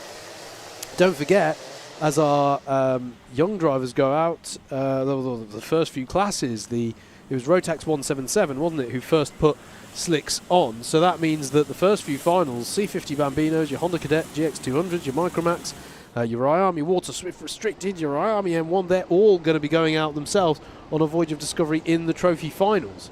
So, and then for these classes, we're going to have a grid that's made up of results in the wet and results in the dry. So it really is a very interesting prospect that awaits us in these trophy finals. Right now, though, we're going to see how these senior Macs get on. Away we go. George Sanders leads them away up the hill. It's a good start as well from John Hobbs on the third position on the grid. Slots up into second place. Everyone gets through the chicane, pointing the right way, I'm delighted to say, as they stream through the hairpin, not the chicane, the hairpin for the first time. Going 2 wide, even 3 wide on the exit. You've got to be careful going 3 wide though. You can see the puddles still on the inside as you approach the hairpin, and indeed the slight dampness to the track as you exit the hairpin. So you've got to be careful there, as that looks like a move being done on William Young by Jake Riches, which I think means that William Young on the whole has had a good start because he started on the grid behind Jake Riches. So to see Riches fighting back there bodes well for William Young. As they come around though to finish the first lap, it's George Sanders who retains the lead that he started with. John Hobbs up into second, Zaki Hussein in third. And Ollie Naylor getting up past Billy Edgecombe into 6th place, I can see as well. Really good start from Marcus King from the back of the grid up to 17th place. Now Marcus was our highest placed rookie, if memory serves correctly, from yesterday. And clearly didn't have the best of qualifyings today, but he's having some fantastic drives up through the field to make up for it in these heat races, as that looked like Elliot Thomas having a battle into the Stuart S's side by side there coming, and that is a costly moment there. That was the 37 of Elliot Thomas squirreling around on the grass there. You can see on the outside there of St John's, so costly moment for Elliot Thomas, and going slowly and coming to a stop I can see out my window. So the 37 of Elliot Thomas, who was battling away just half a lap ago, has now had some kind of issue with his kart, I'm sorry to say, and that's going to be costly. You can see him dropping down the order there. There's the picture in picture. Still going around, but clearly something is wrong with that senior Rotax kart. Back here with the battle led by James Kacholek there in the 73, coming out of the hairpin now. So that is a battle for 9th place. I think Kacholek's got past Daniel Beards there as they come out of the Stuart S's and head back up the circuit. Yeah, Daniel Beards is indeed behind James Kacholek here. We cut back to a battle further up the order. This is Lewis Wild, who's got past Zaki Hussein for 3rd place, is the significance there. So nice move for Lewis Wild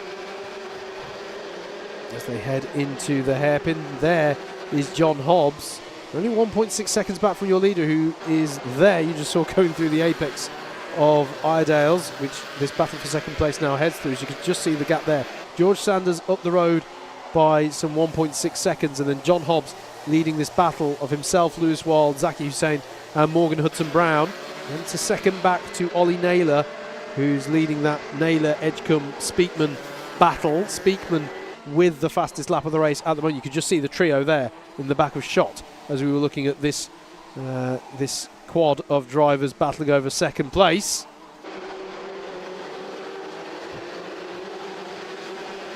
And just losing, and there's the move for second place. Sorry, Lewis Wild straight down the inside of McRae. Can he make that stick? Yes, he can. And that was a really good run up the hill. That one caught me off guard. Actually, I was checking the gap they had to the leader, and Lewis Wild just gets on up and passes John Hobbs. Now, what kind of pace does Lewis Wild have? There's your leader, and then there's the battle for second place, and that's very close between John Hobbs, and there's contact there, and there's a driver who's lost out heavily there of the top four there. Right, who have we lost in that exchange? Because somebody was well off onto the grass, and they go three wide here into paddock corner. That's Ollie Naylor getting involved with Billy Edgecombe as well. So Lewis Wild it was who's now in second place, and it was I think it was Morgan Hudson-Brown who just got caught up when it all bunched up there through Stuart S's, and there was just nowhere to go. Ran out a little bit onto the grass. As there is the battle. This is the battle from about 10th place downwards. This is the Daniel Beers, Jake Riches battle down the back straight. So that is the 10th place downwards battle. Back up further with our leaders, or at least our battle for second place, because George Sanders is quite a gap now that we've got. That's Morgan Hudson-Brown, who lost out a little bit a few laps ago, but has got back past Ollie Naylor at least on this lap. That's for 7th place.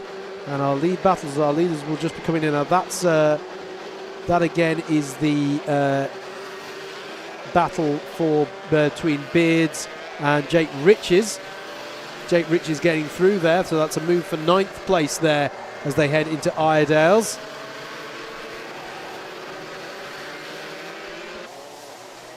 So we've got George Sanders leading by some 2.5 seconds, John Hobbs in second, and then there's a battle, Lewis Wild in second, John Hobbs in third, and then there's a battle for fourth between Zaki Hussein, Billy Edgecombe and Cruz Speakman that's coming onto a new lap right about now. We're looking though at a move here. That's a bold move by Marcus King down the inside of Jake Riches. Nicely done there for Marcus King. Up into 9th place for him. As that battle streams through. And here is the battle for 3rd place then. Coming into Iredale's. John Hobbs there in the 69. And then there's Zaki Hussein and Billy Edgecombe, who's playing himself into this one nicely. Your class winner from yesterday.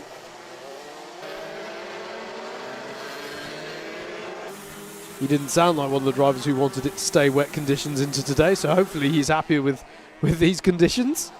I couldn't blame him though. Everyone had been outside in the rain for all day basically, and it was very nice of him to speak to us after taking his win. You just saw there Cruz Speakman and Morgan Hudson-Brown coming through the chicane, and there's a move from Billy Edgecombe down the inside of Zaki Hussein at McRae's, and he's made that stick, and now Cruz Speakman would like to get by on Hussein as well, if at all possible. Morgan Hudson-Brown in that 25, ready to pick up the spoils if they come his way. Right on the limit there is Cruz Speakman into Stuart S's, but he can't quite make the move work. Here's your leader, George Sanders. Not seen him for a little while, but this is a key point for him because he'll be shown the last lap board, which tells him he just has to control this one for one more lap. Lewis Wild has gone through in 2nd place to start the last lap, and then you see that this battle for 3rd, which was John Hobbs and Billy Edgecombe, and then the 13 there of Zaki Hussein versus Cruz Speakman. And there's a move from Billy Edgecombe on John Hobbs, but he hasn't made it stick. John Hobbs gets back past him, and again Billy Edgecombe's going to attempt it to Iredale's here. They're going to be 3 wide on the exit though. Look out for Zaki Hussein, and look out for a fast charging Cruz Speakman who just got a great line through there. Billy Edgecombe is through into 3rd place past John Hobbs as they come through the S's. and onto the run back up, back down the circuit towards paddock.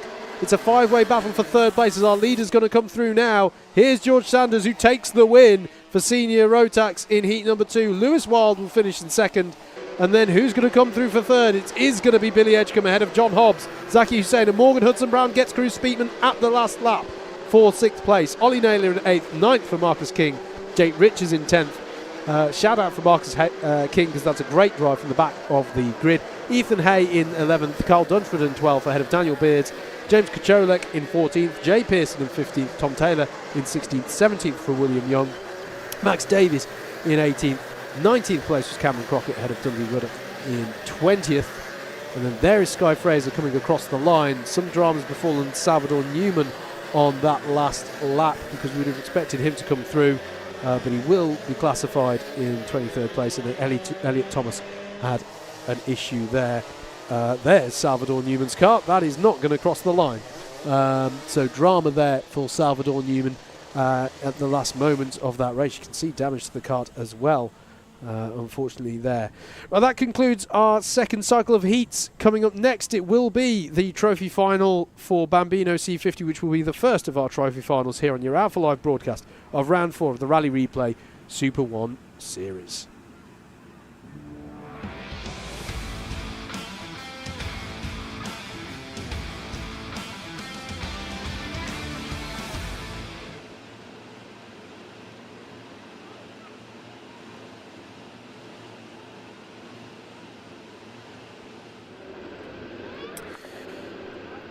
Right then, we're getting into the business end of the race meeting here then, or at least the second day of this race meeting. Here is your grid for the Bambino C50 Final for round 4 of the Rally Replay SuperOne Series. Noah Wicklow will start this one on pole position, with Logan Hodgetts alongside Henry Hales and Arlo Gamble on row 2, with Jax Wong and Ernie Wade on row number 3.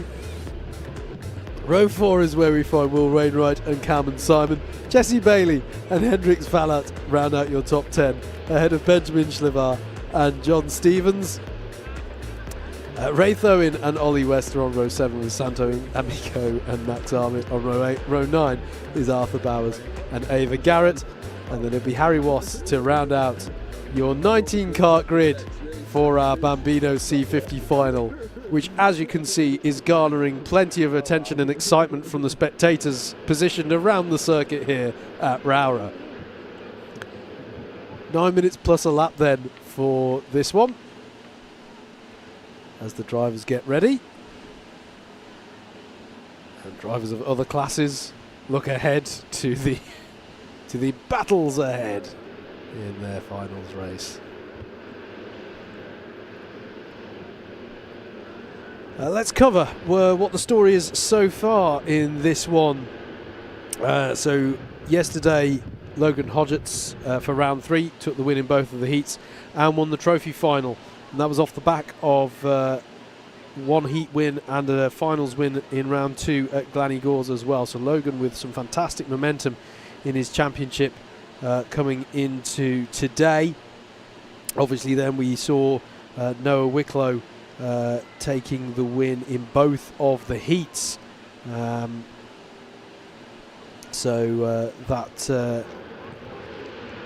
That's been the story of this class so far, as the drivers come out onto the grid on a much drier track than that which they experienced earlier on.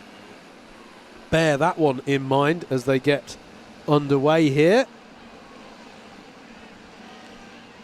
Just to cover the other round win, the other finals win.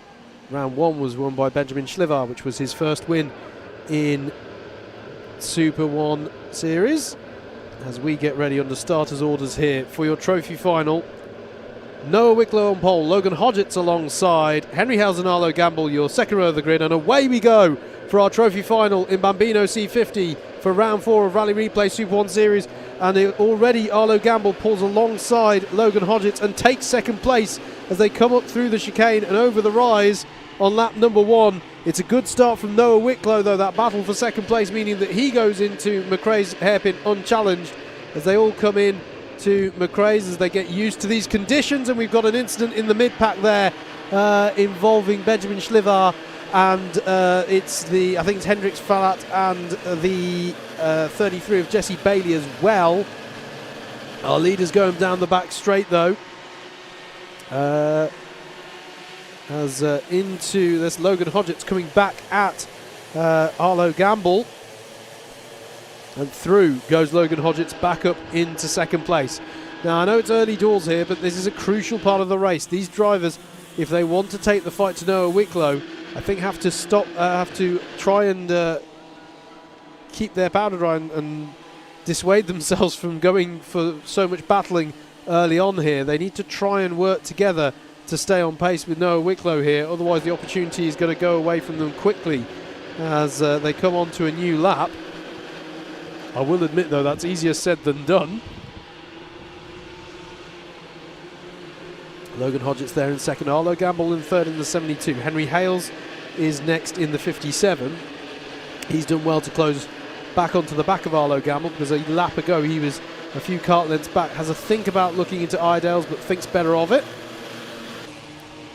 And then behind him, Will Wainwright, Jax Wong and Ernie Wade close out this pack, as pulling alongside once again is Henry Hales and Arlo Gamble. This time he will have the inside line, but again chooses to duck out of that move. No harm in that. Much better to go for a move that you feel will stick than one that won't. He's trying to pull alongside though as we head towards St John's. That will be a bold move. You can make it stick. Into St John's they go, and that time it doesn't work, and it's bringing Will Wainwright onto the back of them now in that 21 kart. This time again down the inside Henry Hales tries, and that time he does make it stick, but there'll be slightly better drive off the corner for the 72 of Arlo Gamble, but I think it will stay as they were. So it's a nice move there from Henry Hales up into third place. As behind them Ernie Wade goes for a move on Will Wainwright off the back of setting the fastest lap of the race, but it stays with the 21 in fifth place there, Will Wainwright ahead of the 11 of Ernie Wade, and Jax Wong on his birthday weekend there in seventh place. As that was very slow for Arlo Gamble down that back straight, and through goes Will Wainwright. Where did that speed come from for him off of that hairpin? And Arlo Gamble struggling down the back straight here against Ernie Wade. And is there an issue of some sort there for Arlo Gamble? Because he just seemed to lose pace then, very bizarrely. Side by side between Henry Hales and Will Wainwright as they head towards St John's. Drivers got to be careful here. Not an easy part of the lap to go side by side.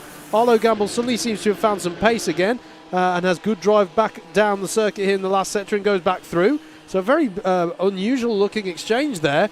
After all of that, it's pretty much in the same order that they started the lap, other than no, it's not, sorry. Will Wainwright in third, Arlo Gamble in fourth ahead of Henry Hales and Ernie Wade. There has been significant change in that pack as John Stevens sets the fastest lap of the race, which brings him onto the back of this pack as well. And Ollie West and Cameron Simon pushing hard here to join this train of karts. Noah Wicklow leads. Logan Hodgetts is bringing down that gap. It's 1.5 seconds now between the 53 and the 74. And then you come back to this train of karts headed up by Will Wainwright, who's just a little bit out in front, you see there in the number 21 kart. With Arlo Gamble now having Ernie Wade pulling alongside again in the number 11, but Wade will have to go the long way around, which is going to be hard to execute, and indeed he stays as he was. But does he have a better exit this time around? He's going to pull back alongside Arlo Gamble here again. Difficult part of the lap to go side by side. He will go through there though, and so too will Jax Wong in the 67. So both of them through on Arlo Gamble now. John Stevens, you could just see there in the 34, now on the tail of the 72 of Gamble. As Ollie West and Cameron Simon continue to push behind them. Fastest lap of the race from Logan Hodgetts brings another 2/10 out of the gap. And there's a move by John Stevens to get by an Arlo Gamble. Difficult lap for Arlo there, but still seems to have some good fundamental pace under him. Just needs to regain his rhythm. Ollie West and Cameron Simon now on the scene, 3 wide, and there's a bit of a touch there, and it puts Simon out on the grass. They did all very well, and that's unfortunately going to muck up the tyres of Simon, and he's going to struggle there. Thankfully no one hit him as he recovered his kart to face the right way there, but a heart in the mouth moment there for Cameron Simon, and it's as easy as that. Just go on the grass. That's what it's like for your tyres. If you bring a bit of muck back onto the circuit with your tyres, you're going to have that lack of grip when you next rely on the kart to turn in. Here is Henry Hales and Jack Jax Wong battling over 5th place.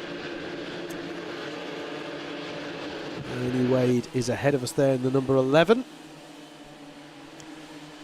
What's the lead gap down to now? The lead gap is down to less than a second now between Noah Wicklow and Logan Hodgetts. So that lead battle we need to keep an eye on. That's going through hairpin 1 at the moment. We're looking here at the battle between Henry Hales and Jax Wong as it heads into McRae's. You could just see the lead battle there actually up the road. Side by side now between the 57 of Hales and the 67 of Wong. And John Stevens is there in the 34 as well to pick up any rewards that might come his way. Still side by side as they come down the back straight here. It's going to be a drag race towards the turning point. Jax Wong in the 67 on your right will have the inside line for the S's, and indeed stamps his authority there through the Stuart S's and takes that position from Henry Hales. Good little exchange between these two drivers. Nice racing room given and position exchange there for 5th place. You can just see the battle led by Rafe Owen, by the way, just coming into shot there, which is the next sort of big battle pack in this stream of karts. Here's what we need to turn our attentions to, though. This is the lead battle, and Logan Hodgetts has done really well to bring this gap down. Noah Wicklow has had a fantastic run today in the heats, but Logan Hodgetts has done what he's been doing consistently throughout the season so far, and making sure he's in the important position when it counts come the finals. Down the back straight they go then. Wicklow trying to get a sense of where Logan is positioning himself for the next corner. Into the Stuart S's they go. And slightly different lines from the drivers there. Is that going to give Logan a bit of overspeed in this latter part of the lap? Through St John's they go. Next is the left-hander of Sonny Ben. You can see there, it looked to me like there's been a swap, by the way, for 3rd place behind them. I think Ernie Wade is now ahead of Will Wainwright, and he did get the fastest lap of the race last time through, so it's not a surprise to see that that's being contested over this lap. Yes, indeed, Ernie Wade is up into 3rd place. A change there confirmed on timing. We're looking at the lead battle, though, as there's 1 minute left on the clock here. And then there is the 3rd place battle you can see behind. Jax Wong running now in a surprisingly quiet how much battling he was doing earlier. Actually, no, he's not in a quiet 5th place. Sorry, Henry Hales was just off shot there. It's still fairly close for that one as well. So they're almost paired off here in the top 6.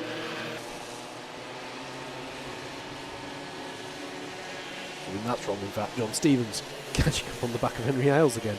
Basically, there's fantastic battling going on throughout the field here. And we're sticking with our leaders because that's where the biggest prizes are at the end of the day. And Logan Hodgetts has done really well to pull this gap in. And there's the battle for 3rd place, side by side through St John's. That's Will Wainwright going through. Bold move there by Will Wainwright on Ernie Wade. And will Wade try and duck back to the inside? He won't. He'll wait to see if he can get that place back at some other point. 2 more laps remaining then of this trophy final for Bambino C50 for round 4. This is your battle for 5th place. Jax Wong, John Stevens and Henry Hales. Then Ollie West is running in the quietest part of the field, and then 3 seconds back from him, Rafe Owen leads a pack of basically everybody else. Here's your 3rd place battle once again into Iredale's. William Wainwright positioning his kart well there on the inside. Ernie Wade, I think he's going to have to try something creative here to open up an opportunity. And you can see the lead battle there just ahead of them as well, which will be coming around soon to begin the last lap. And there is a little bit of traffic ahead of them on the road as well in the form of Harry Wass. On to the last lap then for Noah Wicklow, and this is the biggest challenge that he's had of the day so far, and that traffic is going to be really hard for Wass. In absolute fairness to him, it's going to be really difficult for him to pull out of the way and make way for the leaders as they come out. I said it was like Eau Rouge, there was almost a Spa in 98 situation there developing there through McRae's, and Logan Hodgetts pulls alongside on exit. Battle on for the lead of the race on the last lap down towards Iredale's. Noah Wicklow will have the inside line. but the Hodgetts will try and get the later apex to get better drive down the back straight.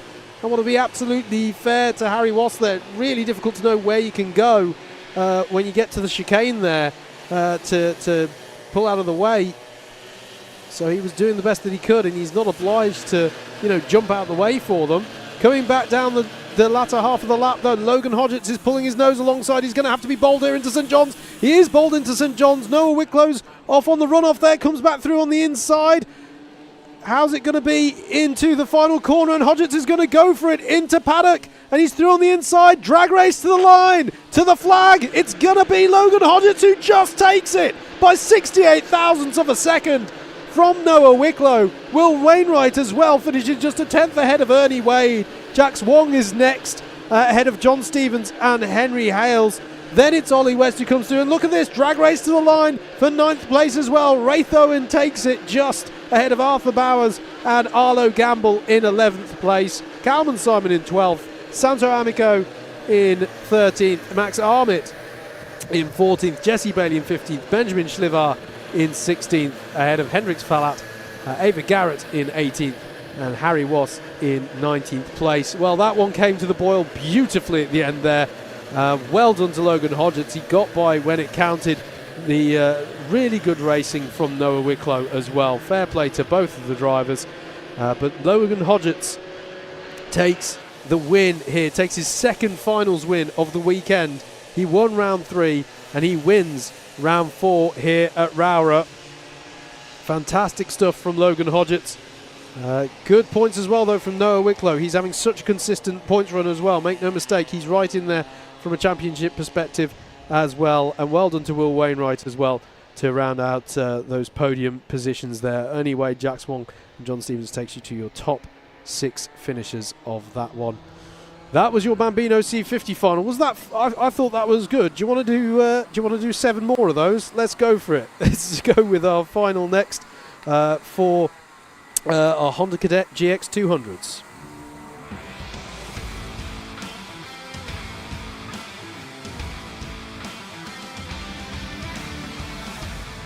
Here's your grid then for the final for round 4 of the Rally Replay SuperOne Series for Honda Cadet GX200 class. Luke McGall on pole position, Ronnie Smart alongside Ricky Jr., McIntosh and Sebastian Burlington on row number 2 with Joshua Bailey and Kian Sullivan on row number 3. Charlie Gregg and Ethan Pearson on row 4 with J.M. Prakash and Daniel Hulse rounding out your top 10. Noah Clare and Eloisa Burlington on row number 6. Charlie Quine rounds out your 13 car grid.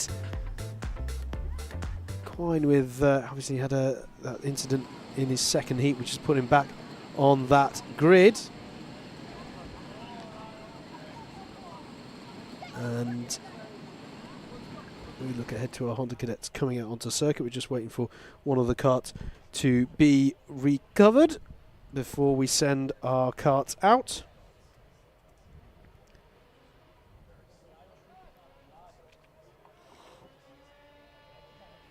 Loving the comments that are coming in. Very much agree with Keely Parsons' comments. We're getting some fantastic racing weekend. We really are. Rowrah is providing us with fantastic racing come, I was about to say rain or shine. I can't quite credit it with shine, but it's a dry circuit, so it's as good as. But yeah, really, really good stuff this weekend. It's why we love coming to Rowrah. Always provides good racing. As we just wait for some of the carts to be recovered from the track before our Honda Cadet GX200 class go out for their race. Just as a reminder of how we got to this point, the 2 heat wins yesterday for round 3 went the way of Luke McGall, with Ronnie Smart getting the finals win. And then the story as it played out earlier today was that the pole position for the heats was Luke McGall. He got the best in qualifying, but then Ronnie Smart took the win in Heat 1 before Luke McGall fought back in Heat 2. Your points leader in the championship coming into today is Kian Sullivan. And Luke McGall in second and Joshua Bailey third in the championship. Ronnie having really good results yesterday with 2 second places in the heat, and obviously winning the round in the final, but he wasn't with us for GYG, hence why he sits further down in the championship table. So that was that. Well, that was the story, so that was that. That was the. It's not that. It's not it. We've got to decide who wins overall for round 4 yet. But that's how we came to be in this position with these drivers as they get ready to go for 9 minutes plus a lap of racing. Luke McGall and Ronnie Smart, your 2 heat winners on the front row. Can they or somebody else take the win? Here we go. 9 minutes plus a lap and away we go. It is a strong start from the even side of the grid. Ronnie Smart straight into the lead as they come through the chicane for the first time. And Luke McGall moves to stop anybody else getting through there. Junior McIntosh was definitely having a go at trying to get up into second place, but was held back. And there's Joshua Bailey slotting into 4th place ahead of Cian Sullivan and Sebastian Burlington in that number 22 kart. Already a little bit of a lead gap, bit of breathing space for Ronnie Smart at the head of the field, but as we saw in our Bambino C50 final, that does not mean it's a done deal. We've got a long way to go yet for our Honda Cadet GX200 final as they come through the Stewart S's back up the circuit. I keep getting confused between back up and back down. It's technically more downhill. Back down the other half of the circuit they come then to finish the first lap. And there's Joshua Bailey taking a slightly tighter line, half in attack, half in defence, because he's got Cian Sullivan breathing right down his neck, and they're side by side for a 4th place as they cross the line, and through goes Cian Sullivan. Really nice move, bold move there for 4th place against Joshua Bailey. It's Ronnie Smart though leading by a second over Luke McGall. Ricky Junior McIntosh rounding out the top 3, and Joshua Bailey there coming under pressure from Sebastian Burlington out of McRae's, but stays as they are. Meanwhile, ahead of them, side by side, Ricky Junior McIntosh on your right, on your left is Luke McGall. The 14 versus the 15, and the 15 hangs on to it there. Luke McGall hangs on to second place, but this is a crucial phase of the race, as it was for the Bambino C50s. They've got to work together here if they want to stay on terms with Ronnie Smart. If they keep on battling, then it will go the way of Ronnie much more easily. But they are still battling for second place at the moment. Becoming almost a 4-kart battle for it, because that battling between McGall and McIntosh has allowed Sullivan and Bailey to catch up onto the back of them. Up the chicane they go. There's Ronnie Smart, and there's your battle for second place. And once again, Ricky Junior McIntosh is going to look to the inside on Luke McGall, and Cian Sullivan as well will make it 3 wide on the exit, but he ducks out of it, making it 2 wide again between Ricky Junior McIntosh and Luke McGall. Stays as they are on the exit of Iredale's hairpin as they head down towards the Stewart S's. In turns Ricky Junior McIntosh in that number 14 kart. Luke McGall sandwiched between McIntosh and Sullivan at the moment. They're not dropped too far back. They could still recover that kind of gap to Ronnie Smart. Remember the 2 extra minutes on the clock as well, which affords them a bit more time perhaps to sort themselves out before then going hunting for the lead of the race. If anything, they do seem to have calmed down a little bit more this time around. So this pack of 5 here trying to chase down the leader. Ricky Junior McIntosh in the 14, then it's the 15 of Luke McGall, Cian Sullivan in the 26, Joshua Bailey in the 81, and Sebastian Burlington, who goes for a move there on Joshua Bailey off the back of setting the fastest lap of the race last time through. It's side by side between them as they come down the back straight.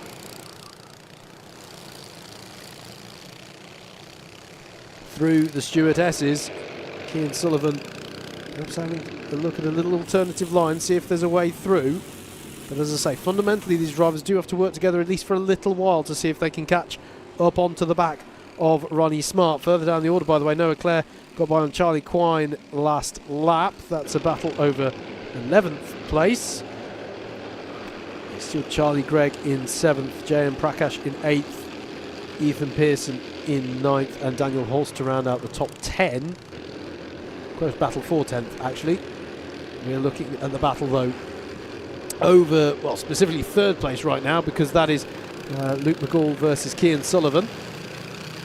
It's really the battle for 2nd place, because ducking his head there to try and optimise his run down the back straight is the number 14 of Ricky Junior McIntosh.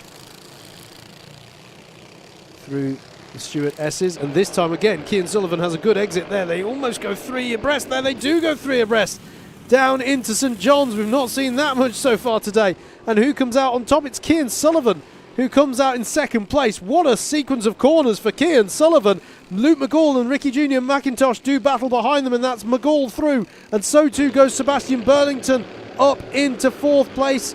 Joshua Bailey's through as well. Costly few corners for Ricky Junior McIntosh. Now I'd say with 4 minutes left on the clock, we've just done the fastest lap of the race from Ronnie Smart. The gap is out to 3 seconds. I would say from an overall race perspective, very easy for me to say such things from the comfort of the comms box, but if there is, this is pretty much the last chance for these drivers, particularly the likes of Sullivan and McGall at the front of this pack, to see if they can pull away and start taking the fight to Ronnie Smart. If they keep battling, I think they will have gifted it for to Ronnie Smart, pending any mistake on his part. Through St John's they go. I mean, it's been a fantastic battle between these drivers, but it's costly in terms of time, such is the nature of kart sprint racing. 3.5 minutes left on the clock then. And once again, it's settled down just for a little while between these drivers. Ricky Junior McIntosh, unfortunately from his perspective, has dropped back just a little bit from this pack, but he's still pushing hard there in 6th place. And you can just see Charlie Gregg briefly in 7th as we cut away from that shot. Here's Cian Sullivan into Iredale's, leading this pack of 4 of himself, Luke McGall, Sebastian Burlington and Joshua Bailey. And the key thing for me is what's the gap like for the lead at the end of this lap. Can Ronnie Smart, when everyone's not battling and running in, well, I won't say completely clean air, but you know what I mean, not battling, what is the pace differential between the leader and those who would seek to chase him down? Across the line then goes Ronnie Smart. It's another good lap time, a 55 dead. There is your lap, race leader, and it's the fastest lap of the race from Cian Sullivan. It takes a 1/10.5 out of the lead gap, which is not much, but it does demonstrate the concept that if they can work together, or at least not work against each other, there may be the prospect of reeling in the leader here. Further down the order, Noah Clare has got by Daniel Holst. That's for 10th place. That battle's been going for a while now, actually. Ronnie Smart leads. Cian Sullivan, Luke McGall, Sebastian Burlington, Joshua Bailey. Your top 5. Ricky Junior McIntosh still not too far off the back of these 4 drivers. There he is. Although he's starting to come into the clutches of Charlie Gregg in the number 6. That's the battle over 6th place. Then there's a couple of seconds back to J.M. Prakash. And then 6 seconds back to that 10th place battle, 9th, 10th place battle. Ethan Pearson, Noah Clare, and then Daniel Hulse, Charlie Quine not too far behind them as well, with Eloisa Burlington in 13th. That's how they run, with a 1.5 minutes left on the clock, just under. Once again, the gap did come down. It's now down to 2.7 seconds between Ronnie Smart and Cian Sullivan. It's impressive stuff. It's just a question of whether they have enough time to bring that gap down. And also then there's the classic question of, if they were to reach the realization that they don't think they could close down the gap, how soon do the gloves come off and go, right, back to battling then? We tried working together, we can't close down that gap. Now the person in 3rd wants 2nd, the person in 5th wants 4th, etc, etc. On to lap 10 then. And the gap this time only changed by some 0.06 of a second. Ronnie Smart putting in some great pace. He's just put in his personal best, a 54.82, to respond, if you like, to the pressure. And he's going to see the last lap board this time around. So now, if you're a driver in one of these 2 pairings almost, actually, because Burlington and Bailey have dropped back just a tiny bit from Sullivan and McGall, you start thinking, okay, right, time for me to cash in what I've got here and go for the overtake and not worry so much about the gap to Ronnie ahead. Coming round then to see the last lap board. Ronnie Smart sees the last lap board coming on to his final tour of the circuit. Cian Sullivan versus Luke McGall for second. Sebastian Burlington versus Joshua Bailey for fourth. And by the way, Charlie Gregg got by on Ricky Junior McIntosh a couple of laps ago.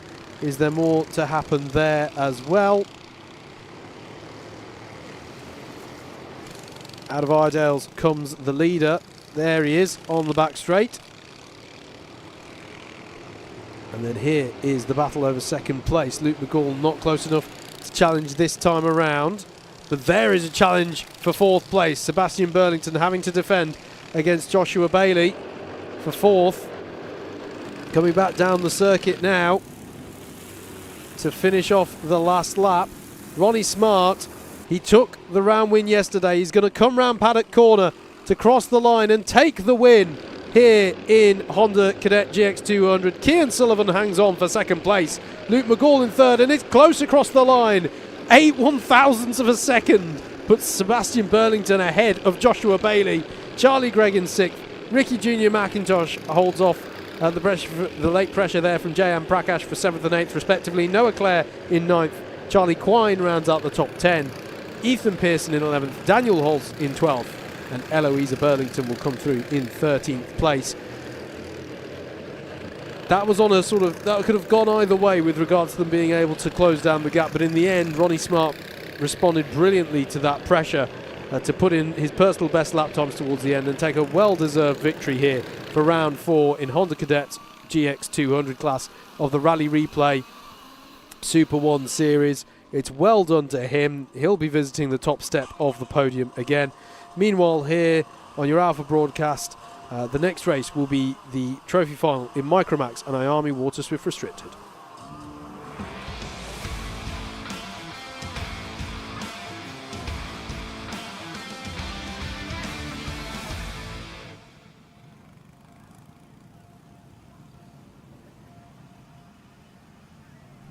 Here's your grid then for the trophy final in Micromax and IAME Water Swift Restricted. Ansel on pole position with Ethan Lloyd alongside. Alfie Garrett and Albie J. Stubbs are row 2.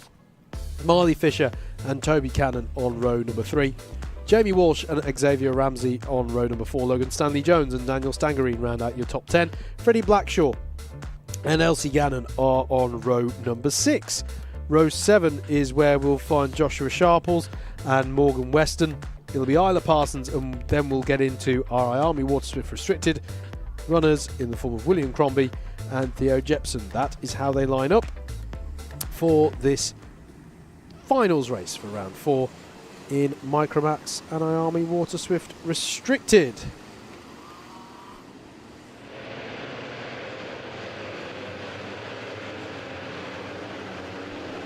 Plenty of support coming in. Shout outs for Ethan Lloyd as we go into this one. Support as well. Coming in for Albie J. Stubbs.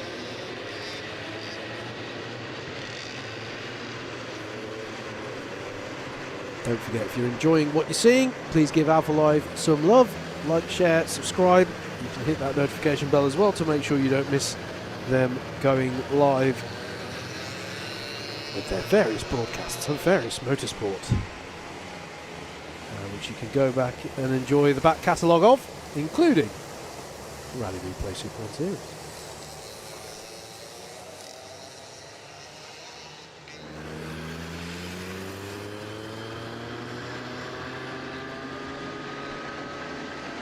Let's remind you of the situation then with Micromax. Ansel is your championship leader, took the round win yesterday, and indeed has had a really good day of it. So far, taking the win in both of the heats. On balance, therefore, you would describe him as the favourite, but that belies the fact that we've had some fantastic racing so far today. Let's see who can take the win for round 4. Away we go for 9 minutes plus a lap of racing. And Ansel to the lead, or retains the lead going up the hill into the chicane. Ethan Lloyd holds on to second place as well, ahead of Alfie Garrett as they all stream over the top of the hill. It looks like they've all got away cleanly enough at the start of the race.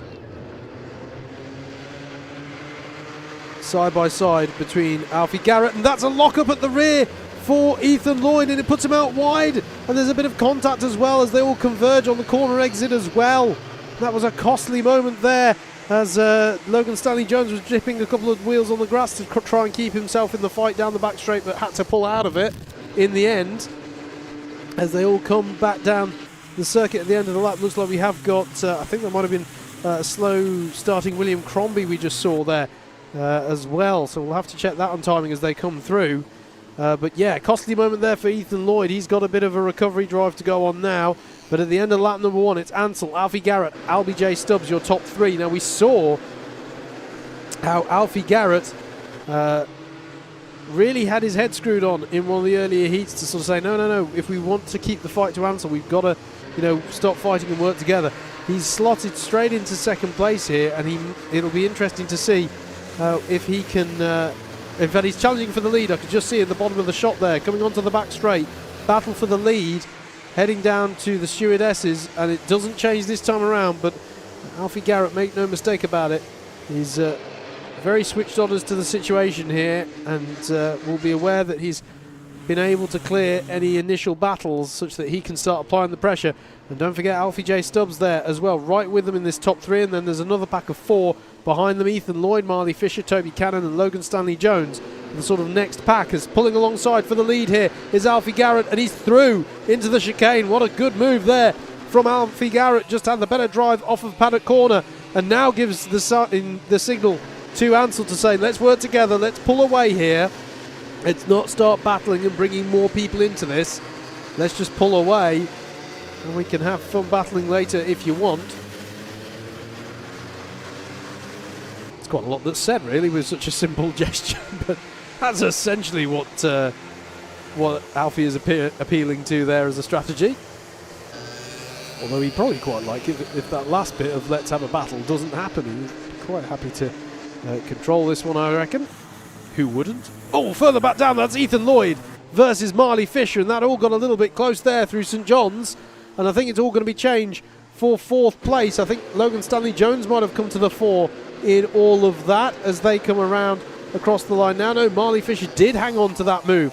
So the 81 up to 4th place, Ethan Lloyd in 5th, and Logan Stanley-Jones side by side there. You could just see with Toby Cannon in the back of the shot as well. Plenty of drama here at Rowrah in our Micromax class. It was a slow starting William Crombie, by the way, that we saw, so he's on a bit of a recovery drive at the moment. Just crossing the line now, he's 13 seconds down off the order, and what that means is that Theo Jepson is your highest placed IAME Water Swift restricted driver at the moment. Here though, our leaders are coming back through the final sector of lap number 4. And there's been a little bit of a gap pulled out now by Alfie Garrett over the 96 of Ansel. Albie J Stubbs staying right with them though, very much keeping himself in the fight. Behind them as well, still nice and close between Marley Fisher, Ethan Lloyd, Logan Stanley-Jones and Toby Cannon. Stanley-Jones, by the way, did hold off Toby Cannon there for 6th place as they got very close together on that last lap. Freddie Blackshaw has just got past Xavier Ramsey as well for 8th place. So plenty of moves, plenty of battles that are going to simmer away nicely here.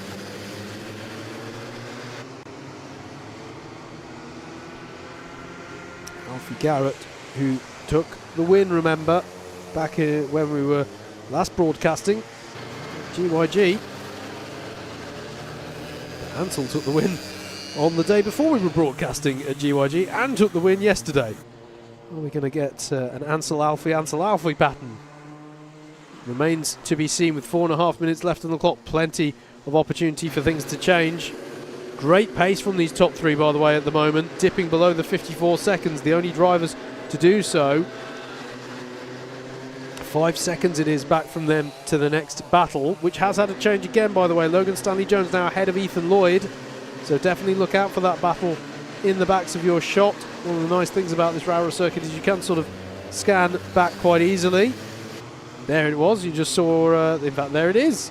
That is the 81 of Marley Fisher and Logan Stanley-Jones, your 4th and 5th place, and then you can see Ethan Lloyd, Toby Cannon, and they've been joined by Freddie Blackshaw and Xavier Ramsey. That's everyone down to 9th place as we're back with our top 3 here coming through St John's. And heading towards Paddock Corner. Good drive off the corner for Ansel. They come around to finish that lap. That time, the fastest lap of the race goes to LBJ Stubbs. They've basically been swapping fastest lap of the race. Here is your battle over 4th place, though. Marley Fisher versus Logan Stanley Jones, and Logan Stanley Jones through at the chicane if he can just hold on to that down towards the hairpin, and he does so. Lovely little move there for 4th place for Logan Stanley Jones. Further back, Toby Cannon and Freddie Blackshaw now ahead of Ethan Lloyd, so Lloyd losing a couple of places on that last lap. You can just see them behind these two as well, but nice move there from Logan Stanley Jones to take the 4th place. As behind them you could just see there was the battle with Ethan Lloyd involved with Toby Cannon and Freddie Blackshaw. Here's your top 3 again though, and LBJ Stubbs really ramping up the pressure now on Ansel as well. He's had some really good pace the last couple of laps. Well, they all have really. Really not that much to choose between these two, as Logan Stanley Jones's move on Marley Fisher is confirmed, excuse me. Now, he currently has the fastest lap of the race, does Logan Stanley Jones. I'm going to say there's not time for that gap to close up because there's only 2 minutes left on the clock.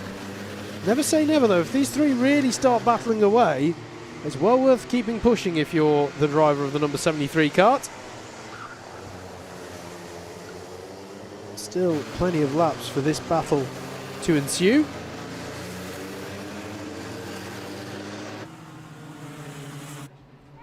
Through St John's, through Sunny Bend,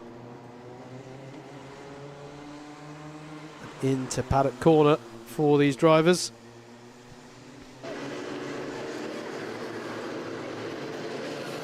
Remember, this is still the first time that they'll have experienced these conditions. There's still a greasy circuit. Oh, and there's a hit on the rear there for Ansel on corner exit, and he momentarily, the front of the kart flips into the air there. Heart in the mouth moment there on the corner exit. They were certainly running closely there.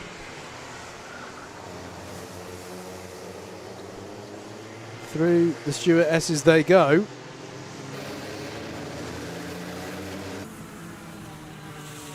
Through St John's and Sunny Bend once again. You can see there how Logan Stanley Jones has really just pulled away from those behind him. So too is Marley Fisher, and then comes this battle. Toby Cannon, Xavier Ramsey, Freddie Blackshaw and Ethan Lloyd still battling away here. Ethan Lloyd having a little look to the inside there of Blackshaw, but thinks better of it for now. Xavier Ramsey, though, pulls alongside Toby Cannon side by side for 6th place as they head on to a new lap.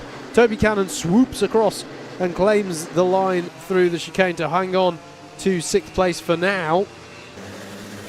As Ethan Lloyd behind them goes for the move on Freddie Blackshaw, and side by side once again between Ramsey and Cannon. Cannon will have the inside line for Iredale's, but Ramsey will try and get the switchback move, the late apex that allows him to have better drive down the back straight. Side by side for 6th place then between Cannon and Ramsey. Ramsey to the inside and Ramsey through.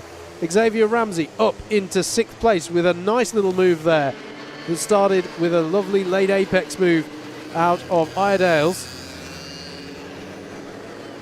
Last lap board has been shown to our leaders. Alfie Garrett leading by 0.4 of a second against Ansel, but Ansel has just set the fastest lap of the race, so don't count him out just yet. Don't count LBJ Stubbs out just yet. It's still fairly close between these top 3 as they come through to Iredale's for the last time. There's a nice move from Alfie Garrett early on to take the lead of this race, and he's been controlling it well, but Ansel has been pushing him really hard here as they come through the Stewart S's. Quick look over the shoulder from Alfie Garrett to assess what the nature of the threat is from behind. I think he's comfortable that he doesn't have to go too defensive here, but it is closing up. Will Ansel go for it into paddock? It's going to be for a long way back if it is. Through they go. Alfie Garrett is going to hang on and take the win in Micromax here at Rowrah for round number 4. Ansel in the number 96 will finish 2nd as your highest placed rookie. 3rd for LBJ Stubbs. Logan Stanley Jones is in 4th. Marley Fisher in 5th. Then it's Xavier Ramsey in 6th. Toby Cannon in 7th. Freddie Blackshaw in 8th. 9th for Ethan Lloyd. Jamie Walsh finishes 10th. Morgan Weston gets past Daniel Stangerine on the last lap there for 11th place. Elsie Gannon in 13th. Theo Jepson finishes 14th and is your class winner for today in IAME Water Swift Restricted. There he is crossing the line to take that result. And I think, I'm just double checking, I think that's his first case of doing so against William Crombie. We saw Crombie having some dramas at the start of that race. So yeah, Theo Jepson in 14th, then it was Isla Parsons, Joshua Sharples and William Crombie finishing in 17th place. So it's well done to Jepson for taking the IAME Water Swift Restricted class. Well done to Alfie Garrett for taking Micromax. Brilliant stuff for all of those drivers. Next up is going to be the final in IAME M1.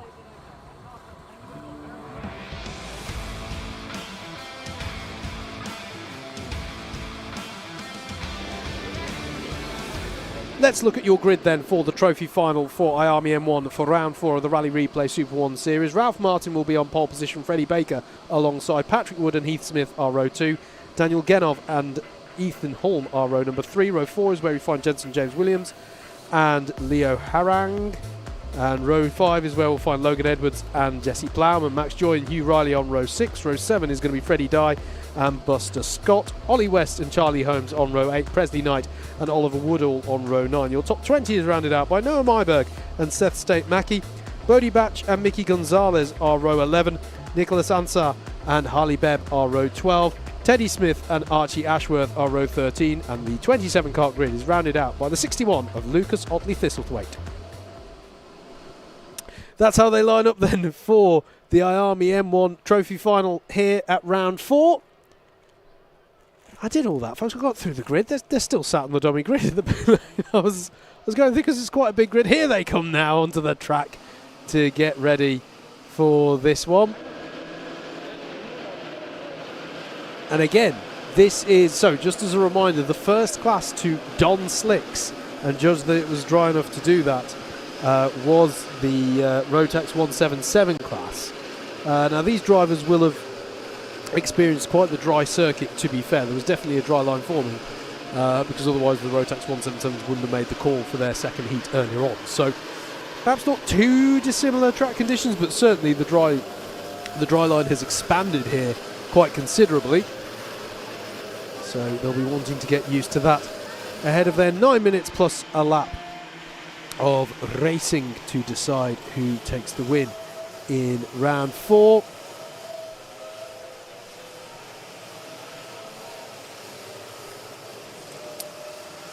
Got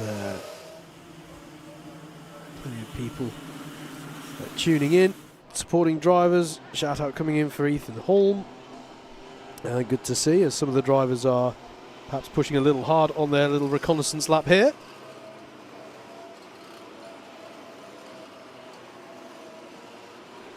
They'll come around then to get ready for the standing start for this trophy final.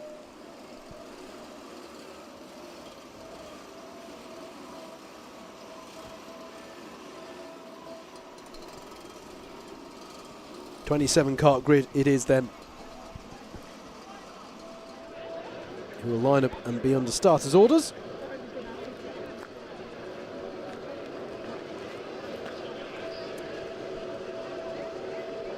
Bear in mind, it is Freddie Baker, your points leader, coming into today. Ralph Martin, second in the championship. Ollie West is third, as we are under starters' orders, ready to get going here. And away we go. It's a good start from Freddie Baker, second on the grid. Is he going to be able to swoop across and claim the advantage into the chicane? Yes, he is, as they head up the hill for the first time in this final. As they head towards the hairpin, it's Freddie Baker to the head of the field, who took the win in the final yesterday, of course. They streamed through the hairpin at McRae's for the first time. Looks like Heath Smith is battling to hold on to fourth place. Patrick Wood, I think, is still there in third as they stream through Idales for the first time. Into the stewardesses on lap number 1. Delighted to say everyone seems to have had a pretty clean start to this one, which is fantastic. That means everyone's still able to race and battle away there. Through come the leaders through St John's. Freddie Baker in that number 92 kart. But Ralph Martin going for the challenge for the lead immediately into paddock and gets the job done. Nice little move from Ralph Martin. The history books will suggest that there was no change for the lead on lap number 1, but you and I, dear viewer, know differently. Ralph Martin back to the lead after Freddie Baker got by him off the start.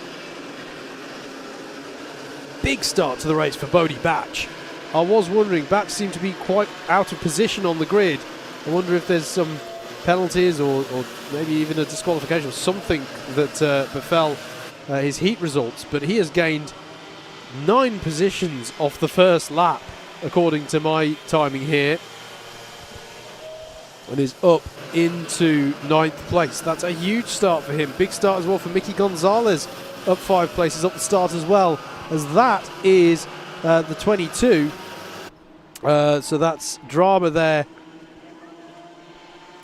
for the... that's Mickey Gonzalez, who I'd literally just shouted out for having a good start. Maybe a case of commentator's curse there. Apologies for that one. But he'll now have a bit of a recovery drive to do, unfortunately, will Mickey. And in all that, the change for the lead as well. Freddie Baker and Ralph Martin now swapped around once again. Battle resumed then between these two at the front.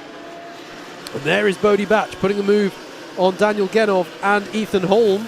This is a battle over 5th place, and he's through. Bodie Batch is on the move here. Through on Ethan Holm, through on Daniel Genov. And actually Holm and Genov have swapped around as well. And there's Jesse Plowman as well at the rear of this pack in that number 12 kart.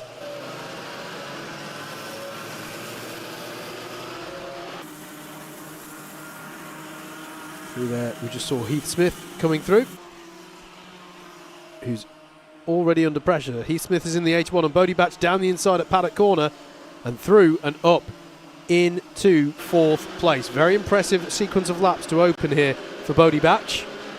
Freddie Baker, though, is the fastest lap of the race as he tries to pull a gap out from Ralph Martin at the front. Patrick Wood staying with Ralph Martin as well. And if you're wondering, the gap is 4 seconds that Bodie Batch would have to make up to get onto terms with him. Unfortunately, there's some drama out there, I think, for Leo Harang. He's just dropped down a number of positions on this lap. There's something potentially going wrong for there. Daniel Genov there with, behind him, Jesse Plowman, and that's Ollie West putting a move on Plowman there. As that is Hugh Riley having some drama as well, but then getting back onto the circuit.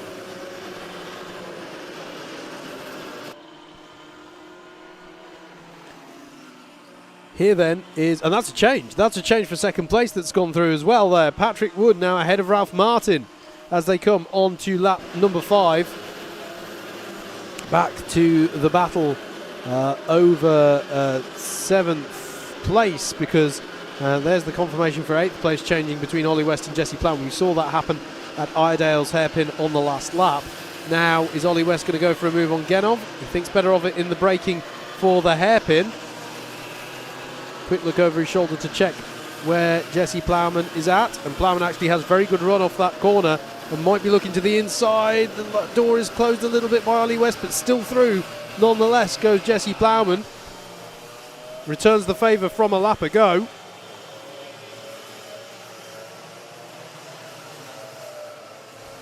Coming through the Stuart S's then, this battle over 7th place. Genov, I think, has been running pretty well today. At the moment, he's at the head of this string of 5 karts, made up of himself, Jesse Plowman, Ollie West, Jensen James Williams, and Leo Harang, who, after whatever drama put him down the order, is still featuring prominently in this battle on the cusp of the top 10. Freddie Baker still setting really impressive lap times, by the way. The gap now up to 3.4 seconds at the head of the field to Patrick Wood. Ralph Martin still keeping Wood honest, though. He's within half a second. Down the inside goes Ollie Webb on Jesse Plowman over 8th place. It's side by side as they come down this back straight. We're looking A little further up the order that was the battle between Bodie Batch, Heath Smith and Ethan Holm, I think. Oh, sorry, the Heath Smith and just Ethan Holm there. Bodie Batch is a little further up the road. That's Jesse Plowman through on Genov, I believe.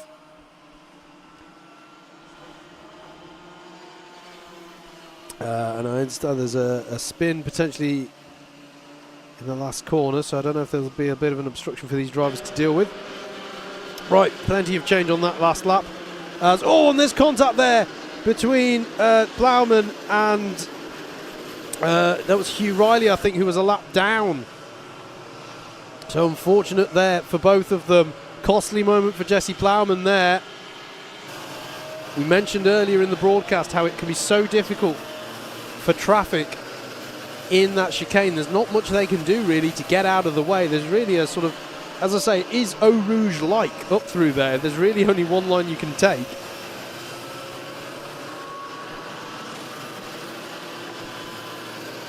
That's Logan Edwards and Freddie Dye there. Excuse me, no it's not. It's Noah Myberg and Freddie Dye. That's the battle over 15th place. Right, here's Heath Smith in 6th place, on the tail of Ethan Holm and getting past Ethan Holm if he can at all help it, and that's through. That's a really bold move there by Heath Smith. And then Ollie West there battling away. I think this is just because they're coming upon some traffic there, so they're going by. That's Teddy Smith in the 19 car who they're just going by there. Let's just take a moment to reset then. Freddie Baker leads this one by 6 seconds. It's really close though between Patrick Wood and Bodie Batch, who are just coming up the other side of the circuit now towards St John's and Sunny Bend. That's Bodie Batch who just went through. Oh, sorry, Bodie Batch is through on Ralph Martin. Bodie Batch is through on both of them. He's in one lap. He's caught up and passed both Ralph Martin and Patrick Wood whilst we were looking at battles further down. And that is Bodie Batch up into 2nd place. Really impressive run this from Bodie Batch from so far down the grid. Apologies we missed the pass on the cameras. But Bodie Batch is up into 2nd place past Patrick Wood and Ralph Martin. Really good stuff there, but surely that's where the charge has to end. It's 6.5 seconds that Freddie Baker has in hand. It would take some kind of incident or mistake on his part, I think, to give the opportunity. But here he is, Bodie Batch.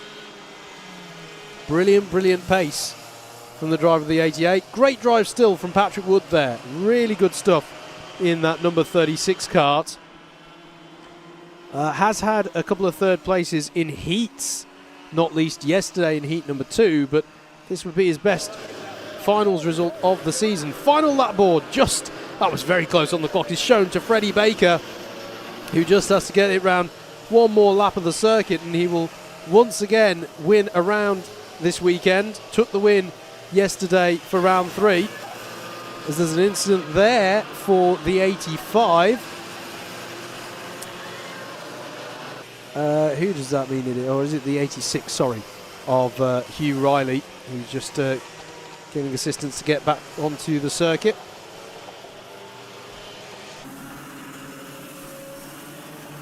But just starting to come back down the lap now is the 92 of Freddie Baker. There he is, coming through now. He's controlled this one brilliantly. Had to battle with Ralph Martin early on, but once he got back past Ralph Martin for that 2nd time, he didn't look back. He set some amazing pace. And Freddie Baker is going to come through for the 2nd time this weekend at Rowrah to take the win in the final. He wins round 4 in IAME M1. Bodie Batch, what a drive he's had to come through to take 2nd place. Great result as well for Patrick Wood in 3rd. Drama for Ralph Martin though here. Where's he dropping down to? He's dropped well down the order. There's a drama for Ralph Martin out there, and that's significant for one of our key players in the championship there. Ethan Holm comes across the line in 4th, Heath Smith in 5th, Ollie West in 6th. Leo Harang in 6th there, just beating Ollie West to the line, ahead of Daniel Genoff and Jesse Plowman. Jensen James Williams in 10th, Logan Edwards, Max Joy, that's 11th and 12th. Noah Myberg we expect to come through There he is in 13th. And then it'll be, we expect it to be Freddie Dye ahead of Presley Knight. But some drama there befell Ralph Martin's race. Mickey Gonzalez in 16th in the end ahead of Seth State Mackey. Charlie Holmes, Nicholas Ansar ahead of Buster Scott, Harley Bebb in 21st, Hugh Riley in 22nd, Lucas Oddly Thistlethwaite in 23rd, Teddy Smith in 24th. Ralph Martin didn't catch what happened there, but he's, well, that's from his perspective, he'll be hoping that becomes one of his drop scores there, because that is an uncharacteristically, well, it's an uncharacteristic way for his final to end. But Freddie Baker is your winner for round 4 in IAME M1. Next up here, it will be your final for Rotax 177.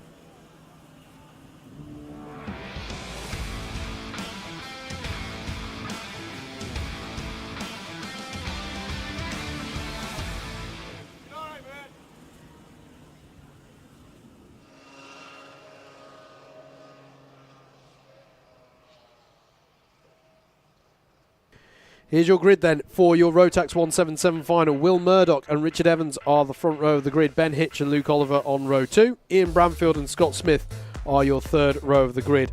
Row 4 is where we find Alex Jones and Keith Mason. Shane Collins and Stephen Horner are row number 5, ahead of Zach Bolton and Ben Johnson to round out the 12 karts that will contest this final. Now these were the first class to don the slicks in Heat 2, but nonetheless it is quite a different track to the one that they did that on. There's now distinctly fewer wet patches around this Rowrah circuit.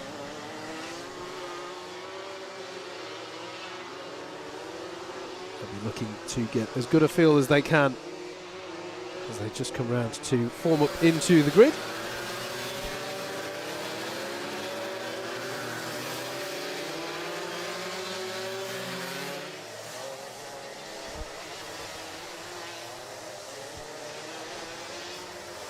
Will Murdoch it was who took the win in this class yesterday, ahead of Scott Smith and Luke Oliver.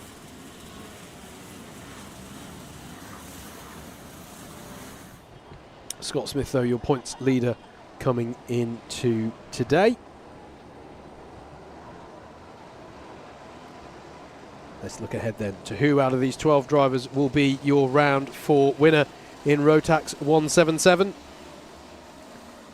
Eyes on the lights and the engine notes rise, and away we go then for our final. Will Murdoch moves across to deter anyone from tackling him up through the chicane. Behind them, though, Ben Hitch and Luke Oliver are side by side trying to work out who slots into third place. It goes the way of Ben Hitch as they come through into Iredale's and onto the back straight. Thankfully, no major dramas to report. And actually, I think it might have been Richard Evans who's battling away with Luke Oliver. I think it might have been a good start for Ben Hitch. We'll have to just double check as they come back down through the final sector of the lap. Through they go at St John's, through Sunny Bend. Will Murdoch has definitely been able to retain that lead during his first lap of the circuit. No, it was Richard Evans in second. It was Ben Hitch that we saw battling away with Luke Oliver, but Ian Bramfield has bested Oliver for 4th place at this stage. There he is. There's a look from Luke Oliver to the inside of Ian Bramfield. They'll be side by side. Look out for Scott Smith as well, who's just behind Bramfield there, but Luke Oliver manages to hold the inside line at Iredale's and make that move stick. It's now therefore Luke Oliver back up into 4th place ahead of Ian Bramfield, Scott Smith, and then Alex Jones there in the 78 kart on the tail of these 4. Streaming through, not too much field spread amongst these Rotax 177 drivers. Into paddock corner goes Luke Oliver. Fastest lap of the race from Richard Evans as he tries to take the fight to Will Murdoch at the head of the field. Ian Bramfield under pressure from Scott Smith as they come through the chicane. And Shane Collins has arrived on the back of this train as well.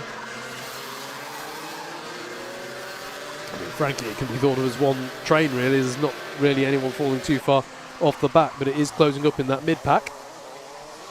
There's Luke Oliver turning into the S's at the bottom of the lap, and through the left-hand kink into the right-hander of St John's. Now a nice fast sweeping right-hander, and through Sunny Bend, ready to go into paddock corner. Scott Smith not choosing to put in a move on the entrance into paddock, but thinks about pulling alongside on the exit. Change for position between Shane Collins and Alex Jones confirmed. You can see that at the moment with the 52 ahead of the 78 behind this battle here. So Ian Bradfield here with the 46 kart, the red suited driver. And you've got the 38 kart, the white kart of Scott Smith, and then you can see Shane Collins in that number 52 behind them.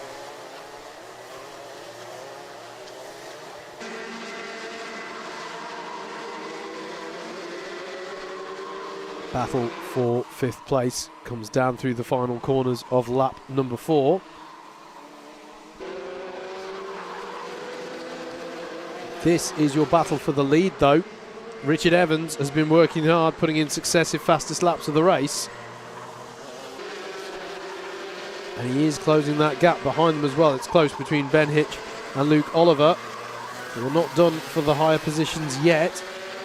And Ian Bramfield and Scott Smith, Shane Collins, the likes of those drivers, will be able to see that. They'll be able to see that opportunity further up the road and going, hello, this is all closing up together. If they start fighting, we might be in with a shout to get back onto terms with them as well. So let's not battle too much here. Still plenty of time left on the clock. 5 minutes to go on the clock for this one, plus a lap. These drivers will maybe be thinking strategically. We're in that mid section of the race where you start to assess how you want to play it from here. How are you doing speed-wise compared to your competitors around you? Another fastest lap of the race from Richard Evans in his efforts to reel in Murdoch, and that's round for Luke Oliver as they crest the hill. And was that just driver error? Was there some contact there? You can see the frustration there. He was on for a really good result. And your heart goes out to him there because that's gutting for Luke Oliver. This is your lead battle, and there is a look for the lead from Richard Evans down the inside, and the turn into the stewardesses. Beautifully done by Richard Evans. He made that look easy, frankly, as he threw it down the inside of that corner. And it's battle on for the lead of this race. Does Will Murdoch immediately try and take back the lead? He doesn't. Now, we've seen the pace from Evans to get back onto terms with Will Murdoch. Can he pull away a gap? Or does the act of going from the hunter to the huntee mean that he can't pull away, as we saw in the picture-in-picture there, and driver having a drama? I don't know if that was Luke Oliver again. Yes, it was. So it's sad to see Luke Oliver dropping down there. He was racing really well today and running very prominently. Slightly different lines from the two drivers there at the head of the field into the stewardesses. Ben Hitch in third, some 2.5 seconds back from these two. You can just see him there in the back of shot. He's really running in clean air at the moment. And then back from him is the battle headed by Ian Bramfield between Bramfield, Scott Smith, Shane Collins. They're quite close together for 4th place at the moment. There you can just see them coming up the rise in the back of the shot. Quite sure where to look at the moment though, because Murdoch is still staying on terms with Evans here. There is Ben Hitch, and then here is your 4th place battle. Bramfield, Smith and Collins. And then behind them is another trio of Jones, Mason and Horner.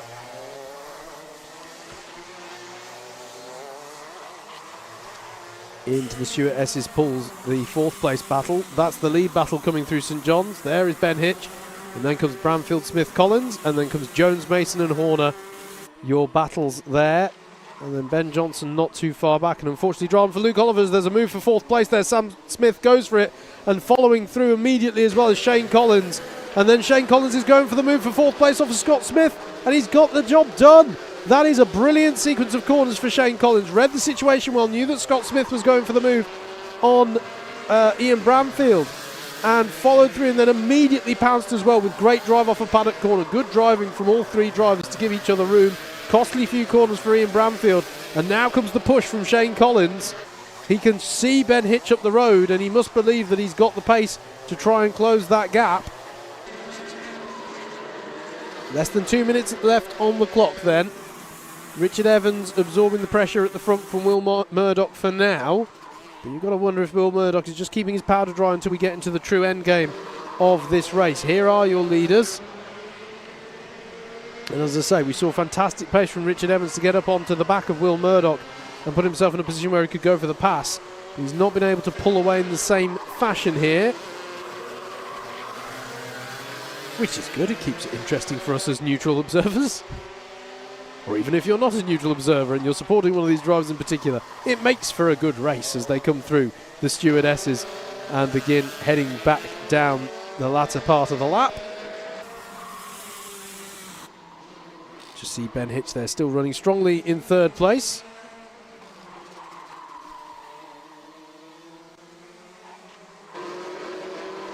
Shane Collins, what's his pace going to be like this lap? Going to be interesting to see what happens with the gap between Ben Hitch and Shane Collins. It's a new fastest lap of the race for Shane Collins. The gap closes down by 3.5 tenths of a second, but it's a 2.4 second gap still that Shane has to close if he's going to get onto terms with Ben Hitch.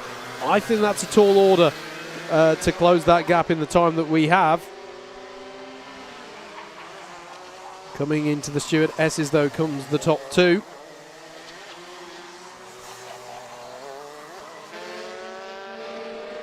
This would be Richard Evans. Well, he had a couple of heat wins when we were broadcasting at GYG for round 2. This would be his first round win of the season. First time taking a win in the finals. If he can get the job done. This is, that's Stephen Horner and Alex Jones that we just saw briefly there. That's them battling over 7th place. Oh, and something's happened for Ian Bramfield out there as well. He's dropped to the back of the pack.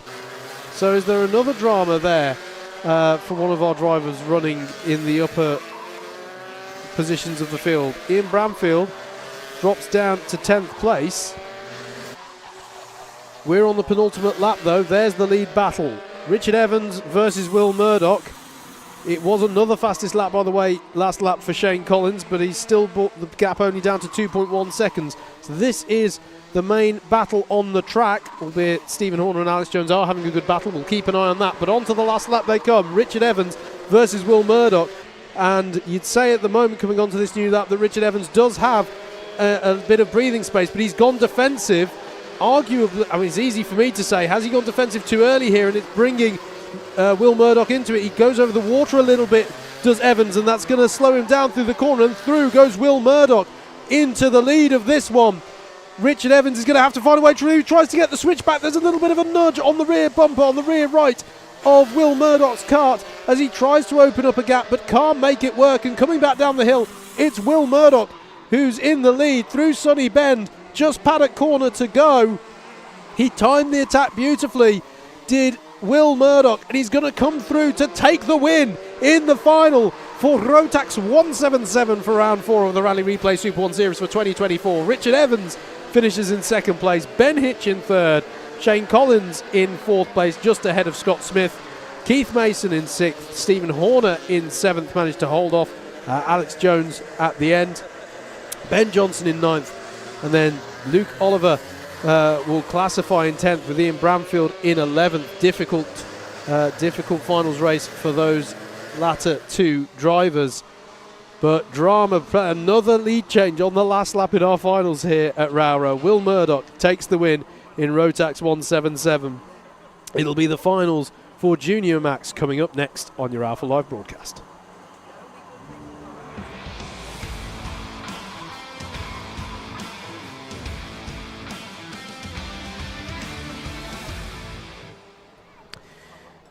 It's a healthy-sized grid in Junior Max, so let's take you straight into the grid for this one. Tom Holden will start this one on pole position. Jasmine Taylor's rated brilliantly there to secure 2nd on the grid for this final. Harry Hurst-Grover has had a good day as well, with Emily Cotty alongside on row 2. Riley Bishop, we've seen some good pace from as well, with Harry Cottrell alongside on row number 3.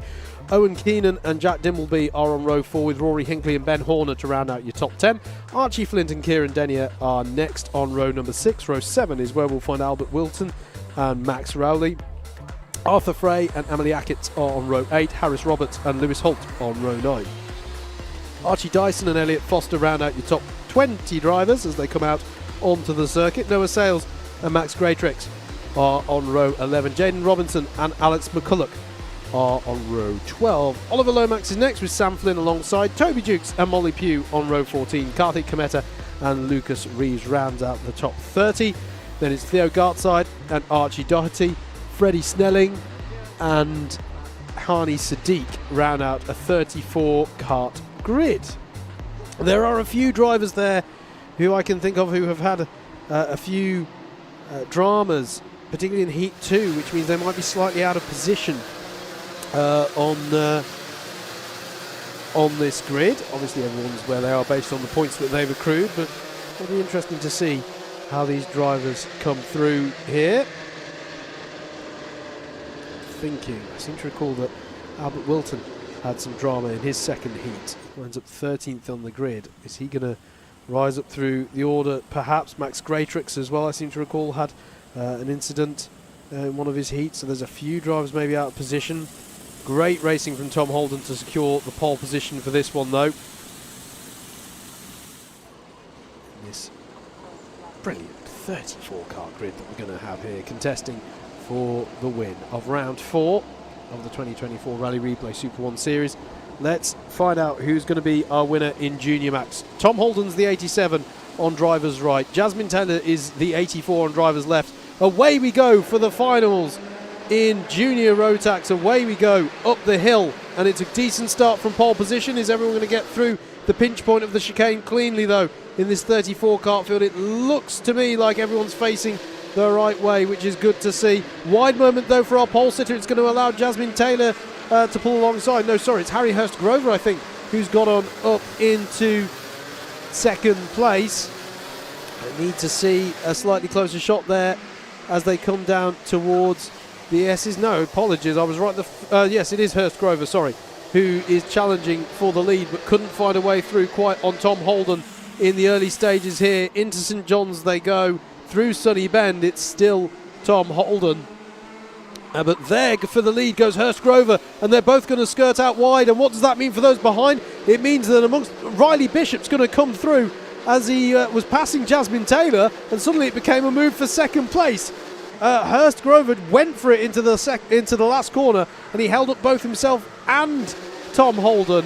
It's now Hurst Grover who leads ahead of Riley Bishop. Jasmine Taylor in third, and your pole sitter in the form of Tom Holden now in fourth place.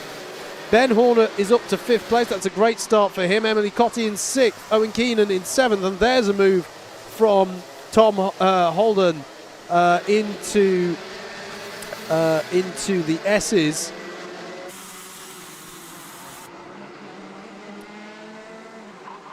Through into Paddock Corner. And apologies, it wasn't a move there. It was, there we go. It was Hurst Grover and then Riley Bishop. And then I think that was Tom Holden versus Jasmine Taylor that we were seeing potentially through the S's last lap.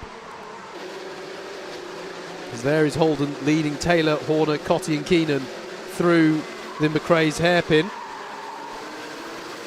Hear how much the drivers are pushing their karts on the brake. They've got this confidence now of a dry circuit.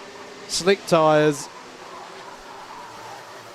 In a nice Rotax car, it's a great feeling for a driver, particularly, you know, I say the frustration. It's a lot of fun to race go-karts, to race karts in the wet, but yeah, even so, I'm sure they're enjoying these conditions now. Hurst Grover with Riley Bishop on his tail. Now we know that Riley Bishop has had some great pace so far this weekend. Oh, and an incident there. The 26, the 30 and the 34 involved. That's Elliot Foster, Oliver Lomax and Max Greatrix who were involved in that incident. The yellow flag's out to cover that, and it looks like it's down towards this part of the lap. Is the track nice and clear for our leaders as they come through? It is now. Hurst Grover leads then, Riley Bishop in second, Tom Holden with the fastest lap of the race in third there, trying to come on to terms with these drivers. Jasmine Taylor was passed by Ben Horner last lap. So Ben Horner up into 4th place in that number 12 kart. But it's switched back again. I thought I saw Jasmine Taylor just flashing through into the back of the shop there behind Tom Holden, and it was her indeed. She's back up to 4th place ahead of Ben Horner.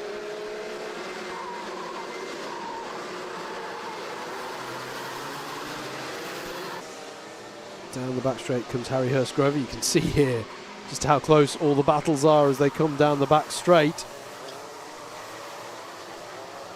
This is Owen Keenan and Ben Horner, and that's because Keenan's got by on Horner this lap actually. Change for position there for 5th place.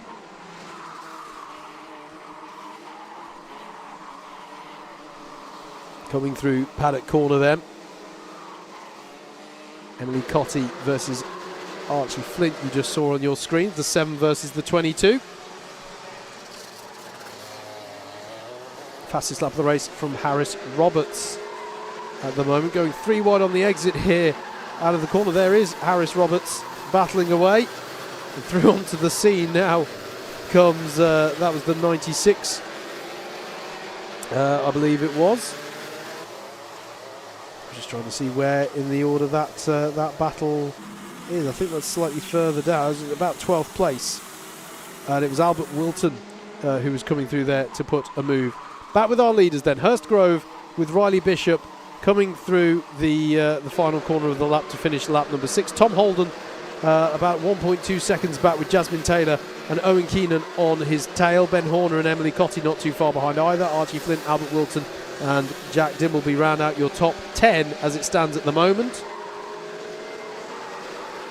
Lead battle coming through the hairpin.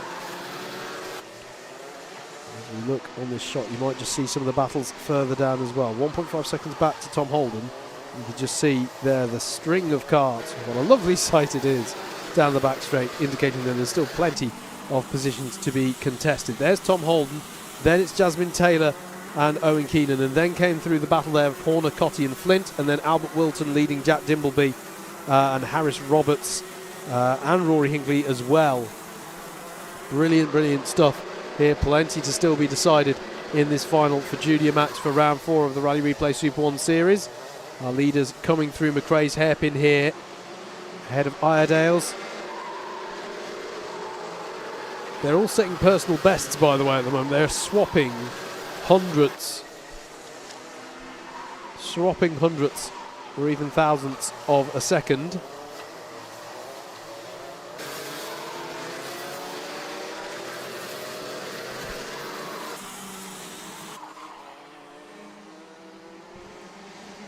Here comes the lead battle then, into paddock corner. Harry Hurstgrover,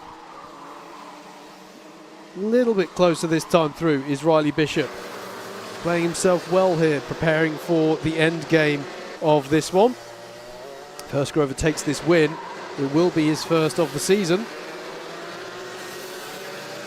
Tom Holden trying to keep on terms with these two just behind them. Change for 6th place last lap, by the way. Emily Cotty through on Ben Horner. That was for 6th place.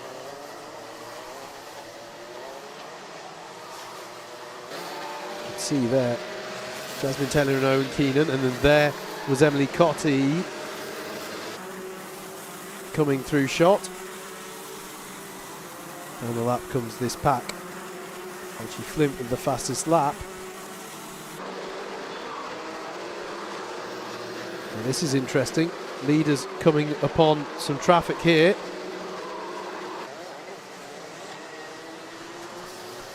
As they're going to have to navigate their way carefully through all of this. And there is... well, sorry, apologies, this is further back, isn't it? That's Ben Horner battling away.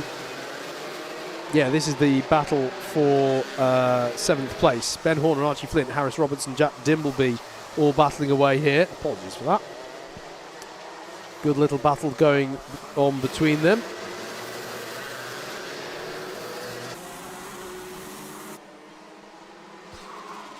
So going the way at the moment of Ben Horner is this little battle, but it's a good exit off the corner for Archie Flint. He's going to surely pull alongside there. and try and put the move in. How do they emerge from that one? That is the move done for Archie Flint. Past Ben Horner now. And he gives the indication to say we need to work together here. Emily Cotty is just 2.5 seconds. Well, I say just 2.5 seconds. That's probably a tall order to reel in now, as that's a squirreling moment on the dirt on the exit there for Ben Horner, and that's a costly one for him. Drops him to the back of the pack. Here's your lead battle, though. Henry Hurst Grover and Riley Bishop. It'll be 2 more laps. They won't be showing the last lap board quite this time around. The gap is now 0.4 of a second. Fastest lap of the race by Tom Holden trying to pursue him, and that is Freddie Snelling with more drama, and it's been a tough day at the races for Snelling. He's had various dramas there, and unfortunately that looks like that's going to be the end of his significant running in the day. That's in between the 2 hairpins. He's off to driver's left. Here are our leaders turning into the stewardesses. The stewardesses, I should say. It's not a group stewardesses. Tom Holden really putting in the pace now to try and close this gap.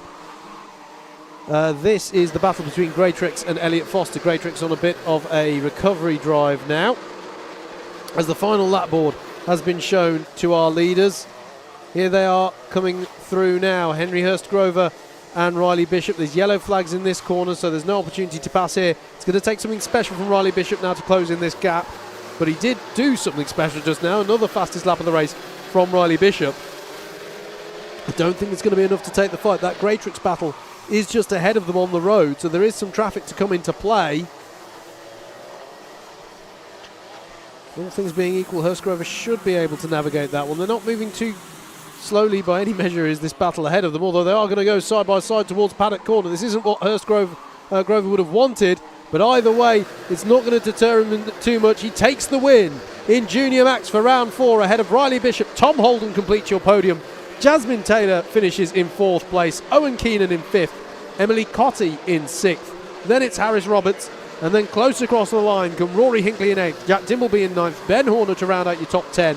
Ahead of Max Rowley, Kieran Denier, Archie Flint, Arthur Frey in 14th. Noah Sells in 15th. 16th for Archie Dyson. Emily Atkins in 17th. 18th for Lewis Holt. Arnie Sadiq and Alex McCulloch round out your top 20 there. Sam Flynn in 21st ahead of Jaden Robinson, Archie Doherty, Molly Pugh in 24th, Toby Jukes in 25th, Lucas Reeves in 26th.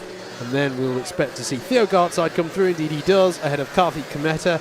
Max Greatrix in 29th ahead of Elliot Foster. And then Oliver Lomax was classified in 31st. Freddie Snelling we saw having dramas a few laps from the end. Albert Wilton and Harry Cottrell, I'm afraid, also classified several laps down. Win though for Harry Hurst Grover. He'd have been worried about that going on for another lap, I'm sure, with the traffic ahead of him, but he controlled that one really well. Riley Bishop finishing in 2nd place, applied the pressure really well, and is your highest placed rookie in Junior Max. That's how they finished off that one then. 2 more of our finals still to come though here, so don't go anywhere. It's going to be Intermax and Honda Cadet R200 final coming up next.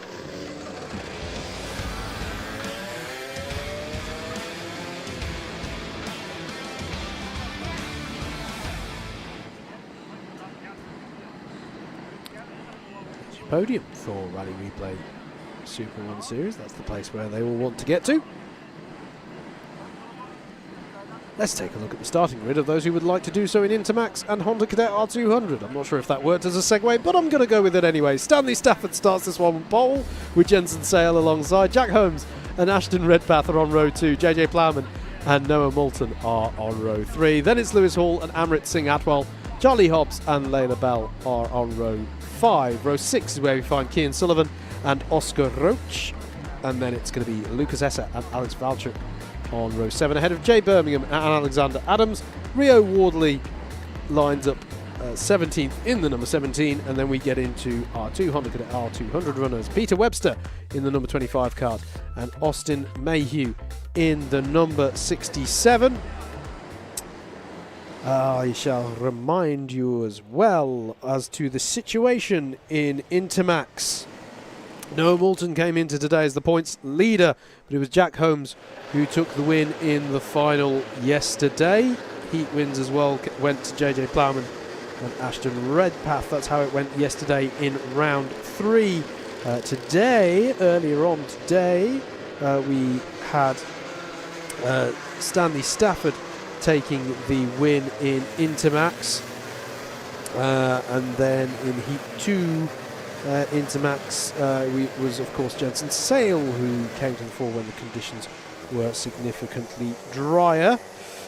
In Honda Cadet R200, Austin Mayhew has had the points advantage so far this season, and coming into today, it's fairly close though between the two of them. Earlier on in Heat 1, Austin was the highest finishing HCR 200 driver in 14th overall in Heat 1, and in Heat 2 it went the other way. It was Peter Webster, wasn't it, who finished 15th overall, and that's all that with his points combined from Heat 1 means he is highest placed of the Honda Cadet R200 runners on this grid. That's how they line up then. Who's going to take the win in both of these classes? We're about to find out. 9 minutes of racing plus a lap. Stanley Stafford leads them away on to the first racing lap as they go up the hill. Good start from third on the grid there. Good start from Jensen Sale on second on the grid there to immediately hook up into second place there as they came up the hill. And he's immediately challenging for the lead there, and he's got through. Jensen Sale up into the lead. Storming start from the driver of the number 40 kart as they come through Idales for the first time. On the exit, that looks like the 55 versus the 44. Now, I'll correct myself there. Oh, it might be Lucas Esser. Has he had a really good start, or was that Noah Moulton in the 54? I need to double check that one as they come back down the hill. And that is Cian Sullivan in the wall right at the bottom of the circuit. That is down at... I've not seen anyone go off there all weekend. That's highly unusual. You've got to think he was somewhat helped into that one. It's just quite unusual to see someone off there. That's the driver who came today 10th in the point standing, off in the early phases. At the end of lap 1, though, Jensen Sale, as I say, leading the way. Stanley Stafford in second, Jack Holmes in third. It was a bit of a costly one for Noah Moulton. There was a good start from Lucas Esser. It was Esser we saw battling with Lewis Hall down that back straight, the 55 versus the 44. Yellow flags out for the Cian Sullivan recovery efforts there, or recovery of his kart, that is. We saw him talking to one of the marshals, so he seems fundamentally okay, is the driver of the 26 kart as the pack streams through St John's. And we pick up with the battle over 6th place. That was Amrit Singh Atwal and Noah Moulton, really close across the line there.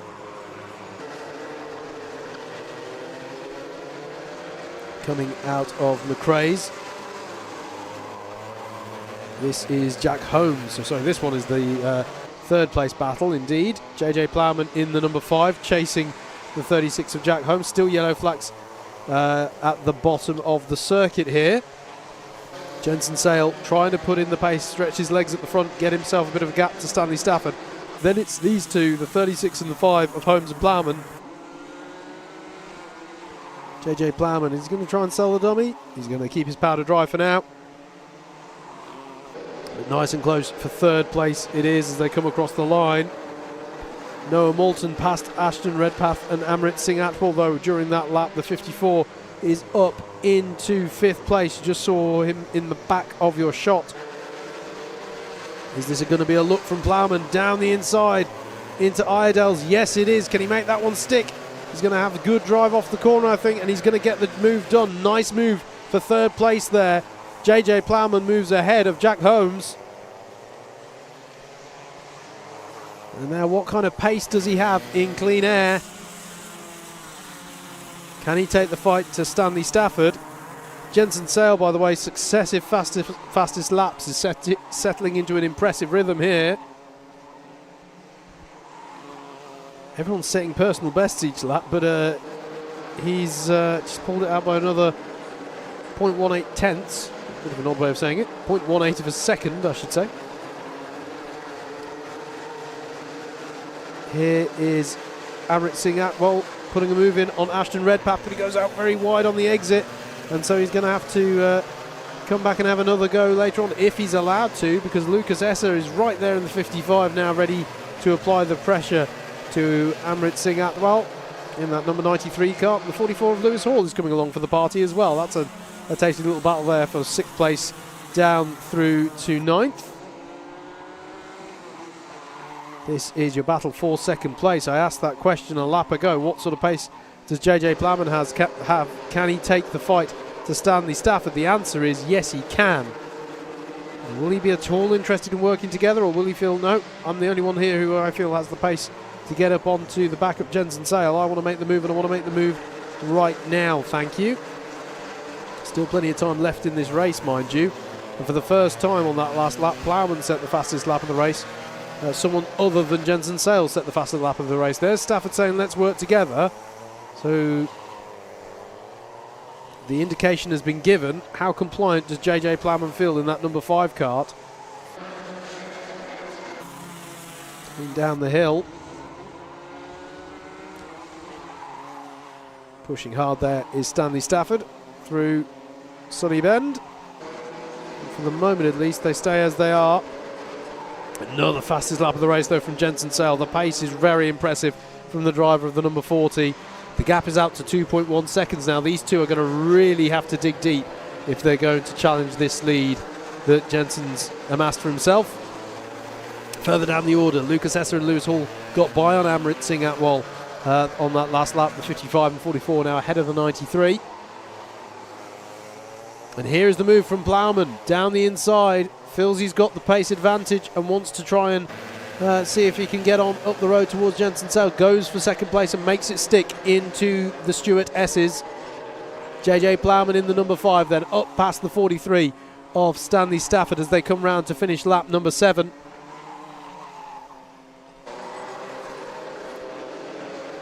What's the gap gone out to? It's 2.5 seconds basically that Jensen Sale has in hand. This is going to be a tough one for JJ Plowman, I think, to find the pace. If Jensen stays on the pace that he's shown in the first 2/3 of this race, this is going to be a really tough one for anyone to challenge here. But it's not over till it's over. It's well worth them giving it their all to try. And Stanley Stafford staying with him here with Plowman, which keeps him in the fight as well. Then it's Jack Holmes next down the road. Not for the first time I've said this today. The driver in 4th place, currently running in fairly clean air. He's got a gap of 2.5 seconds either side of him, has Jack Holmes, the winner of the round yesterday. Noah Moulton in 5th place in the 54, also in pretty clean air. Ashton Redpath in 6th. And then comes the battle really of Esser, Hall and Atwal, which is still raging out there. That's for 7th place. That's the closest battle on the track at the moment. But these two pretty close as well in their battle over 2nd place.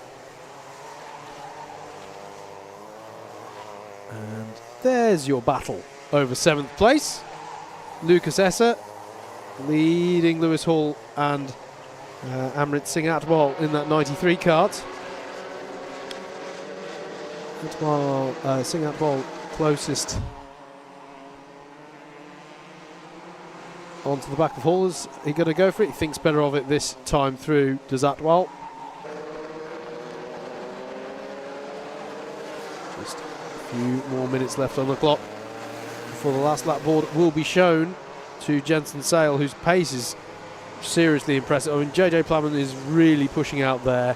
But still, Sale managed to have an advantage of 27 thousandths in lap time, which isn't much of an advantage, but he's already accrued a 2.4 second gap for himself. So what he's basically managing to do is hold those challengers at arm's length. There goes Atwal down the inside and the Stuart S's. Could he get it stopped, I asked myself, and the answer was yes, he could. That was really nicely done there by Amrit Singh Atwal. Up now into 8th place. And we have seen these positions exchange quite a bit over the course of this one. Another fastest lap from our leader. This is fantastic stuff from Jensen Sale, who's setting himself up here for his first finals win of the season. Did have a heat win back at round 1 at GYG. Oh, that's a wide moment there for Atwell, and that's going to allow Lewis Hall back into the fight. Atwell will try and fight back at the next corner. Later apex, though, from Lewis Hall, side by side down the back straight, will go the way of the driver number 44. So a wide moment there for Atwell, bringing Hall back into the fight.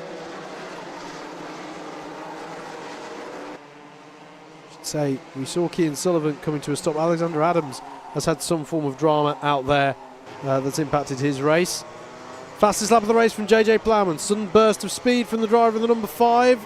Does close the gap down, but only does so by 0.3 of a second. And the last lap board has already been shown to Jensen Sale, who's coming round the bottom of the... Here he is, in fact. Jensen Sale. He's just had enough pace in this one to get himself up into the lead and then keep everyone at arm's length. Really impressive stuff. And to be fair, he's had an impressive pace no matter what the conditions he's faced today. Jensen Sale is going to come round the final corner and take the win for Intermax.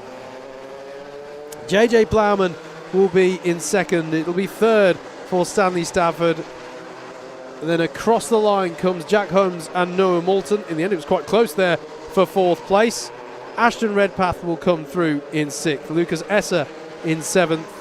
Amrit Singh Atwell in 8th, ahead of Lewis Hall. There was a change there again. Atwell back through on the last lap against Hall. Oscar Roach rounds out the top 10, ahead of Layla Bell, Alex Valchuk, Charlie Hobbs, Jade Birmingham, Alexander Adams. We saw having a drama there. He's not going to take the checker there. And Cian Sullivan we also saw at the side of the road. That's how the result that goes then for your Intermax class. Jensen Sale takes the win for Intermax for round 4, his first win for a round of the season so far. It'll be our final for Senior Max coming up next on the Alpha Live broadcast.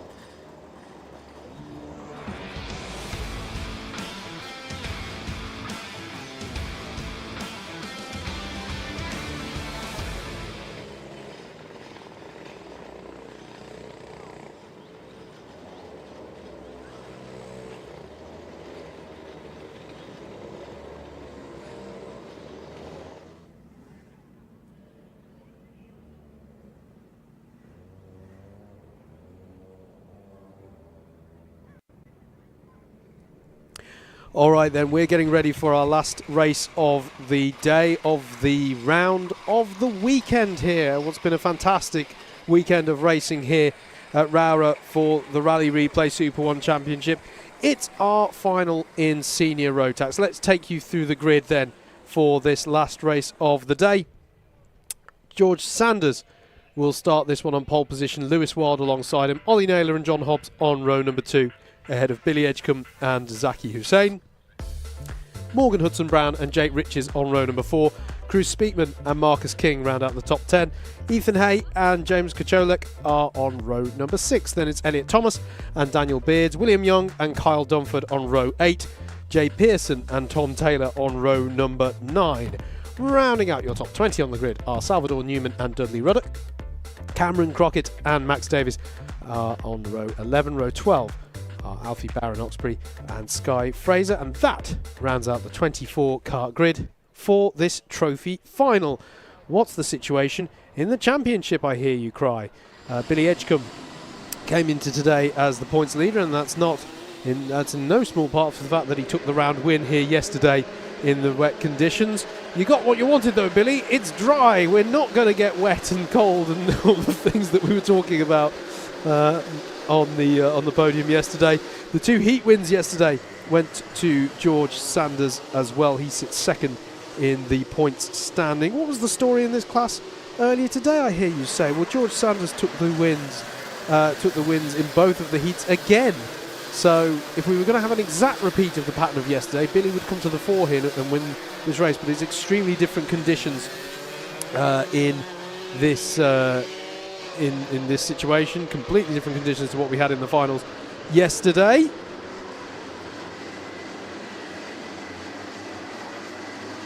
One last time, we're going to go racing around this fantastic Rowrah circuit. We've got a driver already having some dramas out there. We'll try and catch who that is on timing.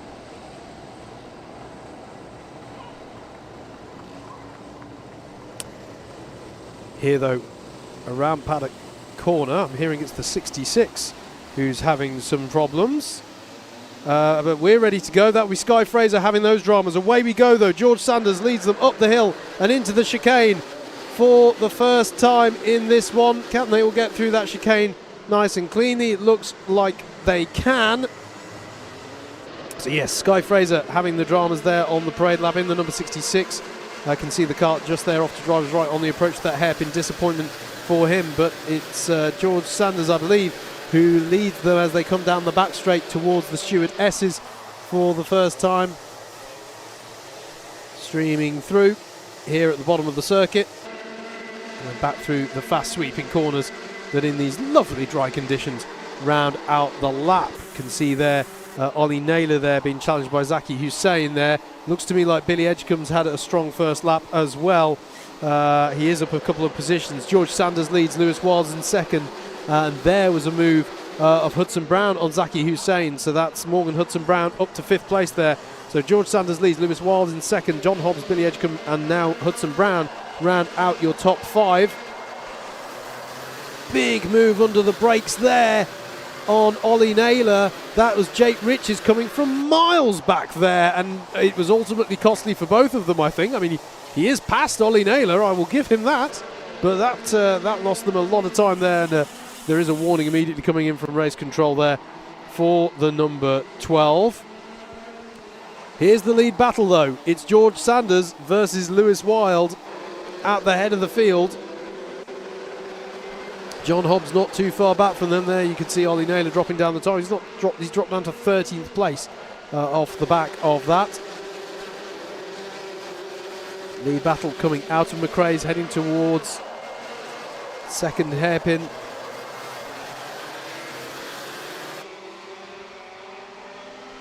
Out of Iredale's they've come, heading towards that the Stewart S's.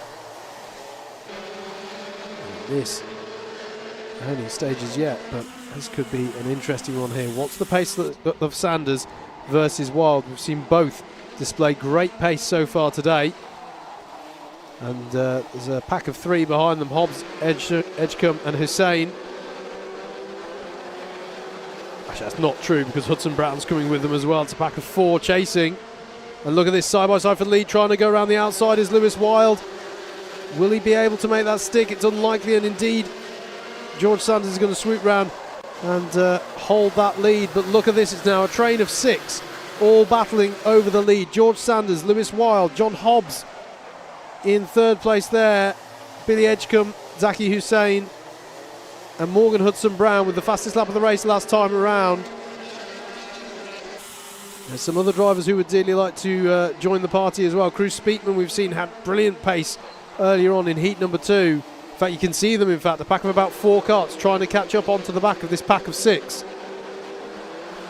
Lewis Wild want to pick his moment carefully here to challenge for the lead, I would have thought. It's not easy when you've got that many breathing down. You get neck. Hudson Brown going for a move on Zaki Hussein at the back of this pack. Let's see how they come through. And they're still side by side coming out of the corner. And that has gone the way of Hudson Brown. So change for 5th place there.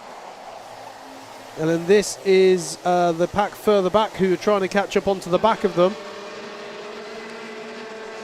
The like of Jake Riches, Carl Dumford, Marcus King, James Kacholek as well, all trying to catch up onto the back of this front pack. George Sanders, just 2.5 tenths he has in hand over Lewis Wild. Then comes John Hobbs and charging Billy Edgecombe. Up over the hill they come. So Jake Riches got As I said, Carl Dunford, Marcus King, James Kocholek all trying to push up onto the back of the leading pack. Here are your leaders coming out of the Stuart S's with 4.5 minutes plus a lap to go of this senior Rotax final.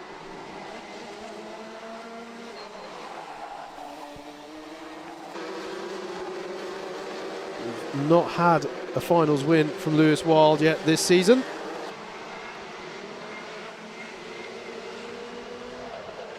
He's right on the rear bumper at the moment, and there's another fastest lap from Morgan Hudson-Brown. So pressure being brought to bear on Billy Edgecombe behind these two as well. There is Edgecombe with Hudson-Brown, Hobbs and Hussein. And perhaps didn't cover the fact that both Edgecombe and Hudson-Brown got past John Hobbs on that last lap. That was a look from Zaki Hussein to do the same, and it didn't quite pay off for him there into the Stuart S's. And it's going to have to be a more earnest look at that than that to get by. But Lewis Wild doing, I think, the best that he can do at the moment in terms of he's not going for just any old move. He's going to keep his powder dry, seeing if they can pull out a gap at the head of this field, which then affords them the space to fight at the front without immediately having the Edgecombe, Hudson-Brown, Hobbs and Hussein pack pouncing. Further down the order, by the way, Marcus King got by on Kyle Dunford, so it's now Marcus King who leads the charging pack, trying to get onto terms with what I'll call the Edgecombe pack for now, before it is he who heads that one up, the 3rd through 6th place pack. And then other passes, James Kocholek just got by Jake Richards to bring himself into the top 10. Here comes your top 6 then, almost pairing off now a little bit. Sanders and Wild, Edgecombe and Hudson-Brown, Hobbs and Hussein. And they're coming on to lap number 9. It's 9 minutes plus a lap final. Sanders taking a somewhat defensive line, and there's a little bit of contact behind them between Edgecombe and Hudson-Brown as well. And is Wild going for the move on the inside? Yes, he is, down the inside at Iredale's. But they're going to be side by side, and Sanders will take it back again. Now, what transpired behind them both? I thought we saw a little bit of contact there. Edgecombe does seem to have a bit more in hand now over Hudson-Brown. It looked to me like there was some form of contretemps going on in McRae's earlier on this lap. Round paddock corner comes George Sanders. Up the hill into the chicane. A lap ago, he went defensive here. Now Wild goes on the attack, and it's going to put them out both wide. And this is the opportunity for Billy Edgecombe. He was saying to us of round 3 in our interview earlier on, so that's a costly moment there for Lewis Wild. He's dropped right down into the clutches now. He's dropped down to at least 7th place there. The likes of Marcus King and Carl Dunford are by him for certain. We spoke to Billy Edgecombe yesterday. He said, almost a bit flippantly, he was like, well, I just sort of used my head, and other people around me had dramas, and I find myself winning the round. Well, is this a bit of a repeat here, albeit in extremely different weather conditions? Look at the string of karts now chasing this top 2. John Hobbs leads Zaki Hussein. In fact, John Hobbs leads everyone down to 11th place, basically, is the short way of describing this. There's Zaki Hussein, but Marcus King going for a big move there, and that was well judged from him there, as there's drama there for Elliot Thomas in the picture-in-picture shot there. Unfortunate for Thomas in the number 37, has been doing some good racing today,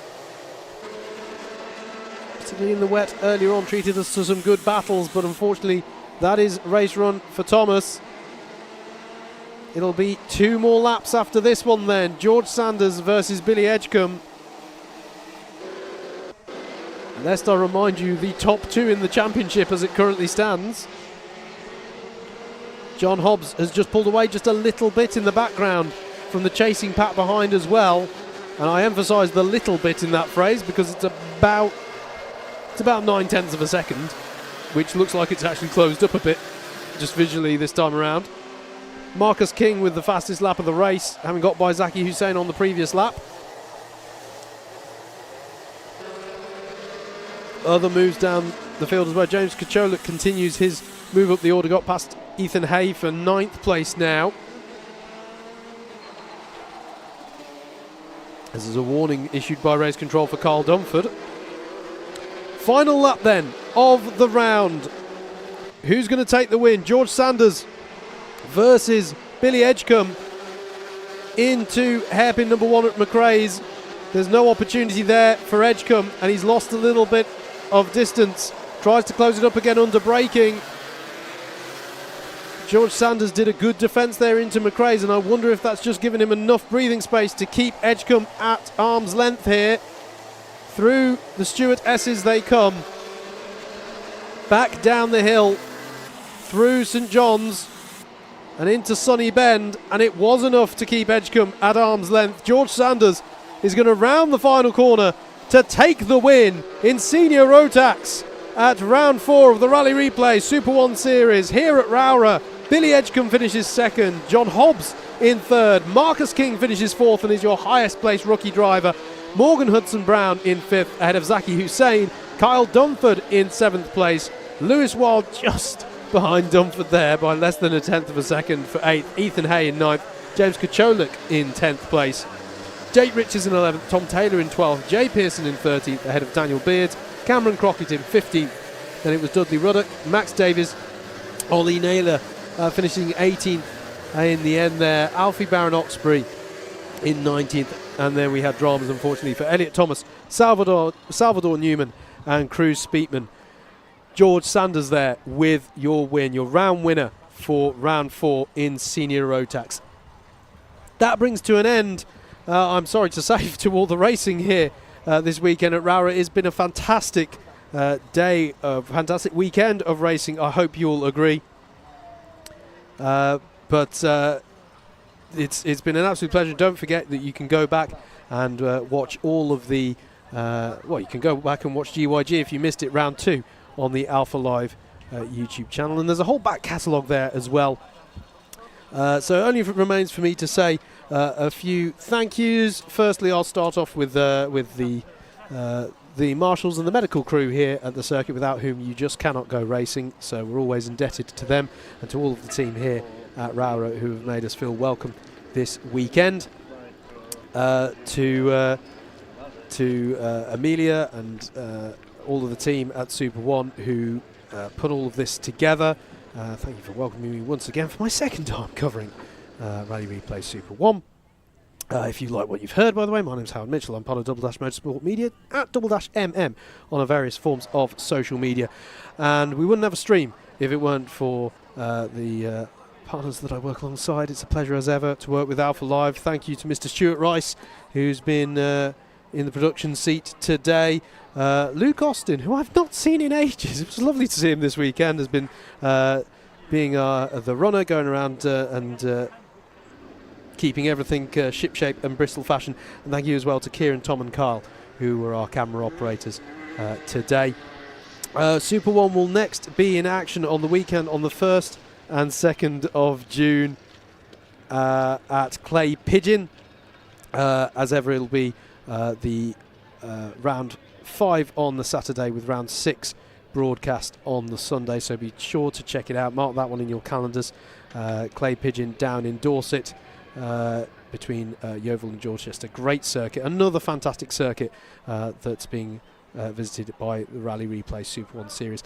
That's everything though from us here at Rowrah in Cumbria. Thank you very much to you all for your support and joining us, and catch us next time for Rally Replay SuperOne. Until then though, thank you very much and take care.